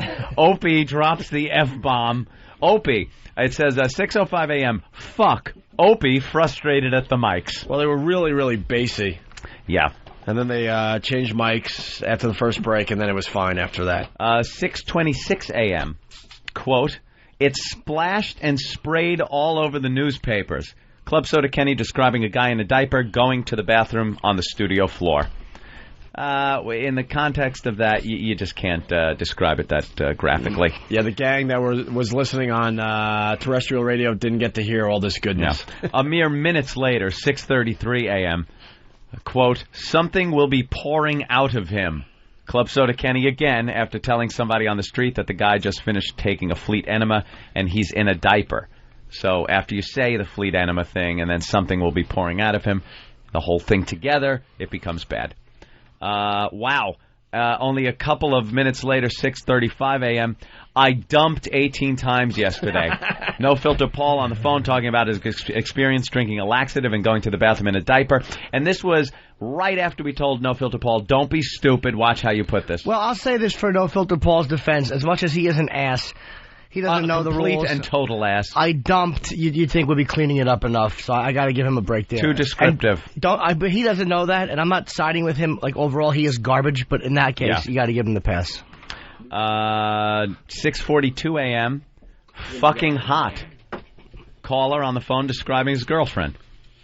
Could be true, could be false, can't be on the air. 7:08 a.m., I found that on whackbag.com. Like we told you, we're working on getting the website names on the show, being allowed to do that. Lawyers are going over things and stuff. There are just certain things, that content that's on websites that can't be endorsed in certain ways. But believe me, we're working on it. We'll be able to do this in the near future, so don't get all upset. Whackbag. Whackbag.com. Whackbag.com. We love Whackbag. Fullblownaids.com. Fullblownaids.com. Whackbag.com. There you go. And join our MySpace account. Pal Talk. MySpace. Opie and Anthony on MySpace. Cumia. Robert Kelly. RobertKelly.com. I'm happy you gave it out because it's not a site. It's RobertKellyLive.com. Who got RobertKelly.com? I'm hopefully a fucking decent comic. Hopefully a comic under 400 pounds. Yeah. Not a feral hog. Feral hog. A mere few minutes later, it's 7-Eleven. Should be butchered. Staring into fucking space. Bob's feet are a delicacy. What was the last dump there? Staring into fucking space. Oh, Marion on the phone. That was Marion on the phone. I thought it was Bob at the Pamplona running of the booth. Yeah, look at Bob chasing everybody. To the streets of Spain. 7:19 a.m. It's about fucking time. That is a caller trying to help Lady Di. At 7:39 a.m., our own mess, Ben. 'Cause Patty's a fucking mess. That was his quote. Ben got dumped out of, I believe, Ben's first curse on the FM and first dump. 7:43 a.m., other shit from Stalker Patty. She said other shit. And at 8:09 a.m., Patty said, oh shit. And those are your dumps for this day. For someone... May 4th. You know what? For someone who wants to be treated like a lady, she has a mouth like a trucker whore. Potty mouth, definitely. A mouth, you know what that mouth needs? Uh-oh. Big fat cock. Big fat one, Ant. Big fat cock. More girth than length. Dominican cock. Yeah, uncut, of course. Unclipped, as they say. I think it's pretty clean speaking, considering she had a mouse trap in her. You guys, let's go right to the phone. Marion's on the phone. Marion? Hi, how are you? Hi, hey, Mary. guys, what happened with Diana? Did she go to rehab or did you ship her back to Elizabeth? Well, it turns out Bam drove her to the rehab center. She was going to, they looked into it. They were going to take her, put her on a 7-day rehab, and then maybe continue after that for the 20-some-odd days that it takes to get her life in order. For those 7 days that she was in, she would have gotten cleaned up, off the booze. They would have cleaned her up physically, some type of counseling, maybe get her life back on the road, find out why she's having these problems. A lot of solutions could have been made. But she decided at the last minute, no, I'm not doing this. I have to blah, blah, blah, lie, bullshit. And she left, and now Bam didn't drive her back to the train station, just ditched her there. And now she's walking, which will take her about 7 hours. Living, Yonkers, New York. Hey, guys, I want to thank you a lot for trying to help her because I don't want to see her dead. Well, hello? We do. But, Marion, let's be honest. You really call that? They really put a lot of effort into that rehab. It was an intervention. That was the meanest intervention I've ever heard. I wanted to start using drugs. Wait, Marion, let me ask you a question. Yeah, you're concerned with Diana. She might be listening. I gave up. Wait, hush. Shut up for a second and let Jimmy talk. For the love of Jesus. If you could say anything to her right now to try to get her rescued, what would you say to her? She's my best. Oh. Whoa. Brutal. Let's go to Sally in Chicago. Sally. Hi. I'm concerned that I'm suffering from a fatal case of the virus. I can't even make a cup of tea without putting the tea bag into the water and thinking something dirty now. Like teabagging. Nice. Yes. See? And also, you can call that thing when you go to the graveyard, you could call it visiting your mom's box. Your mom's box, which would be the coffin that is under the tombstone. Can I just give you guys some advice about that Mother's Day idea? Yes, Colin? I heard it this morning, and all I could think, and I only say this out of concern and love for you guys, all I thought was St. Patrick's all over again. Does it seem like something that might get us in that big of trouble? It really, really does. Yeah. Videotape, put on a website. Wait, Colin's actually being serious? I'm worried about you guys. Don't worry about us. We got this under control. Oh, boy. Now I'm worried. Last words. Now I'm worried when Opie says that. Famous last words. The idea's pretty good, though. Conceptually. I'm just telling you. We'll give You think there might be an outcry, some kind of problem that might make the papers? We'll give it to Florentine for Meet the Creeps. How's that? That's a Meet the Creeps bit. Yeah. That we'll do, and he'll tape. And Your mama is so dead. And could you see mourners like just placing flowers on Mother's Day? And big fat Patrice just standing there doing mama jokes? Hysterical. I'd be arrested as a producer for the Opie and Anthony show. Yeah, well, maybe. Let's see if we can think that out a little before Sunday. Let's go to Scott in Jersey. Scott. What's up, guys? Bear with me on this one for a second. It might take a minute, but I just want to point out the FCC is so retarded that they are protecting us from hearing about a guy dumping 18 times, but XM, on the other hand, has the poop goes the weasel, where some dumb monkey groans and farts and shits 18 times. It's just ironic. It's a climate of fear, my friend. It's the FCC has gotten radio stations and companies whipped up in such a frenzy that they are overcompensating now. But the pendulum swings both ways. Believe me, you can tell right now because we're working on FM that the pendulum has slowly swung the other way. Before you know it, I picture live sex acts with animals on FM radio. Ooh. I'm predicting that. I'm like Kreskin. Yeah. You think chicken fucker? Maybe we'll play that? Oh, yeah. That's good chicken. You've heard that, right, Colin? What? German chicken fucker? No. Oh, God. I love quizzing people on this. You tell me the exact moment the chicken gets fucked. Oh. He's holding the chicken for a while, and there's a woman there and a German man. And he's holding the chicken, and I guess they're romancing a little bit. And then at one point, he sticks it in the chicken. Now, you try to tell me, just by the sound, when this happens. Soundtrack's great.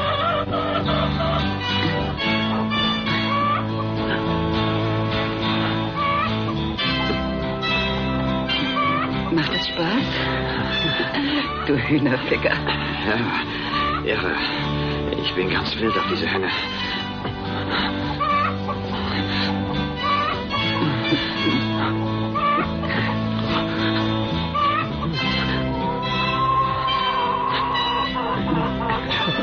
Festhalten. Ja. Ja. Ah, nun wird's gut. Ja, gleich.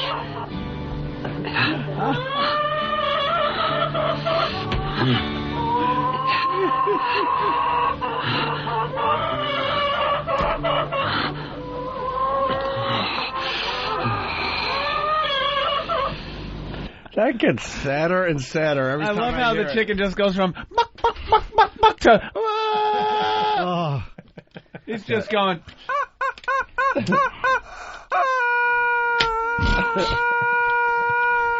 me! That's a chicken saying, please, oh God, why isn't anyone helping me? That's unbelievable. Yeah. I love that in How Germany. does your dick not get hard? It's a delicacy. Now, doctor, could somebody get a chicken pregnant like a human? I guess not. So. It's physically impossible. You sure? Nah. Yeah, the Well, you can get pregnant from a reproductive bathtub. Interspecies. reproductive chromosomes don't equal out. Interspecies. You need 23 and 23 to How make can the you get 46 AIDS from a monkey? that makes a human. If you get 23, and I believe a chicken has less than 23, it doesn't add up mathematically, and That's don't get a even baby. more impressive Excuse when you me? realize he went to fucking Old Saybrook High School. Now listen, ladies and gentlemen. It really is impressive. Guy knows a little bit about everything. I know. Oh, boy. Someone's bitching over here. Eric in New Jersey. Eric. Good morning. Two things. You guys weren't crapping out on XM. It was just looked like technical difficulty. And second thing, Opie, you cheaped out again. I saw Kenny walking in with a whole bunch of bills. You didn't give away all the money. I say the people that followed us ruined it. We had our own. I was standing right outside the station in the Lexus, and I saw Kenny walking in with a whole bunch of money. Here's what happened. The people that were away. following us, like some fans of the show, who were following, and they were picking up all the money. It was supposed to be share the wealth. Like, just all of a sudden some guy is walking to work, and he sees a dollar bill flutter down in front of him, and picks it up, and feels a little good. He found $1. That's it. Not supposed to be the same 5 guys that are following us down the sidewalk picking up all the money. Our stupid Kenny interns. Kenny should have walked 50 feet in front of you. Then we couldn't have seen it and described it. We can't give warning, because the only reason those people were out in front this morning was to pick up the money. Well, our own guy was picking up money. Carrying a camera, picking it up. In my defense, I did hand it off to the guy with no teeth that was downstairs, okay? So I didn't keep it. Colin, former child star, one of our interns. He sounds like, what's his name, the Bronx cab driver. You know what I mean? No. Big A? Big yeah, A. he sounds like Big A. He doesn't sound like Big A. I don't think What show are you on? Former child star? No. He really wasn't. He just looks like one. He has that look like. Doesn't he have that look like the grown-up child star that's falling on some hard times and picking up dollar bills off the sidewalk? As he's supposed to be filming the whole thing? Yeah. He allows older gentlemen to rub scented oils on his body in a bathtub. As he recites old dialogue from his TV show. While they feed him marmalade. Scented bath salts. Rub his young steamy body. Remember the episode when you were in school and you got in trouble? I was always such a fan of your work. Thank you. He's like Marky Mark in Boogie Nights when he's gonna let the guy blow him. $10 to blow me, $15 if you blow me while I'm doing the lines. So you were picking up the It was either that or a car was going to run over him. Yeah, it didn't matter. The car runs him over. It's still legal tender. I didn't keep it, though. I handed it off to that guy with no teeth downstairs. He needed more than I did. How about the fact that the other kid was running with the Norton's Carolines thing, and I was chasing him silently. He knew what I was going to do. Oh, I know. It would have been smashed. We ran. So that kid burnt me so badly. He helped you out there, Jimmy. He's a good boy, but let's say outrunning Colin is not exactly a fucking athletic feat. It's not like it's an Olympic sport, no. right? Ben could outrun Colin carrying the Dillette machines. Let's go to Nick, the trucker. Nick. Hey, how you doing, guys? Hey, man. Hey. I just want to tell you how you could solve that problem. You could just throw the dollar bills out of the window at XM from the XM studios. That's what we'll do next time. All right. Then all you have to worry about is Jim running after it, trying to recoup some of the money he isn't making like you two guys. That's what we're going to do next That's time. right, sir. Good point. You raise a good point, sir. All right, let's go to Toss Salad. Toss Salad, what's up? Hey, what's up? How you doing, guys? Hey. Hey, I have a question for Dr. Ian Smith there. I'm here. I'm a very large gentleman, and I skimmed through your diet book there, and I'm a little concerned that that's almost too much of a cut of food for me to take. Start losing weight, bro. How big are you? 525. Jesus. Nice. Oh, my goodness. So the next time you call, go, hello, Dr. Smith. I'm a fat embarrassment. Right. Yeah. 525? You're right, Jimmy. How old are you? 520. I am 29. Whoa. Jesus. How do you get to 525 at 29, man? Well, just eating a lot. All right, listen. I mean, how else, you know? It's a lot of pizzas. Listen. Working shit, you know what I mean? But I'm not active. That's all you do. Listen. Stop moving. Shit. Stop making excuses and listen. Yeah. You're 525. Listen to somebody. Okay, the first phase of the diet, you can eat as much as you want on it. What are you talking about? You can't eat enough. Did you read? It said you can eat as many fruits and vegetables as you want. Lady Di. He ate the pages. Lady Di. No, man, I'm serious. Come on, you're 525. You're going to die. Yeah, I know that. I've finally come to that. How old were you at 18? It's quite a bedside manner you got there, doctor. No, but I mean, come on. I'm kind of. You remind me of the fucking doctor in Hotel Rwanda. The best part was that Ope just said, "How old were you at 18?" All right, I'll be more. What's your name? What's his name? My name's Jason. Jason, I'll be more compassionate. Listen, Jason, it's a tough morning. Jason, I'll be more compassionate. Listen, just follow what the program says. Don't make excuses. You will drop tons of weight. Do you understand? Yes. All right. He's like Gunnery Sergeant Smith. What's your name, fat buddy? 525, fat buddy. Send me an email. You got Fat what's your email address, bro? Go to fatsmashdiet.com and email me. Okay. Are you about to call me an asshole? Hey, while we're on the subject of diets, I want to give a shout out to Chris Cooter from Kansas. I was in Kansas yesterday. This guy, I was listening to you guys on XM from Kansas, driving around in Wichita. So Chris Cooter from Kansas Computer Connections loaned me his XM. What do you call it? MiFi or something like that? Yes. Mm-hmm. He loaned it to me. And your biggest fan in all of Kansas. He's the morning air personality for 92.3 FM. Manny Kalzinski loves you guys. We were doing an interview. Must have said you about 100 times. Yeah, look at that. Real name Craig. Craig. Hey, what's up, guys? I know you're listening. No, I heard the biggest fan out there is the WBTK killer. Wichita's number one serial killer. Did you see that guy on TV? Oh, yes. Oh, yeah. So that guy's 525 pounds. Yeah, we got to work on him. Well, the doctor really let him have it. Hey, go to page, what page is the 1,200-pound guy in? Well, and who's that? It should have been on the front page of the paper. The fattest guy on record so far. 1,200 pounds. No, that's Musawi. Let me see that. Find that for him. He's having an intestinal transplant over in Italy. He's a 1,200 pound Mexican. He's going to go to Italy to have an intestinal transplant. All Mexicans should be that heavy they'd never get through the border. Wait, what's an intestinal transplant? What they're going to do is they're going to try to reduce the amount of time. Look, there he is. Fat fuck. Size matters. Nice. Two of them. That's some Wait till you fat see the broad. husband. Wait till you see the husband. On TV. What's this about? I don't know. It's on MSNBC and it says size Look at matters. that. Look what she weighs. 680. No. Even the scales at my own doctor's office don't go up high enough to weigh me, so therefore I have to go out and buy a special scale that weighs up to 500 pounds. Aww. She's not alone. The Centers for Disease Control reports 61% of American women are now but she's like overweight. 80%. The number is even higher for men, at 71%. Millions with special needs. Websites like supersizeworld.com are filling them, and sales are soaring. There's a lot of opportunity here for people to make money providing products for overweight people. Yeah. It's not a passing fad. It's a real trend. Even 6 feet under. Keith Davis used to be the only seller of oversized coffins. Now there are That's many. a good idea. The result, doctors say, of a nation coming to terms with its size. Look at the size of that thing. Attitudes are changing in large part You make money by because hiring two-thirds of us are overweight or pallbearers obese, that can and because people are getting so It looks large like a they water don't bed. fit comfortably into the It's like a jacuzzi. Yeah. Everett You pop says the her top. article is Look at it. a Look at waste. this. That looks like Until Bob then, Kelly in a he's wig. pleased the marketplace is recognizing one Look at her size fat doesn't hands. fit all. Today, I am a fat person. Dude. Today, I would like to be comfortably accommodated. Go fuck Janet yourself. Shanley, NBC News, Chicago. She's pissed that she can't just walk in anywhere and buy shit. She's right. Exactly. How do you She think is we not feel? right. We can't walk into a barn and just eat. Can you believe they're going to make all this money off these people rather than tell them to lose some weight and save their life? Yeah. They're going to make all this money selling them.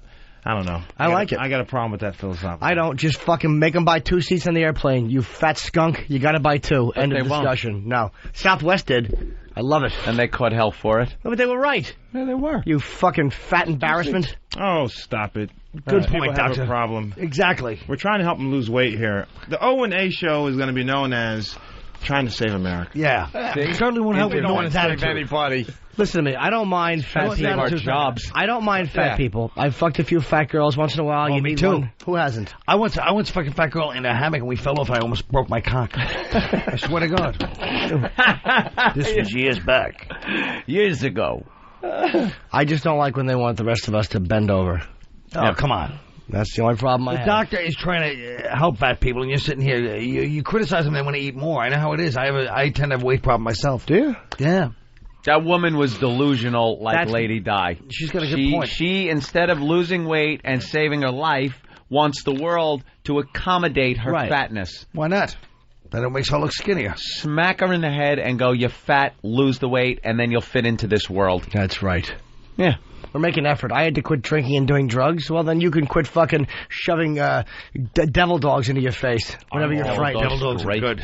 They certainly are. You know what my favorite They're too is? cakey, though. Yeah, you're right. Yankee Doodles. Yankee Doodles are good. Sunny Doodles are good, too. Sunny Doodles are for cocksuckers. I need the chocolate.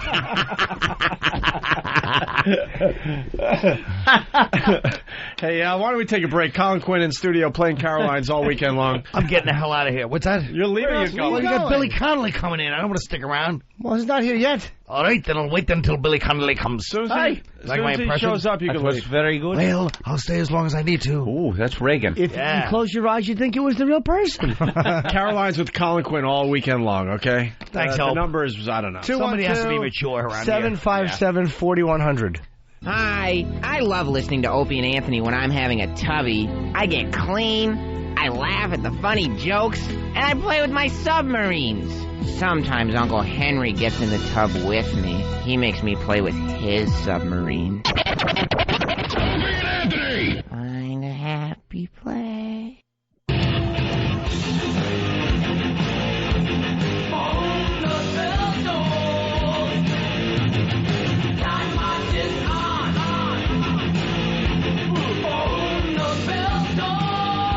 You'll still go to hell, sir.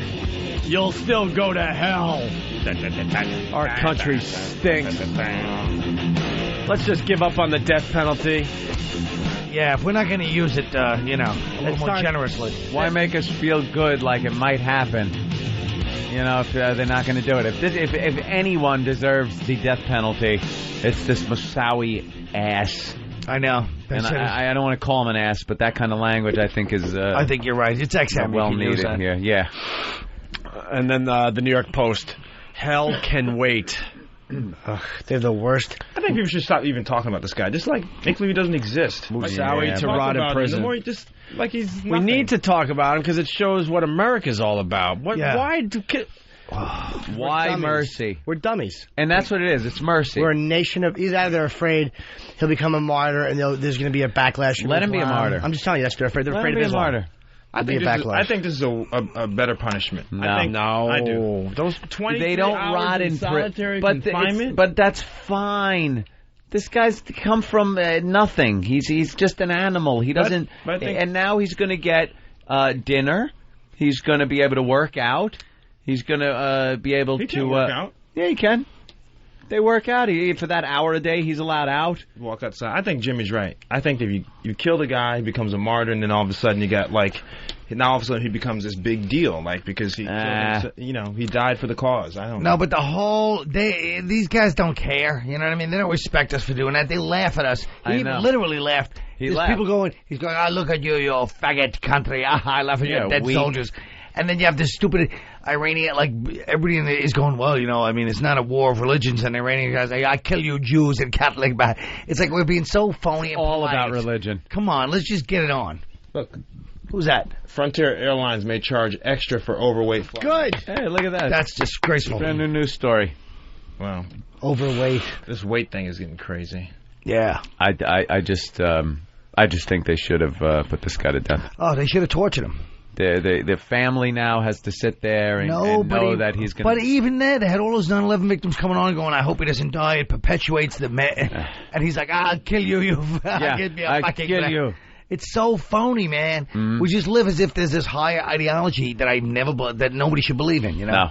Kill all these motherfuckers, man. Fuck that. You can think that way, but I happen to think there's a higher thing. Really? What is it? Well, breathing apparatus.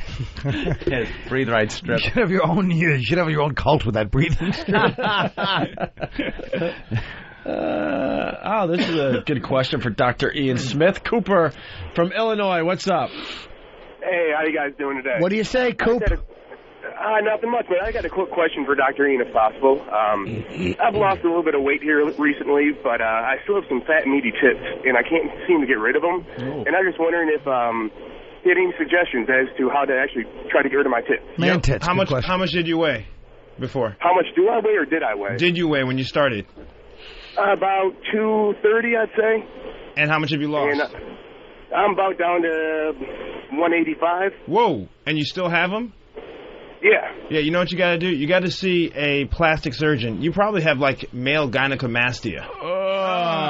The man tits. Man tits. Oh, Billy. Well, because there's no way to actually. I mean, you can't spot reduce when you lose weight. So you can't just reduce your chest. So you need to, you know. I mean, What's it called? It's up to you. Male gynecomastia. I think I have that. Let's see, Jimmy. Let's see. You No. do not. I have gynecomastia. Get out of here. Let's see, Jimmy. He's a doctor. Liar. He's a doctor. Let's see. Well, thank you, doctor. All right, man. Go All check right. with a plastic surgeon. Good luck It's to you, not- sir. Not a bad deal. Thanks a lot, guys. Bye. He's trying to make it. No, you don't have it. Get out of You here. don't even have a hint of a muscle You up have there. nothing. Aren't you working out? Yeah, but do some press-ups and that gets rid of it. I do very light things just to build a little bit of muscle down there. I'm starting to get a chest there, a little bit, not much. You're fine. You don't have. He doesn't have what? What is it again? Male gynecomastia. I don't want gynecomastia. There was a neighbor next door to me when I used to live in East Islip, and the father, that's funny, yeah, right? I know, East Islip, the father had that, and he had no problem going out and cutting the grass without his shirt on, and he had tits. They were real tits. No, it's called small, but male gynecomastia. Like Meatloaf in Fight Club. We should Yeah. ask Edward Norton if Meatloaf really had male gynecomastia. Gynecomastia. Uneducated and buffoon. President Bush pronouncing gynecomastia. Is it gyneca or gynecla? No L. No, I didn't think so. Gynecomastia. Gynecomastia would be silly. Yeah, we all know that. Male gynecomastia. You're the only one that doesn't know not that. know that. Anyway, back to the father. yeah, and he used to push the lawnmower around, and he had and they weren't even big, full, nice ones. He had these banana tits. That could be a good look, though, too. He'd push it, not on him. Did he have big areolas? It's a good look if you're 11. Yeah. That's a big word. Yeah, Patty's cleavage was pretty good today. Me and Jim were noticing when she was right? Yeah, I wouldn't When mind. she was doing the... She's showing a little cleavage. I'd like to titty fuck her, but backwards, where you put your ass on her face. Oh, that way. Oh, my goodness. You look down at those hammer toes while you're fucking plowing away. Talons. All right, Tim, what's up? Hey, Dr. Ian. I got a question. Back in '99, I had the gastro bypass. I did really good. Got down. I was 700 pounds. Got down to 180. Did good for 5 years. All of a sudden, the life left me. I started drinking, started eating more, stretched my stomach out, and now I'm back up to 400 pounds again. Whoa. I don't know if I should. Before you guys smash me, I know I'm a fat, worthless piece of shit. Oh, come on. Don't say that. Come on, Don't man. say that, dude, just because we're thinking it. I mean, I've got a real nice girlfriend now, sweetheart. But I've noticed since I started putting on the weight again, it's getting less and less. Where I think she's finding me attractive. And Hey, dude, do you go to? You ever hear of Overeaters Anonymous? Did you ever try taking care of the mental, or the spiritual side of it, and not just the getting your stomach stapled? I try. Yeah, I saw a psychiatrist for a year before, and like I said, I don't know what to do. I know I'm going to die if I don't lose the weight. Dude, first of all, you got to do whatever the doctors say to do, but try OA. Not a psychiatrist, OA. Because Colin bashed me for not being a compassionate doctor, I'm going to be compassionate here. Okay. I mean, Because you are a disgusting fat body, Private Pile! like I said, I drive truck, and I just, your diet that you have, I haven't got the book yet because, fortunately, I live in a small town and the only store we have is a big Walmart. They don't carry your book. But this is what I told you guys. Email me. Go to fatsmashdiet.com. The top 75 people were giving away free books today. Last time I came here, I got beat up because I brought 4 books. So now I bring 75 books and you guys aren't emailing me. fatsmashdiet.com. Sir, you said you're a truck driver. What do you haul, yourself? Yeah, some days that's how I feel. Like I said, you guys don't have to smash me. I already feel smashed. All right, email me, okay? And if you're top 75, you get the book. Otherwise, it's only $8 on Amazon. My goodness. Now lean forward and choke yourself. It's not the price. I don't have a credit card. But He's hauling ping pong balls and he still can't get past the weigh stations. Your ass looks like about 150 pounds of chewed bubble gum. Okay, Dr. Ian, I'll get on that Amazon.com. It's $8 on Amazon. If you're top 75, to email me at fatsmashdiet.com. I'll give you a book. Okay. I love listening to you guys. Y'all have a good day now. You little scumbag! I got your name. I got your ass. Hey, good luck, man. Give my best to St. Peter. Why, you little maggot! You make me want to vomit. How many Krispy Kremes is $8, Doctor? Let's go to Doug in Arkansas. Doug? Doug? Yeah. Let her rip. You're on the air. Yeah, here's the thing. I wonder how come that Moussaoui character even gets a civil trial in the United States. He's not even a legal citizen. And then the people that want to give all the immigrants amnesty, that's what they're talking about. That's the type of person they're wanting to give amnesty to. What the fuck? Well, sir, in fairness, as much as I disagree with the position on the immigrants, I don't think that they're referring to hijackers from 9/11. Yeah. As much as I dislike their completely left-wing ideology, I got to disagree with you on that. And I think that people from other countries do get fair trials here in the United States when... No, he doesn't. Not when he when he helped conspire to commit a crime. So what is the Constitution? We believe in. What does the Constitution say we're supposed to do then? He has to get the trial. So what are we supposed to do with him? He was found guilty. Treat him as the enemy combatant. This guy's right. Where they take you out when they find you guilty and cut your fucking head off. You're right, boy. No. This is America, man. What are you talking about? Holy cow. I agree with that kid. Now I see why Bush is in office. Come on, dude. That kid's right. He's not, Carl. To follow the Islamic belief and the Islamic Sharia law. He's right. We're not in Islam. Given a trial by Americans with his beliefs that he chose to believe in, and when our fucking people, our jurors that are selected, find him guilty, we're fighting for his civil rights for 2 years. That's right. Before he even got a trial. We fought for his civil rights for 2 years. Yeah, but Doug. Okay. He didn't even want. You're wrong, sir. No, he's not. He's right. We should beat him to death with a Koran. No, sir, you don't understand. Roe v. Wade changed everything. Because if you're not read your Miranda rights, that's totally a violation. That's why there's amendments. Oh, Jesus Christ. What an ass. Before he ever got a trial, lawyers fought for his civil rights. That's right. To make sure that he got a fair trial that he didn't even want. Thank goodness. He didn't even want. But, sir, you got to admit one thing, though. Freedom of speech is an important issue, and you can't yell fire in a crowded movie house. Shut up, Norton. House. I'm trying to talk Constitution with this guy. Shut up. You're making me sound silly. All right, Doug, thank you. The guy's right. Thank you, guys. Bye, Doug. Get home safe. Hey, Paul the trucker. Paul, what's up? Hey, Dr. Ian. Yo, what's up, man? I can't get on the internet while I'm driving down the road, and all you give is your website. If you give me your email, I can email you from my phone and get one of your books. I can't give my email out like that. Yes, sir. See, the whole purpose of you guys going to the website is so that you can read through to understand what it is all about. Yeah, go to the website. That's the purpose. Go to the website so you can read what it's about, and then you take the next step. That's the whole idea. This is Weasel in North Carolina. Weasel.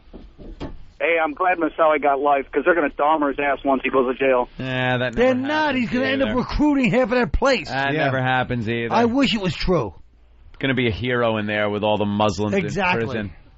Hero. Then the white Aryans will get his ass. Nah, they don't send him to the right one. He's in confinement for 23 hours. He goes outside for 1 hour. He doesn't see anybody. This guy's not going to see anybody. So what? They got that priest. They got the molesting priest. He was in confinement for 23 hours. Mm-hmm. All of a sudden, someone looks the other way. Sure. Who's looking? They did kill him, right? Allah willing. Yeah. Allah willing. The top 10 greatest metal songs of all time. Did Black Sabbath make the list? They better have. Oh, yeah. Oh, boy. Oh, boy. What is it? What is it again? Top 10 greatest metal songs of all time. They should all be Sabbath. No. James Brown. According to Jimmy. No, there's other good metal songs in there. Oh. You got to have a Zeppelin song in there. Probably. They're not really metal, but... Nah, Zeppelin's not like Zeppelin. metal. They're not really metal. All right. How about James Brown? Yes. James Brown, yes. Please. Let's see. All-time metal? What's you got to go Paranoid old school, is number one. But then newer school. Paranoid? No. Yeah, you think? I don't know. What's that song by you know... Crazy Train should be in there, but it won't be. Are there any 80s metal? Crazy, a lot of 80s. Yeah, Metallica's got to be in there. It's just about all 80s. Metallica, Whitesnake. Any Whitesnake? No Whitesnake. No. All 80s except 2 from the 70s. Let me guess Sabbath? Metallica. Metallica, hopefully they didn't put Enter Sandman, right? Please tell me they didn't do that. No. Okay. Four Horsemen I would put. No. Pantera? No Pantera. What Metallica song? I'm not saying. We're going to do a little list here. Primus? We're going to do a little thing. Primus? Heavy metal. Top 10 greatest metal songs of all time. Number 10. Number 10. Motorhead. Oh. Ace of Spades. Ace of Spades. That's right. You got to let us guess before you put the music up.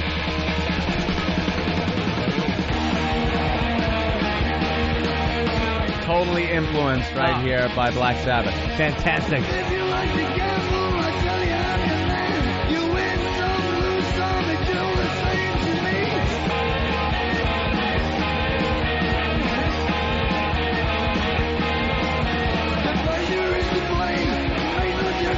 Listen to Lemmy. What an animal. With those sugar pops on his face.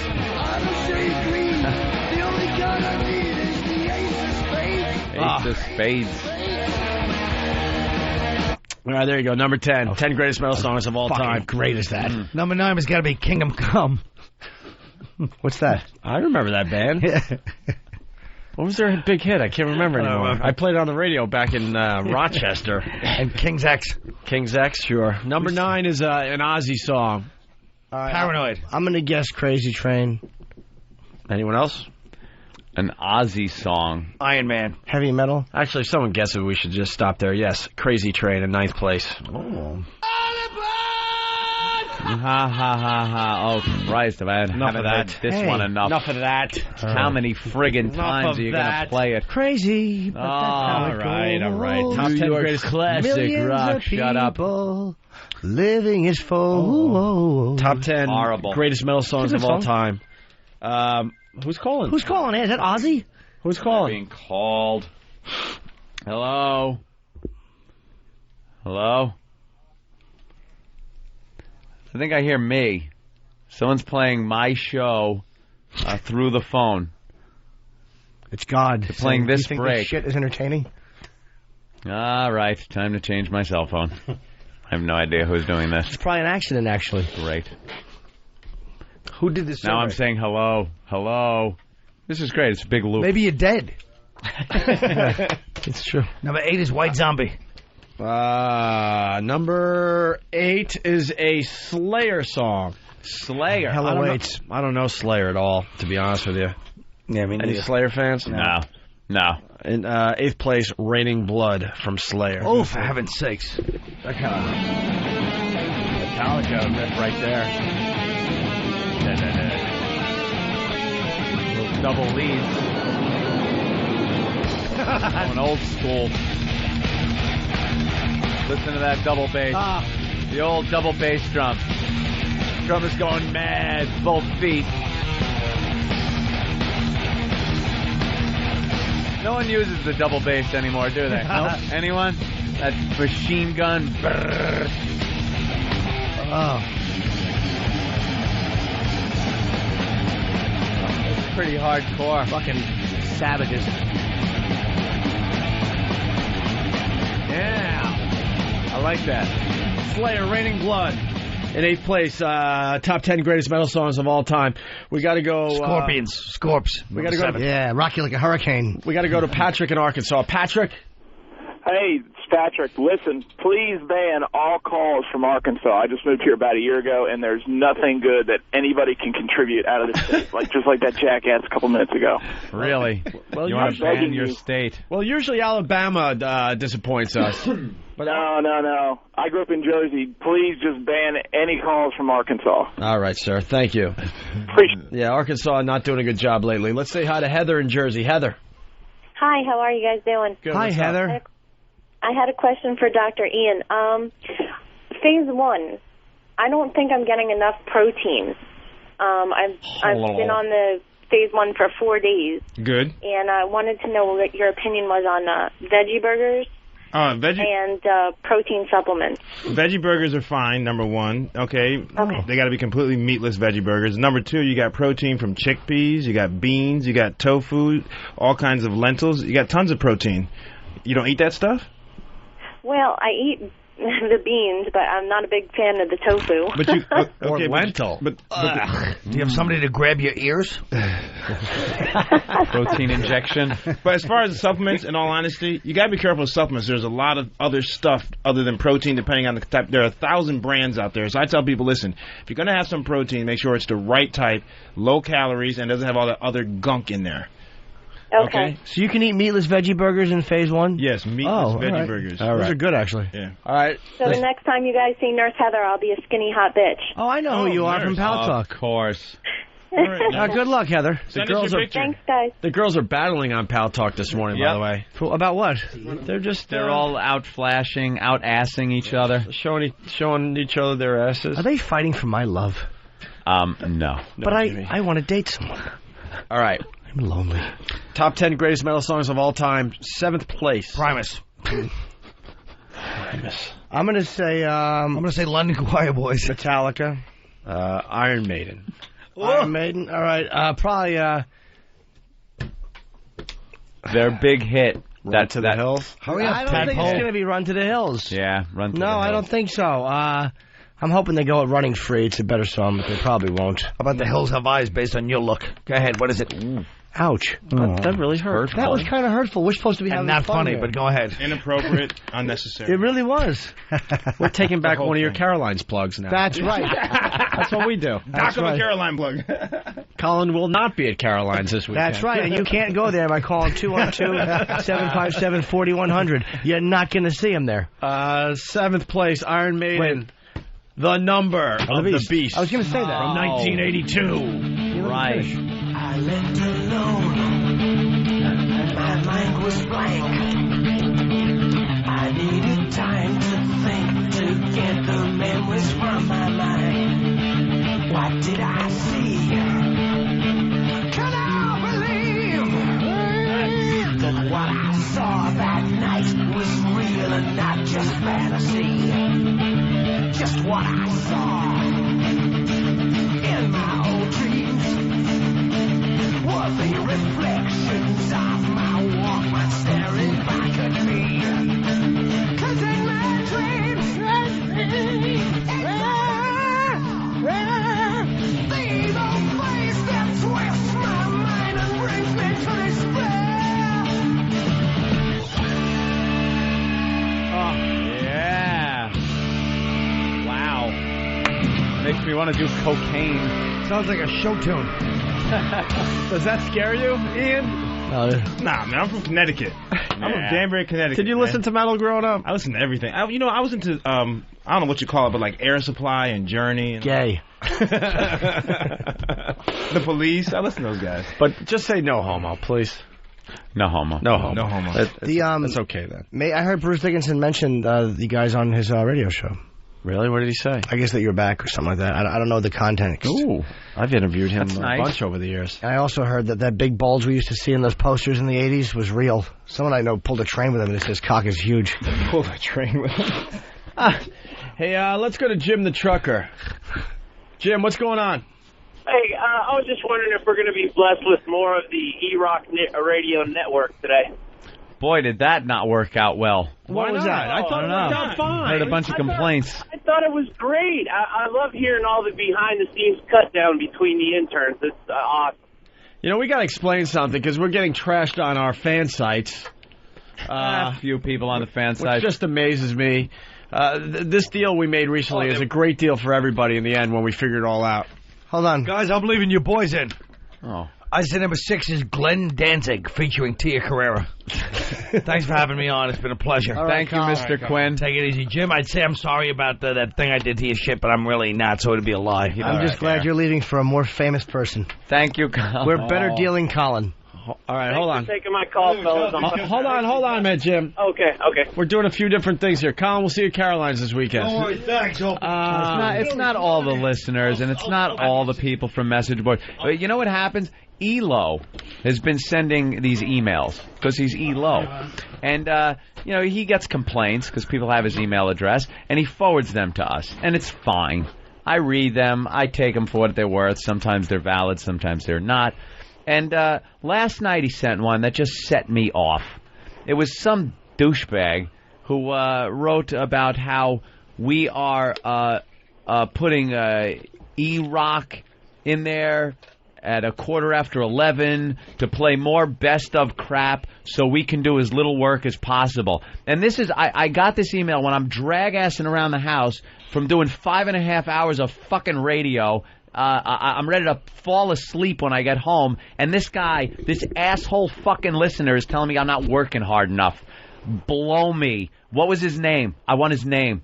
Because he signed the goddamn thing. I'm looking for it. I'll punch up my own email right now. I don't care how long it takes. I'm looking for it because I want to read it to everybody because you were angry.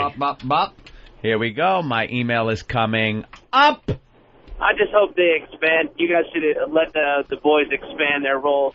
I think it's great to hear them chattering back and forth. This is in its infancy, my friend. This is something that's never, and not like other people say it, this is something that really has never been done in radio.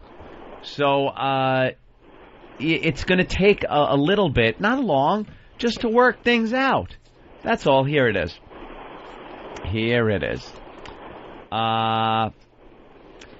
Kevin Huxford. That's right. His name alone annoys me. I'm Kevin Huxford. You and the boys have sacrificed the show to make some money off of Free FM, apparently to spread the word of XM to the people that wouldn't sign up for Howard when he left. The show is taking its hits creatively during the 6 a.m. to 9 a.m., and the commercials are ridiculous. You're not doing much to make it easier for the fans. I'm hearing more XM bits, Ramon bits, WoW tutorials, and listen to the soothing sounds of Percy Faith commo crap to fill time. You're messing with the replay schedule where you don't have the online version and the satellite version synced up. So I heard a re-air of FM Tuesday from 3 to 6, and then heard it again in my car from 6 to 9. When you did it on Monday, it was on XM from 3 to 6 in both places. Like, he's annoyed at the replay schedule, which, believe me, so am I. We're working that out. Again, work in progress. And then he writes this. Now as a capper, like this is something we've been doing. We've been doing this a week so far, my friend. As a capper, they have E-Rock going from 11:15 to noon in some effort to somehow satisfy XM's desire that the show go to 12 p.m. whenever possible without them actually putting an ounce of extra work in. They essentially have him hosting a live and incredibly lame worst of show. I'm going to cancel one of my units and send the corresponding Roadie 2 to your attention at XM, sir. Yeah. Thanks for screwing up one of my joys of my day. Regards, Kevin Huxford. Kevin Huxford.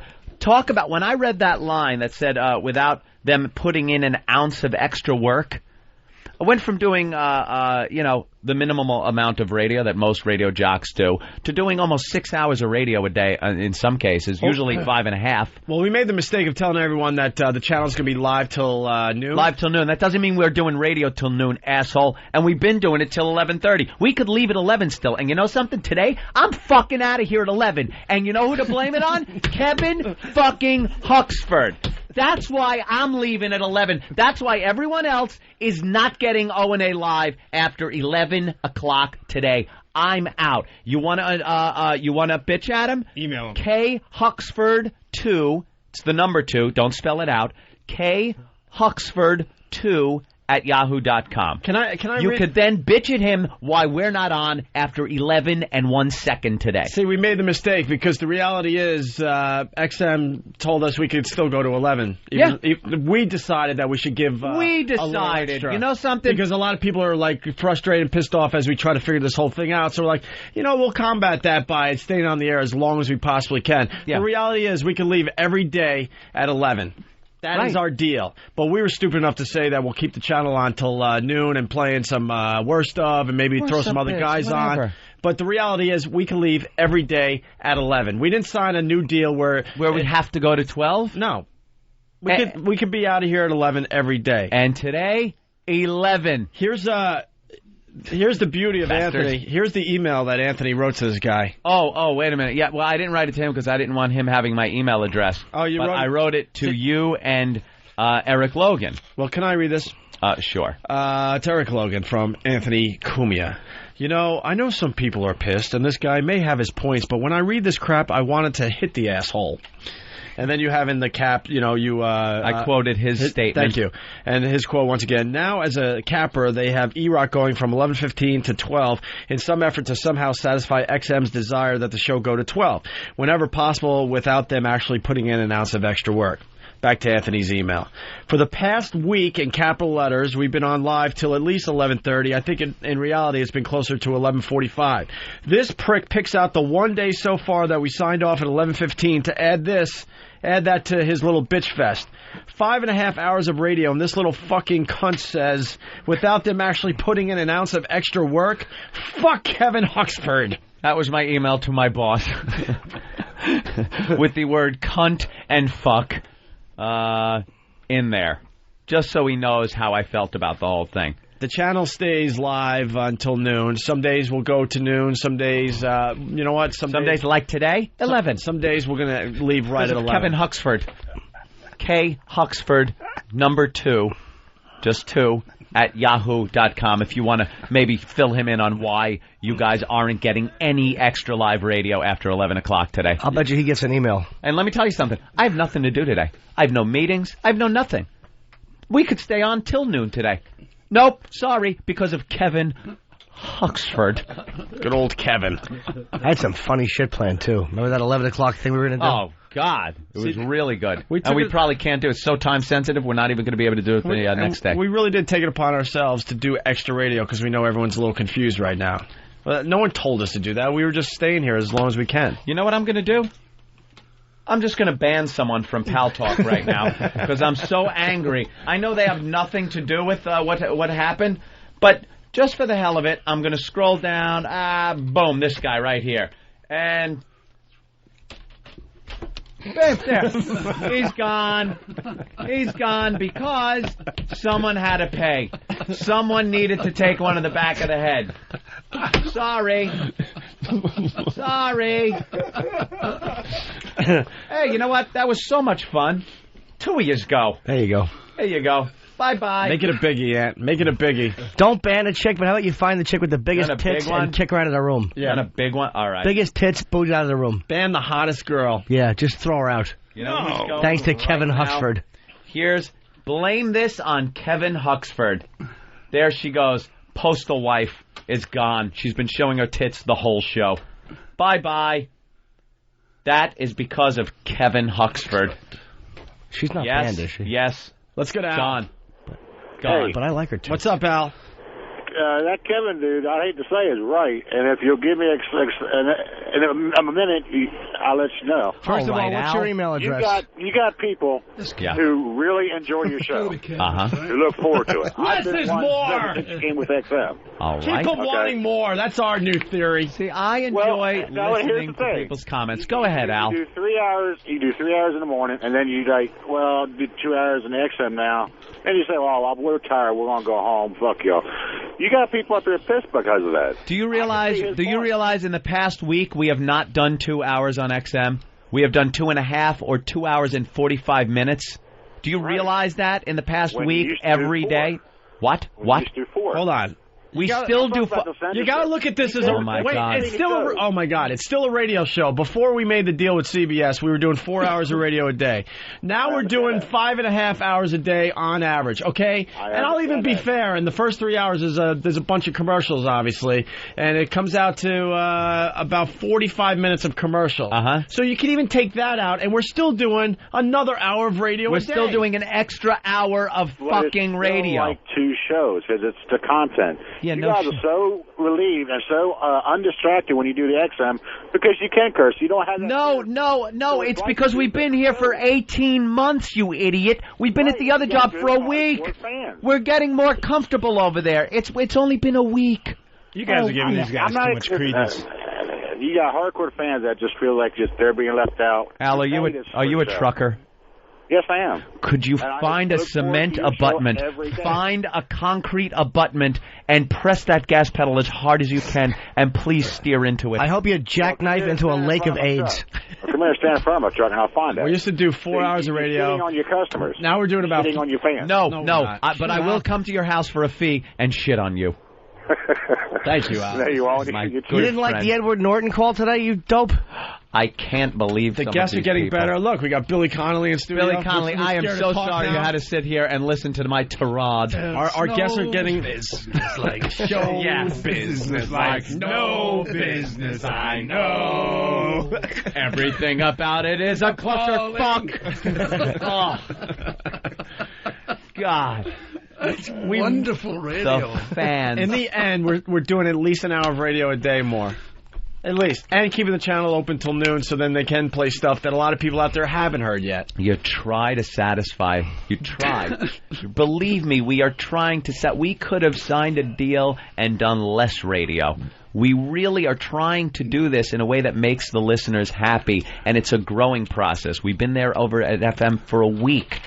Give it some time. There are these impatient little whiny bitches, and they can't understand that it's a change, and it will gradually work out. Don't worry so much. We know what we're doing. But they don't know what to do when you go off the air. You see, they're just hanging there. What do I do? Yeah, till 12. What do I till 12? You what said. What am I going to do? But you said. You promised. I can't masturbate for that long. It sounds like Ozzy. I love it. I'm closing my eyes and I see Ozzy. They don't know what to do. That's the problem with programs, you see. But you did half an hour less. It just left them hanging there. Yeah, they see us, if we go off at 11:30, as doing a half hour less because we didn't go to noon. Meanwhile, the noon thing is a courtesy, so we gave you a half hour more. But they don't see it that way. It's a courtesy. Give me a break. It's a fucking courtesy, Huxtable, whatever the hell your name is. And Kevin Huxley. I don't know what the matter. Don't get Bill Cosby involved. Don't get Bill Cosby involved. Aldous Huxley. I was sitting there waiting for your show. Rudy was disappointed. Oh, God. Slipped the girl a contact and fingered her. I don't do Cosby impressions, but... Well, it's good enough, though. Jeff in Tennessee, what's up? Hi, guys. Hey. I just wanted to defend Eric and Stan. I really enjoyed that little request show, and I hope you guys keep that going. Yeah, it was something different. Kevin and the Allen or whoever the last two guys, those are cunt fuckers. All right, yeah, there you go. It was something different, and people enjoyed it. Spike in Chicago. I don't like the fact, by the way, that Eric has been getting badmouthed. I don't like the fact that they're not appreciating your hard work, E-Rock. Spike? Yeah, I enjoyed that segment at the end of yesterday's show. I'm a big Nathaniel fan. More Nathaniel. All right, thank you. Thanks, man. Joe in North Carolina. Hey, what's up, guys? See, we're taking these calls to make ourselves feel better. Yeah. I've been with you guys from NEW, day one at XM, and I'm so tired of these whiny bastards crying, bitching, and complaining about the fucking phenomenal deal you guys have made and how you guys are basically doing all this for them. Would they much rather you guys fucking took off for a month and played the worst stuff for a month while you figured all this shit out? Well, I hate to bring up... the great radio that you have been giving us. Wait to see what happens. bring up what's going to happen. No, I'm teasing, of course. And you know, people also have to realize that with the new deal came new money, and we need more time to spend it. You guys are fancy men, and you deserve that money. Seriously, you guys are busting your asses for us, the true hardcore fans like me. We would have never gotten Edward Norton. We get Edward Norton now. We get bigger guests, and we got a huge announcement that has something to do with this show in hopefully a week or two. That would have never happened unless we made this deal. Guys, this is the deal of our careers. All right, thank you, sir. Thanks, Joe. All right, Billy Connolly. You don't need to make excuses for what you do. Oh, for some reason we do. Yeah. I don't know why. Because you've run away and left them. Is that it? We've abandoned them. Because deep down we know they're right. Oh, my, deep down there's guilt. Hey, do you listen to heavy metal music? Yeah, from time to time. Well, in as much as I don't mind it, you know. We're doing the top 10 greatest metal songs of all time and just kind of having fun and making jokes and stuff. So. I don't know if I have a favorite. Well, I don't either. I don't really have a favorite. It comes on, I listen. Well, the list was Motorhead, Ace of Spades in 10th place. Oh, Jesus. Lemmy is a pisser. Yeah. Oh, that's a stunner. Ace of Spades is the only words you hear in it. That is pretty much it. Yeah. And he puts his microphone here, like about 3 feet above where anybody else would put it. Yeah. So the whole night his head's back like that. And he strains this thing up, Yeah, and he has to hold that wart in case it comes off with vibration. All right, and then in 9th place, Ozzy, Crazy Train. Yeah, okay. Then Slayer. You ever listen to Slayer? No. 8th place with Raining Blood. It's a shame that we don't listen to Slayer. That's a good song. That sounded pretty good. I like that a lot. 7, Iron Maiden, The Number of the Beast. And now we're up to 6. You like Kiss? Yes, I do. Is it rock and roll all night? But it's kind of, that's not really heavy metal, is it, Kiss? It's kind of pop, really. Yeah, I wouldn't consider that pop heavy metal. I think it should be Deuce, but they probably gave it to rock and roll all night. Anyone else? Stop. You know, Better be one of the heavy ones. What? You know, you just keep. I like how you do that. You always cover yourself. He guesses one thing, then he says, "Well, it should be that," but he knows it's not going to be that. Come on, a rock and roll of shit. I do like to have 2 guesses to everybody else's one. But there's also the valid point that rock and roll all night is the anthem, and that's the big one, and Deuce is, I think, a better song. Okay, but then you get neither one right, and then you say, "I was going to say that." Well, Number of the Beast I was going to say, but Paranoid on the list. We haven't gotten there. You're stepping up. It's one of the best songs. Are you trying to skip ahead, sir? Are you trying to skip ahead? No, I didn't. Do you know what our listeners will say if you skip? You were much better when you were on till 12.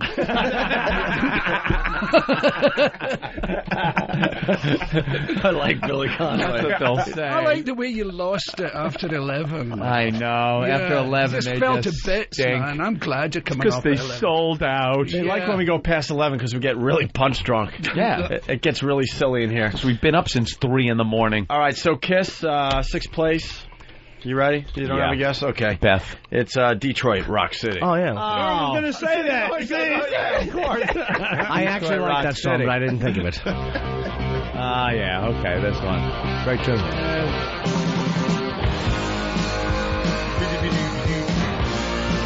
Yeah, this one was all right. That's great. Come on, people! With his feather boa, yeah. They're rocking. Saturday night.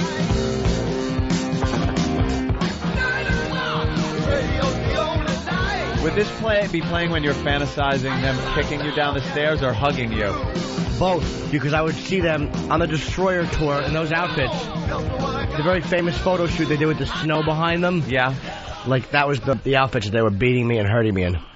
So Jimmy would fantasize that Oh, you gotta tell Billy Connolly this story. Yeah. It's just the truth. I'm 37, so I grew up, listening to Kiss in the 70s. And my first fantasy when I was 7 years old would be that Kiss would show up to my apartment with their makeup and costumes and beat me and, really hurt me and throw me down the stairs and then hug me and love me and make me feel better. Like, after they heard him, they would cuddle. What were you doing when you were thinking these things? I don't know. It was like, what I would do is I would kneel by my bed. This is true. I would have to shit. I wouldn't let myself shit. I would just kneel there and have to shit and fantasize about this kind of stuff. You are the twisted son of a bitch, man. I always had this whole toilet thing. I would never shit for you. I would hold it in. My God. He's got the weirdest, fantasy things. I dreamt I murdered Paul McCartney once. Yeah? Yeah, and buried him at a traffic lights in Glasgow. It doesn't relate to anything I've ever thought or done in my life. You dreamt you married McCartney? I murdered him. Murdered him. Oh, I thought you said married him. I was going to say, did you wake up missing a shoe? Oh, my God.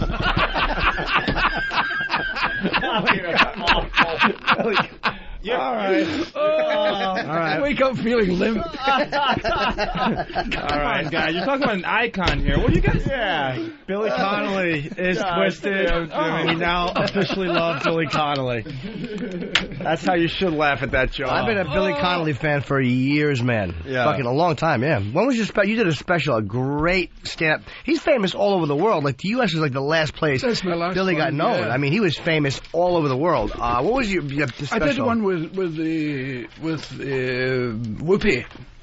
And then I did one on my own after that, Pale Blue Scottish Person. That was like the 80s, right? Late Aye, 80s. that's right, yeah. Where are you from?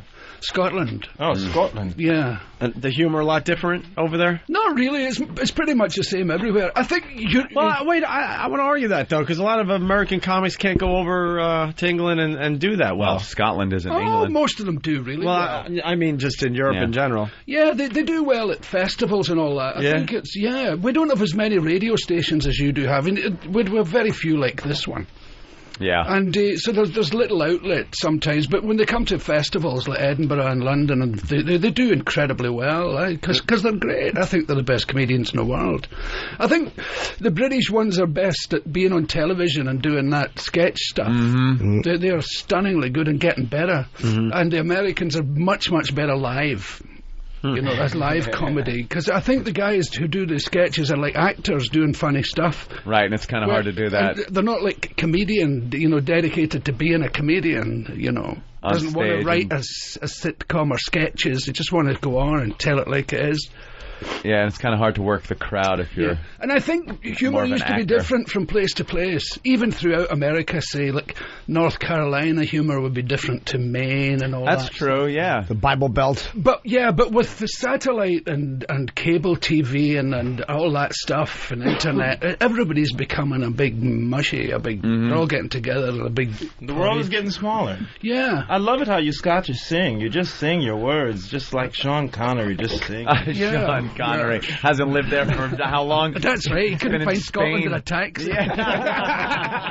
Guy's been living in Spain for his whole life, I think. Yeah. He hasn't beaten a woman in Scotland since 1972. 1972. If you miss Scotland, reload and fire again. Sean Connery. Let's go to Seth in Maine. Seth, what's up? Oh, I'm begging Jimmy, please tell me that fantasy wasn't true about you holding in your shit.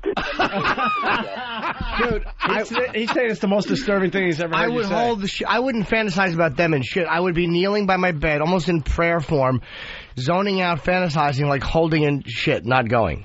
Well, I mean, the guy that came in yesterday, that shit on himself was disturbing, but this takes it to a whole new level. Yeah, like there's a reason you did that, whatever psycho reason that you never sorted out. And Yeah, maybe it was shame. Who knows? Penis shame? I don't know what it was.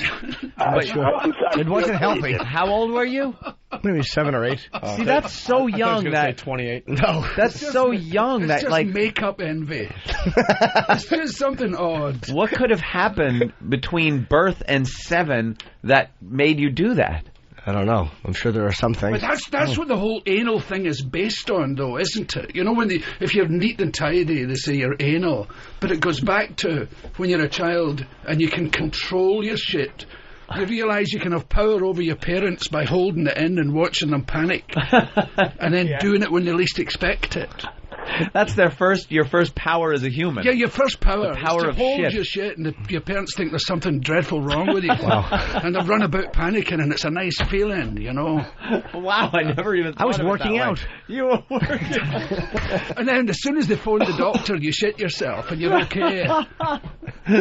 I was a conniving little douche. That makes sense. Yeah, so you can, but you've aligned it to prayer, which is a different thing altogether. Yeah, that's a little weird. Well, I wasn't praying. I was actually just in that. I used to kneel on my bed, like on the floor. No, it wasn't that I would pray, but I could never sit when I had to take a dump. When you have to take a dump, you can't sit on a chair because it's just too uncomfortable. So kneeling was cool. Like your little poke out and you pull it back in. That's so odd, man. I don't know why certain things happen when you're a kid. You're so young that yet you had nothing affect you in a certain way, yet you have certain phobias or things. Because I remember, like 5 years old, being petrified of strangers. Things like that. My brother and sister had no problem. Like, back in the old days, when my father and mother had to go into the store, they'd leave us in the car. That's what you did back then. Yes. You just shut the door, roll the window down a little like you're a dog, and they leave you in the car. And if anybody came up to the side of the car because they were getting into the car next to ours because it was theirs, I would freak out, lose my mind. My brother and sister are sitting there fine, and I'd be like, like the guy's going to break in and kidnap us. And like, where does that come from? Have you seen photos of yourself when you were young? That was a justifiable fear. I'm not a pedophile, and I see photos of him when he's a child. I'm like, I would have fucking fumbled with him in a second. Look who's talking. Oh. You are just a tussleable little tyke. I looked like a young lesbian with my stupid glasses and my fucking half a mullet. You do look like Billie Jean King. I thought my mullet was half of something. Well, you have half a mullet, which is like quarter of a haircut. Look, that's little Jimmy. That's me when I was a kid. There. Oh, and what? That's me. That's Anthony. They were put together because he's older than I am, obviously. Oh, that's very good. Yeah, but look how adorable little Jimmy is with his glasses. We are a couple of dreamy-eyed fairies, aren't we? Hey, Mikey has a question, I guess, for Billy Connolly. Mikey, what's up? Yo, what's up? Billy has a hilarious story about when he was a kid and how he discovered masturbation. I was wondering if we just share that with everybody. Yeah, you got a national audience here.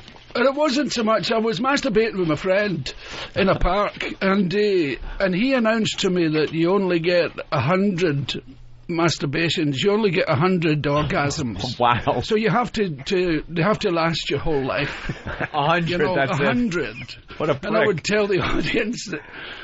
I'll never forgot how panic-stricken I was at 101, which was the following afternoon. That's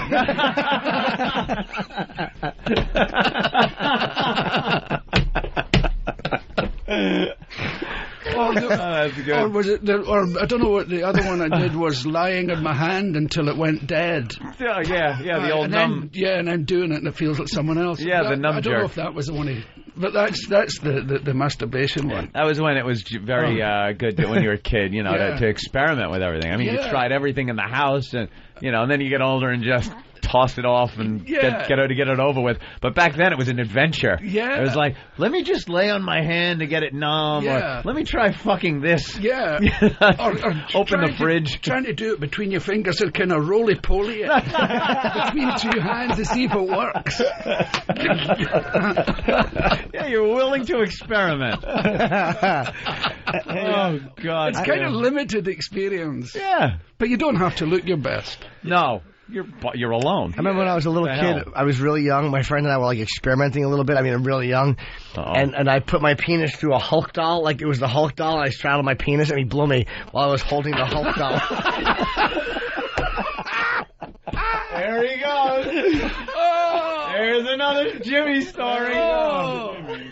Write the book, Jimmy. And it's these little therapy sessions I appreciate so much. It's comedy. My name's Billy, and I'm all fucked up. It's comedy and therapy at the same time. So you put it between the legs of the Hulk doll? Yeah, like so it looked like Hulk had a penis. Well, yeah, like it was Hulk's penis, not mine. Right. It was a homosexual act. Did you pull the string on the Hulk doll and it went, no homo? Oh, are you awful? Yeah. Wow. Same friend that might have shared Monster Inn under the porch thing story? No, different friend. Yeah. You were a little whore. I was a dirty boy. This guy's still laughing. Yeah, John, what's up? I'm trying to recuperate from that. Hey, listen.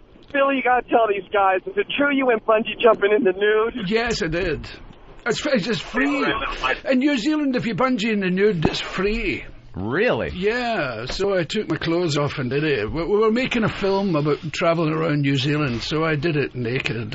I'd be afraid there'd be some kind of snapback or something, like you're getting some support with It's very gentle. It's a lovely thing. Yeah. As a matter of fact, not only is it gentle, but when you get to the real bottom of the whole thing and you shoot up, it's even more pleasant than flying. Really? Yeah. Well, it stretches you feel like to its extreme, and then it goes, whoa! So you shoot into the air upside down with your penis smacking off your stomach. and it's very, very good. But it's free. It's completely free if you do it alone. The worst if you do it naked, rather. The worst is if you shoot back unevenly, like if the force pulls your legs back faster and your cock is waiting there for you on the way up. I nearly did that at yoga once. Nearly, damn it. Right? Yes. I was falling backwards, and I got a good look at my penis from there. As I was kind of folded up, my legs were kind of Can you reach? A little closer than you wanted. Like a bizarre Indian statue, and I fell backwards, and I fucking nearly swallowed my dick. Were you able to reach? Did you give it the extra effort to try to reach? If I can do this, actually, you're on a mat with a broken neck. That's right, the little tongue extension. You don't want to be found with the broken neck on your bed. Let's go to Joe in Jersey. Joe. Yeah, I used to use the jack. I used to take an orange juice squeezer and use it to jack. How? And you know when you cut an orange in half and you put it on, it almost looks like a bullet, and then it spins, and then the juice goes out. Yeah. I used to grease it up and rest my sack on it, and then turn it on, and then jack while it was rubbing against my sack. Oh, wow, that's a little dangerous. That's dangerous. Oh, well, that goes back and forward, doesn't it? It doesn't just go in a circle. Yeah, it just sucked having my mother have to buy another one every other week, What'd you finger your ass with, a cheese grater? And didn't you think maybe your family was using this to juice with? Yeah. No. What I was doing is I stole it from my mother, and she'd never find it, so she had to buy another one. Oh. I bought like 3 of them.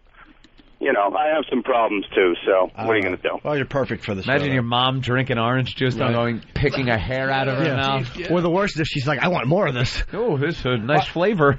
By the way, the No Filter Paul video is up on OpenAnthony.com. Yeah, I heard it's really disgusting. I think we need to share this with Billy Connolly. What do you think? Well, it happened yesterday.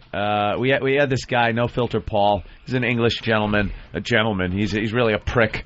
And oh shit! That's pretty much it. This is a man. Yeah. Use the term loosely. Yeah. Oh my God! Just watch this. He screwed up. He's gonna do. Yeah. Just watch. Oh God! He's melting. He's melting. And it's green, too, for some reason.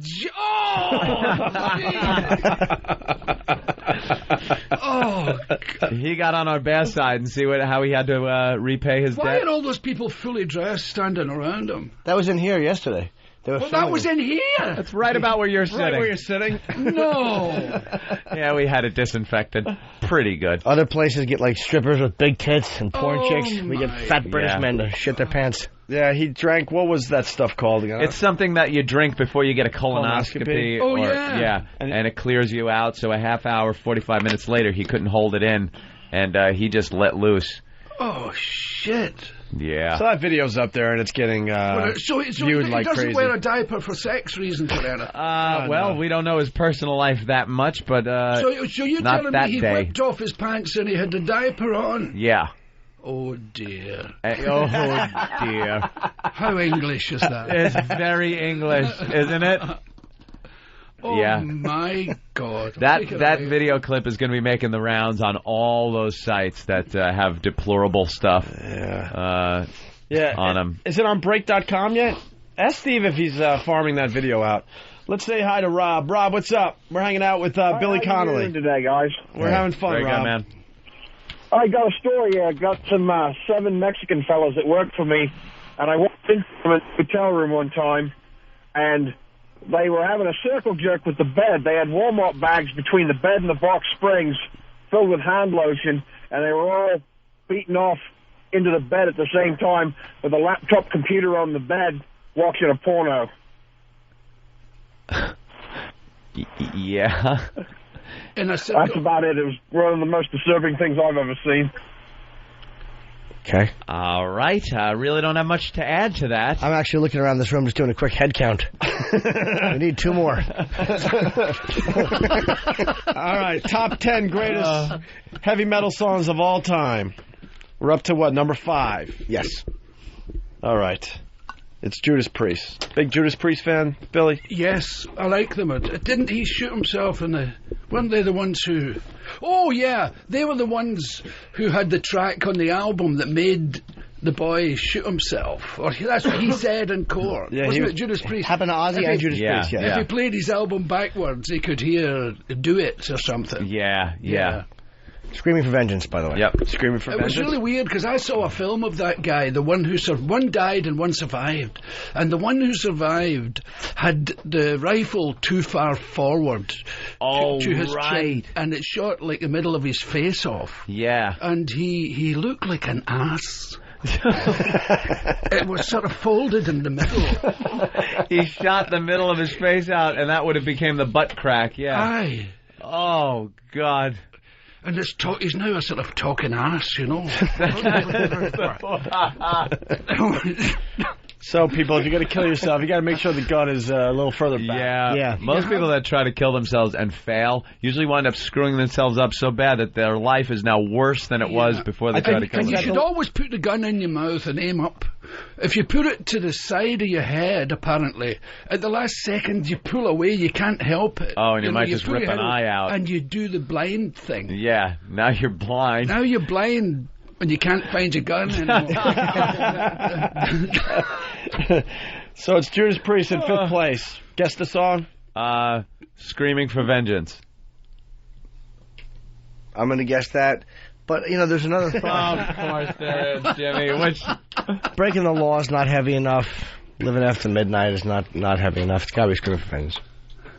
Another thing coming? Come on, no. Wow. You've got another thing coming. Yeah, honestly, first thought, but fucking Screaming for Vengeance is heavier. It's better. Yeah, I thought so. Damn. The old MTV Is there any AC/DC? Well, AC/DC is in 4th place there, Billy. Want to guess Highway to Hell? Highway to Hell? Nope. Nah, it's got to be Hell's Bells. For Those About to Rock. No. Shook me all night long. The 4th greatest metal song of all time. Wait, AC/DC. Wait. I gotta say, it's gotta be Dirty Deeds. Dirt Cheap. Yeah. Back in Black. Why? Because it starts like that. Very heavy. Do you know what they call them in Australia? Akadaka. Really? Akadaka. Wacky Aussies. AC/DC. Wakadaka. Let's go to Philip in Arkansas. Philip? What up, guys? What's Hi, up, Philip? Hey, first of all, fuck that guy from New Jersey. There's plenty of good things in Arkansas. All right. But second of all, I want to tell a story about a guy who had already tried to shoot himself and hang himself, and that didn't work. So he tried to ram a chainsaw through his neck, and it got stuck in his spine and paralyzed him from the neck down. Oh, my God. Talk about a fucking loser. He's 0-3. God must have a special plan for him. Yeah. Chainsaw. Why a chainsaw? It bogged down in his spine and quit. I can imagine. Can you The imagine? vibration would make you lose your grip on it, and all the blood you'd slide off the handle. No kidding. And stop. Not a very good, clean. Yeah. Talon, what's up? God. That's rough. Hey, I'd like to ask Billy about how, about working on The Last Samurai with Tom Cruise. He had it was a short part, but it was pretty good there. And how bad did it suck that his character died and that faggot Cruise lived?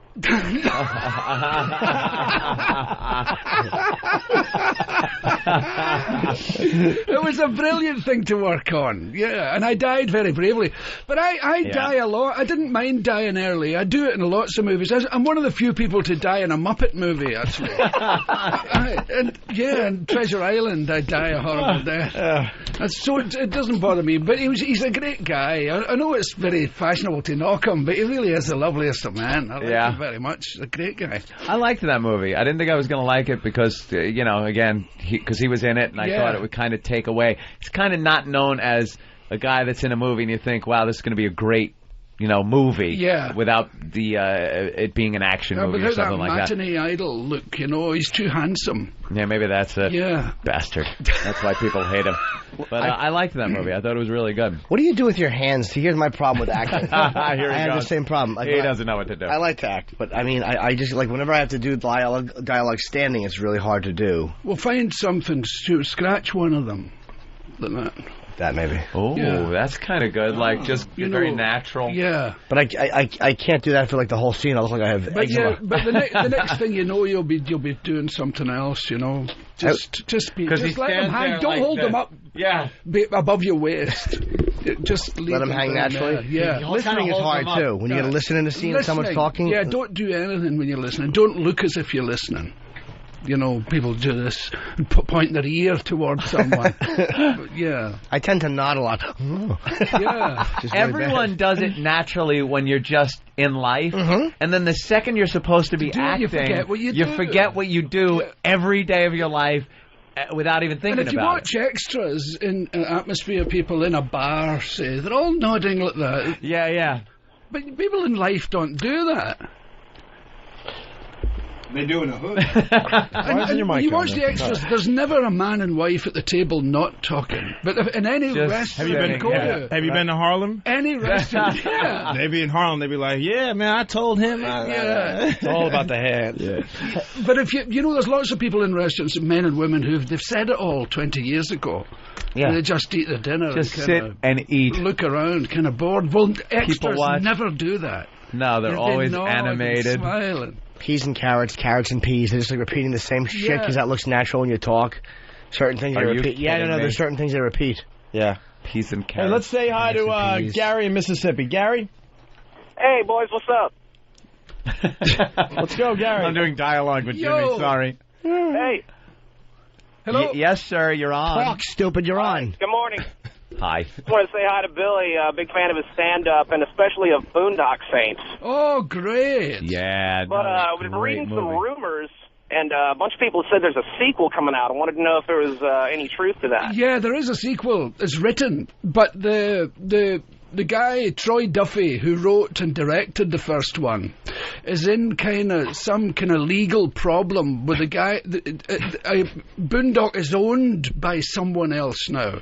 You know, to get the money to make it in the first place, he had to borrow all sorts of stuff, and it didn't make it back, and someone else now owns it, and for some legal reason that I don't really understand, he can't be making the new one. Just now, but it'll happen later. They do have a website, I think, Boondock Sense, and they keep people up to scratch on it. But I hope they do make it. He's got some great ideas. He's a great director, and not only that, he's been really badly treated. Two of the guys who were on the movie made a little movie that was supposed to be PR, public relations, about the making of the movie, and they turned it against him, saying what a bastard he was, and showed it at film festivals. What a couple of pricks. Yeah, when he was kind enough to let them do it in the first place, and then they turned again, and they said he's a hard man and he's a bully. Well, what he is, he's rock and roll. He's not film. He is, and that's why I liked him. He was lovely to get on with, and he didn't know how to treat people sometimes. But that's okay by me. Yeah, it's a lot better than being treated syrupy by some fucking limp-wristed prick. His mother gave him the money to make the movie, you know. Yeah. But he's hard and he's good and his ideas are great and he's a smash, and I hope it gets done soon. That was one of those movies that really hit its stride in video. Like yes, after the fact, it became an underground cult. It didn't come out. It only did one cinema. One movie. And I found out, I remember I was in the video store kind of looking around. I was like, what is this? I read the back of the box, thought it sounded interesting, and watched it, went, how come I've never heard of this movie? Yeah, Willem Dafoe's lovely. Yeah, and then everyone started talking about it. It became a big, like, kind of underground cult hit. Yeah, and I'm El Duce, and I'm the killer, but if you notice in my scenes, I can't even hit the building. I couldn't hit Yankee Stadium. I don't know why. Oh yeah, I shot somebody's pinky off, didn't I? Yeah. Let's go to Mark in California. Mark. Hey guys, I live in Scotland. I lived in Aberdeen for about 8 years, and one of the best comedy bits I think I've ever seen was from Pale Blue Scotsman. Can you talk about when those guys are the sadistic fucking bastard headmasters used to make those kids swim in the ocean? Oh yeah, was it the teachers used to take us to Aberdeen on holiday, and we had to swim in the sea. Well, it's the North Sea, for Christ's sake. And just over the horizon, there's men in safety suits on oil rigs, survival suits. Right. But you have to strip and run into the sea. And I always remember that not so much your feet and legs, but as the sea was just coming close to your balls. Oh, yeah. Remember that? And the noise, it was the same noise as a donkey having a hot potato shoved up its ass.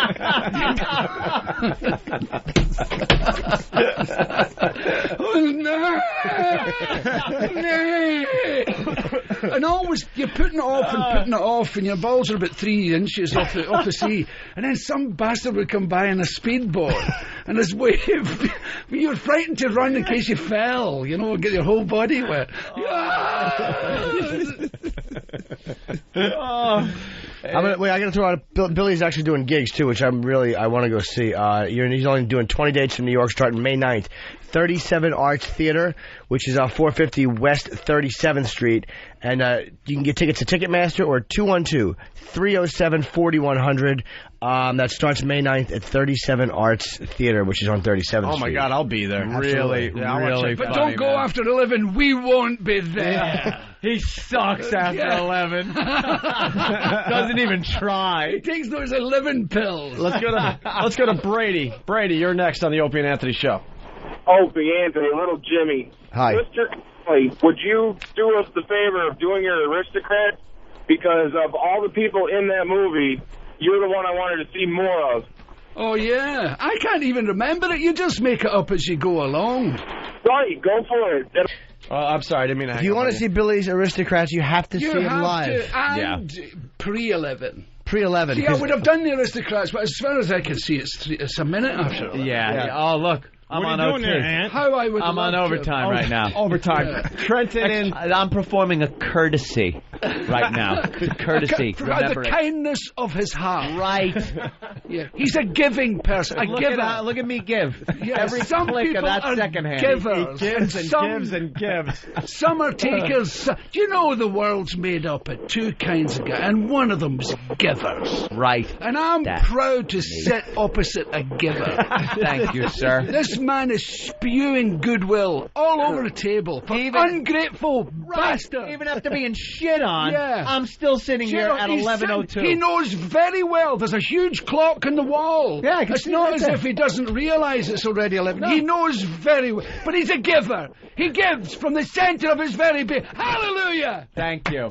Thank you. Because I tried. Do you have a website, Billy? Yes. BillyConnolly.com? That's it. All right, you got it. All right, good. CONNOLLY. 2 N's and 2 L's in the last name. Let's say hi to Trenton in Texas. Trenton. Hey, boys, how you doing? Hey. Great show. Yeah, I wanted to talk to Jimmy about why he thought Back in Black shouldn't be number 4. It's the 6th best-selling album of all time. No, I'm not saying it's not a great song. AC/DC, I understand, sells a lot. I just prefer some of their other songs to that one. Like, I think Dirty Deeds is a better song and it's heavier. Yeah. Okay. Well, yeah, it's just a harder riff, than Dirty Deeds, I think. And, like Angus Young just performs like, the lead guitarist. He puts out like, harder riffs than most of these crap bands, which are called heavy metal. Absolutely. And, I just want to set you straight, but they're not a pussy band. Absolutely. Sometimes they don't even call AC/DC heavy metal. Yeah, they call I know. They call them like punk rock or whatever. Hard rock or something. Yeah, or queers. Right. This guy's a freaking musicologist. But I think they do better that way. By not being beside Saxon and all these people. I think they do. Yeah, I think they get bigger and better audiences myself. I think I have to shit. My stomach is bloody. You want to just pray on the side of the I've got a console and rosary. hold it in? You want to get on with it?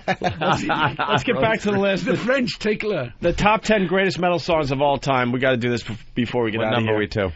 Number 3. It's a Metallica song. Oh, I don't know, man. Seek and Destroy. Songs.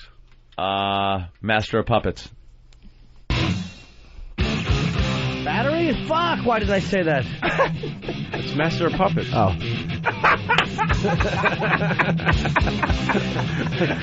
This rocks. Although I do like Sabbath True. But I know a lot of purists really don't like Sabbath True, but I like Sabbath True. Yeah, that's like beginner Metallica to a lot of people. Yeah, I know. But Although I love this just Sabbath kicks True ass. as well. All right, number 2, top 10 greatest metal songs of all time, Guns N' Roses. That's a little weird. Paradise City. No way. Welcome to the. Are you crazy? I blurted out the first one that came to mind, and it's after 11. Welcome of course, to the my jungle. opinion just sucked. Post 11 blues. Post 11. It's yes, it is. Welcome to the jungle.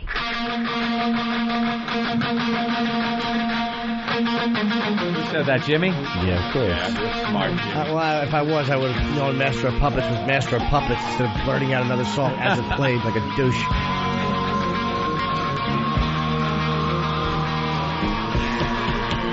Yeah. All right. Well, they kind of changed the face of music for that whole period of time. They did.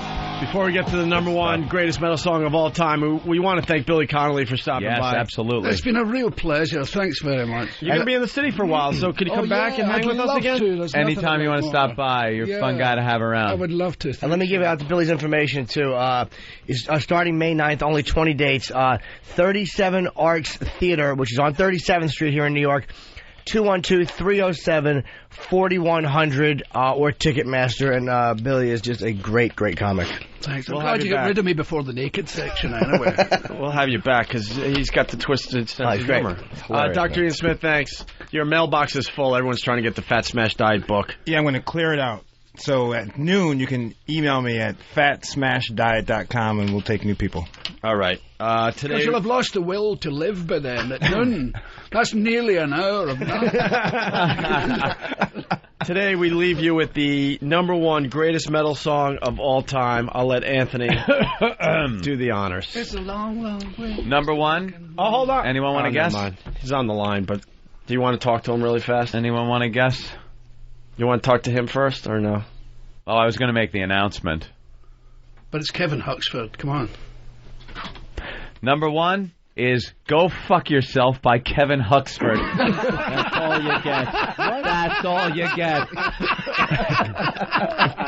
Now we don't tell you. Why? Because of you.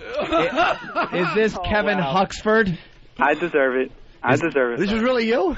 Yeah, it's really me. All right. If it's Kevin Huxford, I want confirmation. Kevin? Yes, sir. Is your MySpace account myspace.com/KHuxford? Yeah. All right, then there you go. Yes. Not like anybody's going to send you messages or anything at myspace.com/KHuxford.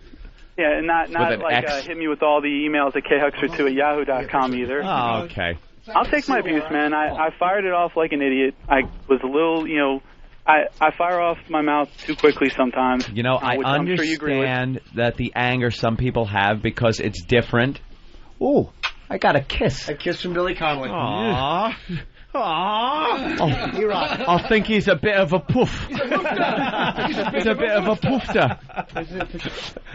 Well, sir, some points that people have are fine, but when you said that we, so we can do no work, or I forgot your exact shitty quote. So not an ounce of extra work. I was sitting there at the time, dozing off, reading this at the computer because I was exhausted from getting up early, and I understand people work hard. I'm not saying other people don't work hard, and this isn't, a relatively easy job, but we're putting in our all. We're giving it our all to make this work. If it doesn't work, we're fucked, and if we don't work hard, this isn't going to work out. So for somebody like you to just, after a week, say that we're doing things so we don't have to put in an effort, I wanted to choke you. I had too quick a reaction to when you guys were heading out yesterday.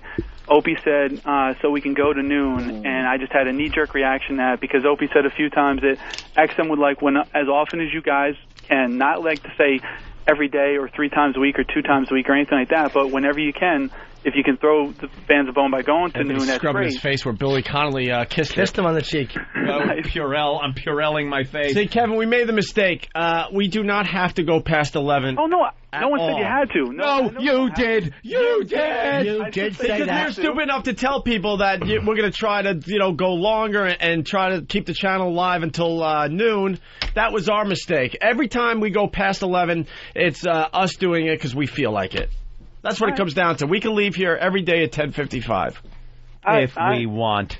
If we want. Look who's on the phone. But you know what? I don't, At the risk of pissing you guys off further. Too late. Hey, why don't you talk to Elo instead? Uh-oh. I now am saying talk to Elo. Talk to Elo. He's on the line. He's right on the line. Where's Elo? Well, Kevin, hold on, though. Kevin and everyone else out there, they got to understand this is a work in progress. In progress. It's getting a lot better. When Asshole said that I'm revolutionizing radio, Robin. This is a revolution in radio. It's going to change the face of radio. He's full of shit. What we're doing is revolutionary. When you do something revolutionary, you have to work on it. It's a work in progress. This has never been done before. So we're working on making it work. Okay. You gotta remember Kevin Huxford. What a pompous name. Kevin Huxford. You sound like royalty. It's an honor from you, sir. But I'm just saying, you know, I understand it's revolutionary. But talk to Elo. He's on the line. Now you talk to Elo. Talk to Elo. You deal with Elo now. You know what the amazing thing is? They just don't give you a break. It's like they just, I mean, for the love of God, just before the first show was even over, I was having death threats against my life, my daughter. See? You know, it's like unbelievable. First show. Calm down. Don't threaten Elo. If you don't like Elo, you send him a photo of a penis. No threats. I never tried to give a death threat to Elo. Just to make that clear. I'm not one of those people. No, but you know, the a-hole. I mean, listen. Do you have the one from Pierre in front of you, Anthony? No, I'll read the one from Pierre when I get home, I guess. Which one is Pierre? From Pierre. With a name like Pierre, it must be about sucking dick. Pierre Trabeau. Pierre. Sacre bleu. Huh? Oh, it's just for, hey, Opie, I'm going to forward it to you right now so you can just grab your little gadget there. All right, hurry up. Hurry up, because we really do want to go home early today. All right. Well, hey, listen, by the way, on the replay issue, we're going to fix this issue, okay? All right. Stop emailing me. God. That I did agree with. I think the replay should be played in the order that it's broadcast. CBS first, and then the XM thing. So nothing's taken out of context. And the replay is on steroids, so we're getting rid of a lot of that filler that you have to sit through if you're listening to us live. Right. But again, it's like it's never been done. It's like, people, just back away from the email, for God's sakes. See, I just understood the replay thing, except for when the online version and the satellite version weren't playing the same thing. Kevin, listen. Fix that. I know far more about this than you do. I know it's screwed up, okay? We're working on it. We've never done this before. Right. Relax. We're trying Why to figure it all can't people out. realize that, like Kevin Huxford? Kevin, I love you. Listen, I love you like a brother. I'm glad that you love the show. But listen, we're figuring this out. We just got to get them. We got to get the mics to work. I'm calling you from now on. You are Kevin Fuxford. Kevin Fuxford. Kevin Fuxford. How about Kevin Sucksturd? Oh, Kevin Sucksturd. I like that one, too. How about Kevin Clucksbird for the 92.3 version? The shame is I won't even be able to get those names on Whackbag because they'll be grabbed by someone else before Oh, yeah, you go on Whackbag. I'm sure they'll love you there. Oh, I'm on Whackbag, but I'm not going to say what's your name? What's your name? I've been on your thread where you went thermonuclear on everyone on Whackbag. I'll say that much. We'll find you. It's easy to go thermonuclear when you get emails from everybody who just don't get it. I know. That's right. Well, we do have to work on the filler. I think we could get a lot more interesting with the filler when we're doing our CBS show there. Yeah, well, but see, here's the thing. Nobody understood. It's like the reason why we played the replay out of order was because we wanted to give people more of the XM content. Because, by the way, Kevin, that's what everybody was emailing me from the moment the show started. So it's like, we'll do that. Then everybody's all postal. So it's like, okay, fine. Oh, no. We'll flip it back. I understood that part. It was like you said, the issue with online and satellite syncing up. Because I sat at my desk listening to XM's version, went in my car and heard XM's version. I'm Kevin Huxford. My name is Kevin Huxford. I'm just a working man trying to raise a family. All right, here's the latest email that Elo just sent me. Wow, this is a really good one. I couldn't bring myself to read this one, so. This is from Pierre. Hello? Wait, Anthony's on the phone. Who's calling the millionaire? I'll just say sorry, everyone, and I'll punch out. All right, thanks very much, fellas. Good. Bye, Kevin. Good day to you. Good day. Good day, Mr. Huxford. Let's go to Bill in Boston for 1 second here. He's on with Elo. Bill, what's up? Hey, listen. Hello, Bill. What do you say, Bill? Hey, I've been a fan since WAAF days. Billy! I've had XM for over a year, and the show's never been better. Oh, thank you, sir. Billy. Oh, the old Billy. Thank you. We took that call to make ourselves feel better about ourselves. Here it is. Mr. Logan from Pierre. You sold your soul, you corporate fuck. Oof. This show sucks. 2 hours show or 2.5 of what I signed up for. No. Yeah, that's it. No, a watered-down shitty show. Fuck you, fuck your commercials, fuck CBS. I want 4 hours of the XM content, not half the show. Fuck you and the FCC. I want 4 hours on XM. Let your two fucking millionaires do that lane 3-hour commercial for fucking XM. All right. Money-grabbing whores, I want half of my money back. I'm not here for your other station, so give me what I sign up for. I'm reading it word for word. I'm sorry. Yep. Yeah. Nice job, this guy's Pierre. giving mixed reviews, though. Yeah. I like the corporate fuck part, but yeah. That's the best one of the day. Oh my They'll God. get better as the day goes on, though. Yeah, you know something, Pierre? What can we tell you? We're working on doing this. A lot of people are happy with it. A lot of people are satisfied with what we're doing. I think we get to things a lot quicker. I think a lot of the stuff that we did here on XM before we went to CBS, a lot of stuff was conversational, stuff that we could do on regular radio. That's what we're doing over there. And now we come over here and get right into doing shit that we can do here on XM. And how about, by the way, Pierre raised that point. How about when he said the two millionaires? That's a good point. Elo, what do you say we work on making a third, just to prove him wrong? I think we should make 4, Jimmy. You and I just be the other 2. I agree. You're not a millionaire yet, Elo? I can't comment on any of this. He is. You don't want to be part of the lawsuit, huh? Top secret. So many people. I can tell you, I wish Pierre would go to like a grammar school first, and maybe discover spell check too. So Yeah, Pierre did do some sloppy spelling. What are you doing, Anthony? I don't know. I'm going to have to change my cell phone, so anybody that's got it, I'll be sending you a new number. Apparently, I don't know.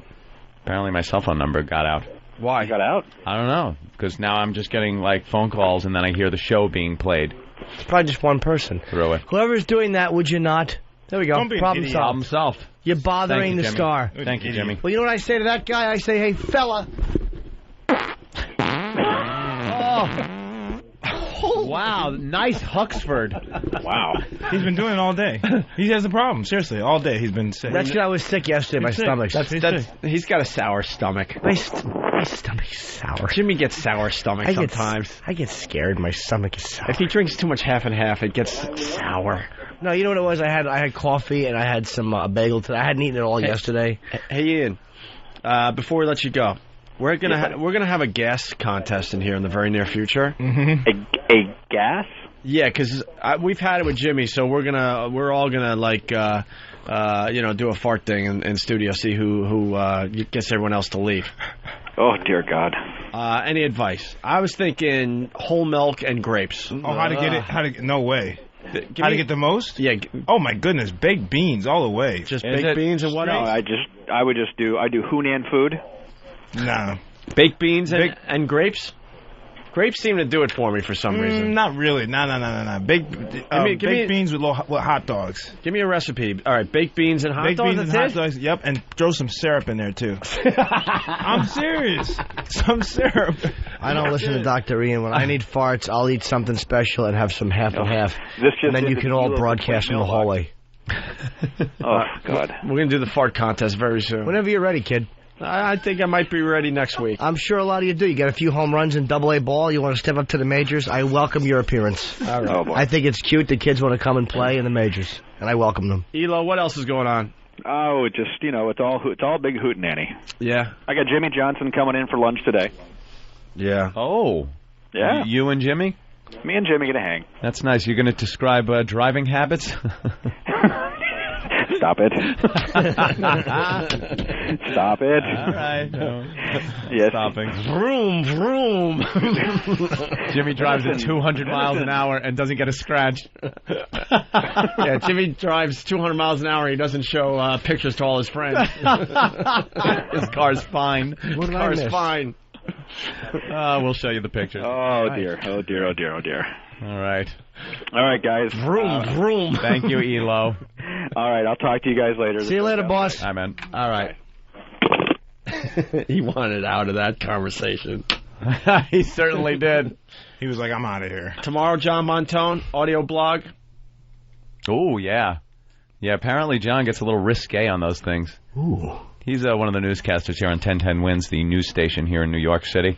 And they're pretty straightforward stories about, the snowplow's out in force today.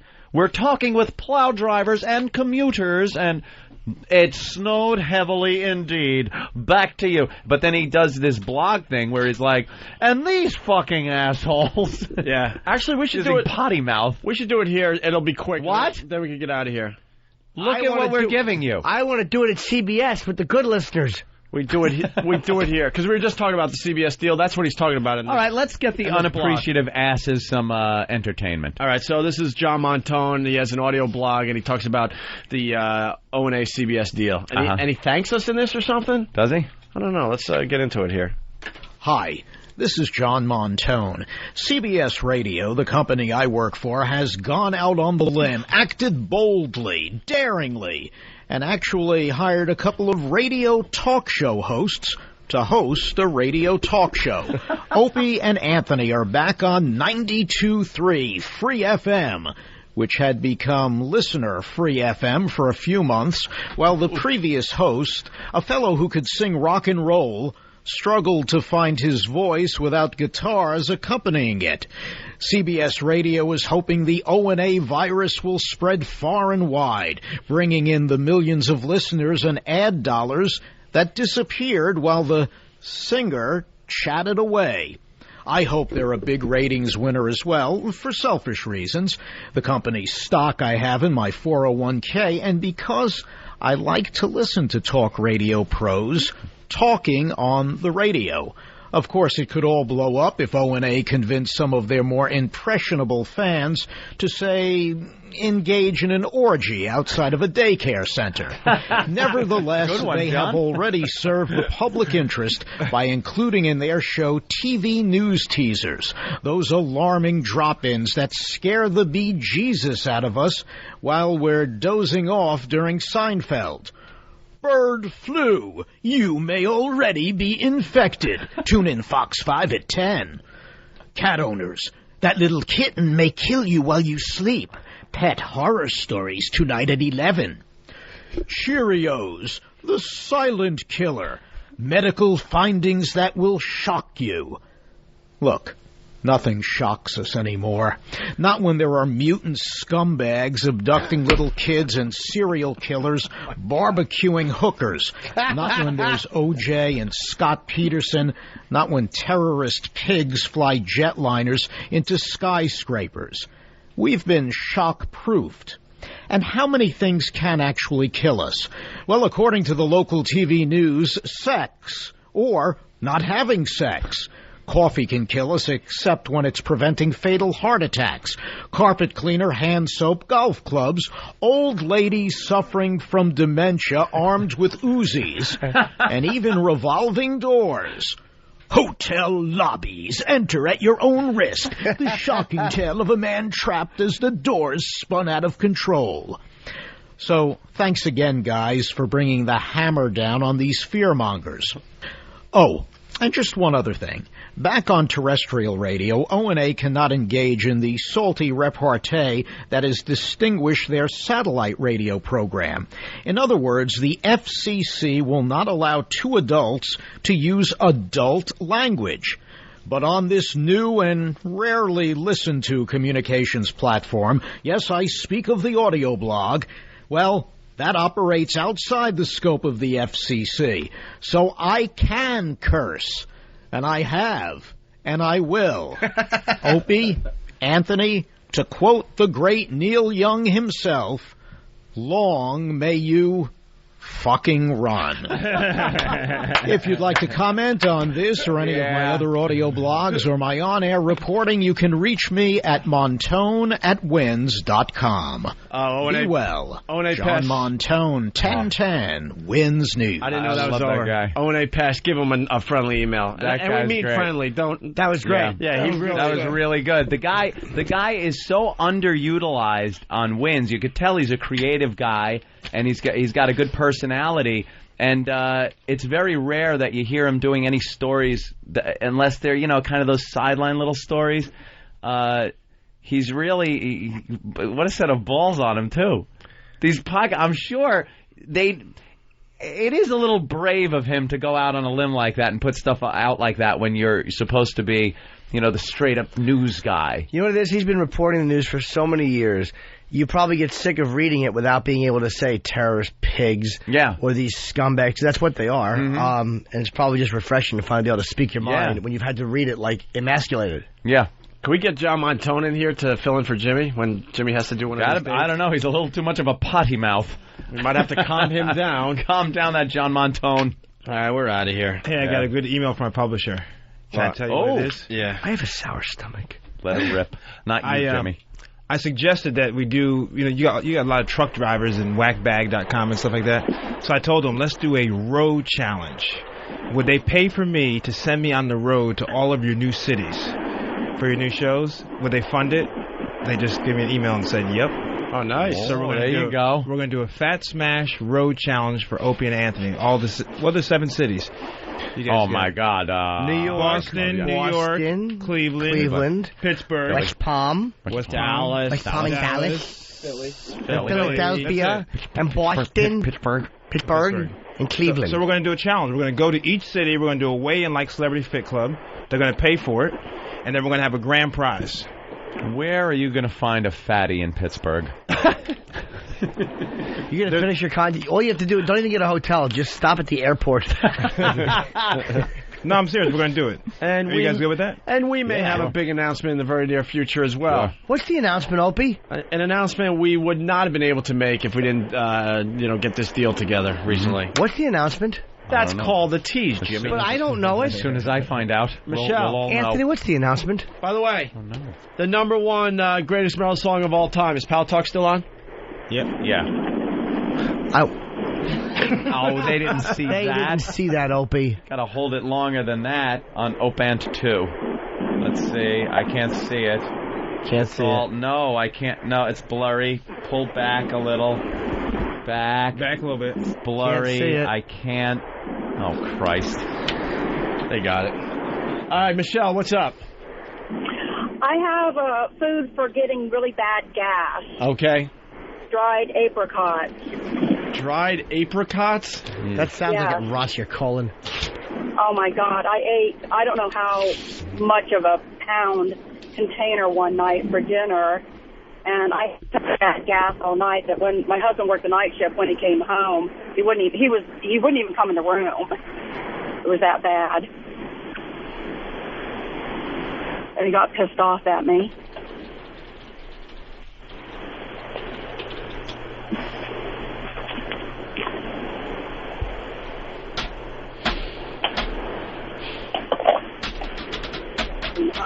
He wouldn't even come in the room. It was that bad. He got pissed off at me.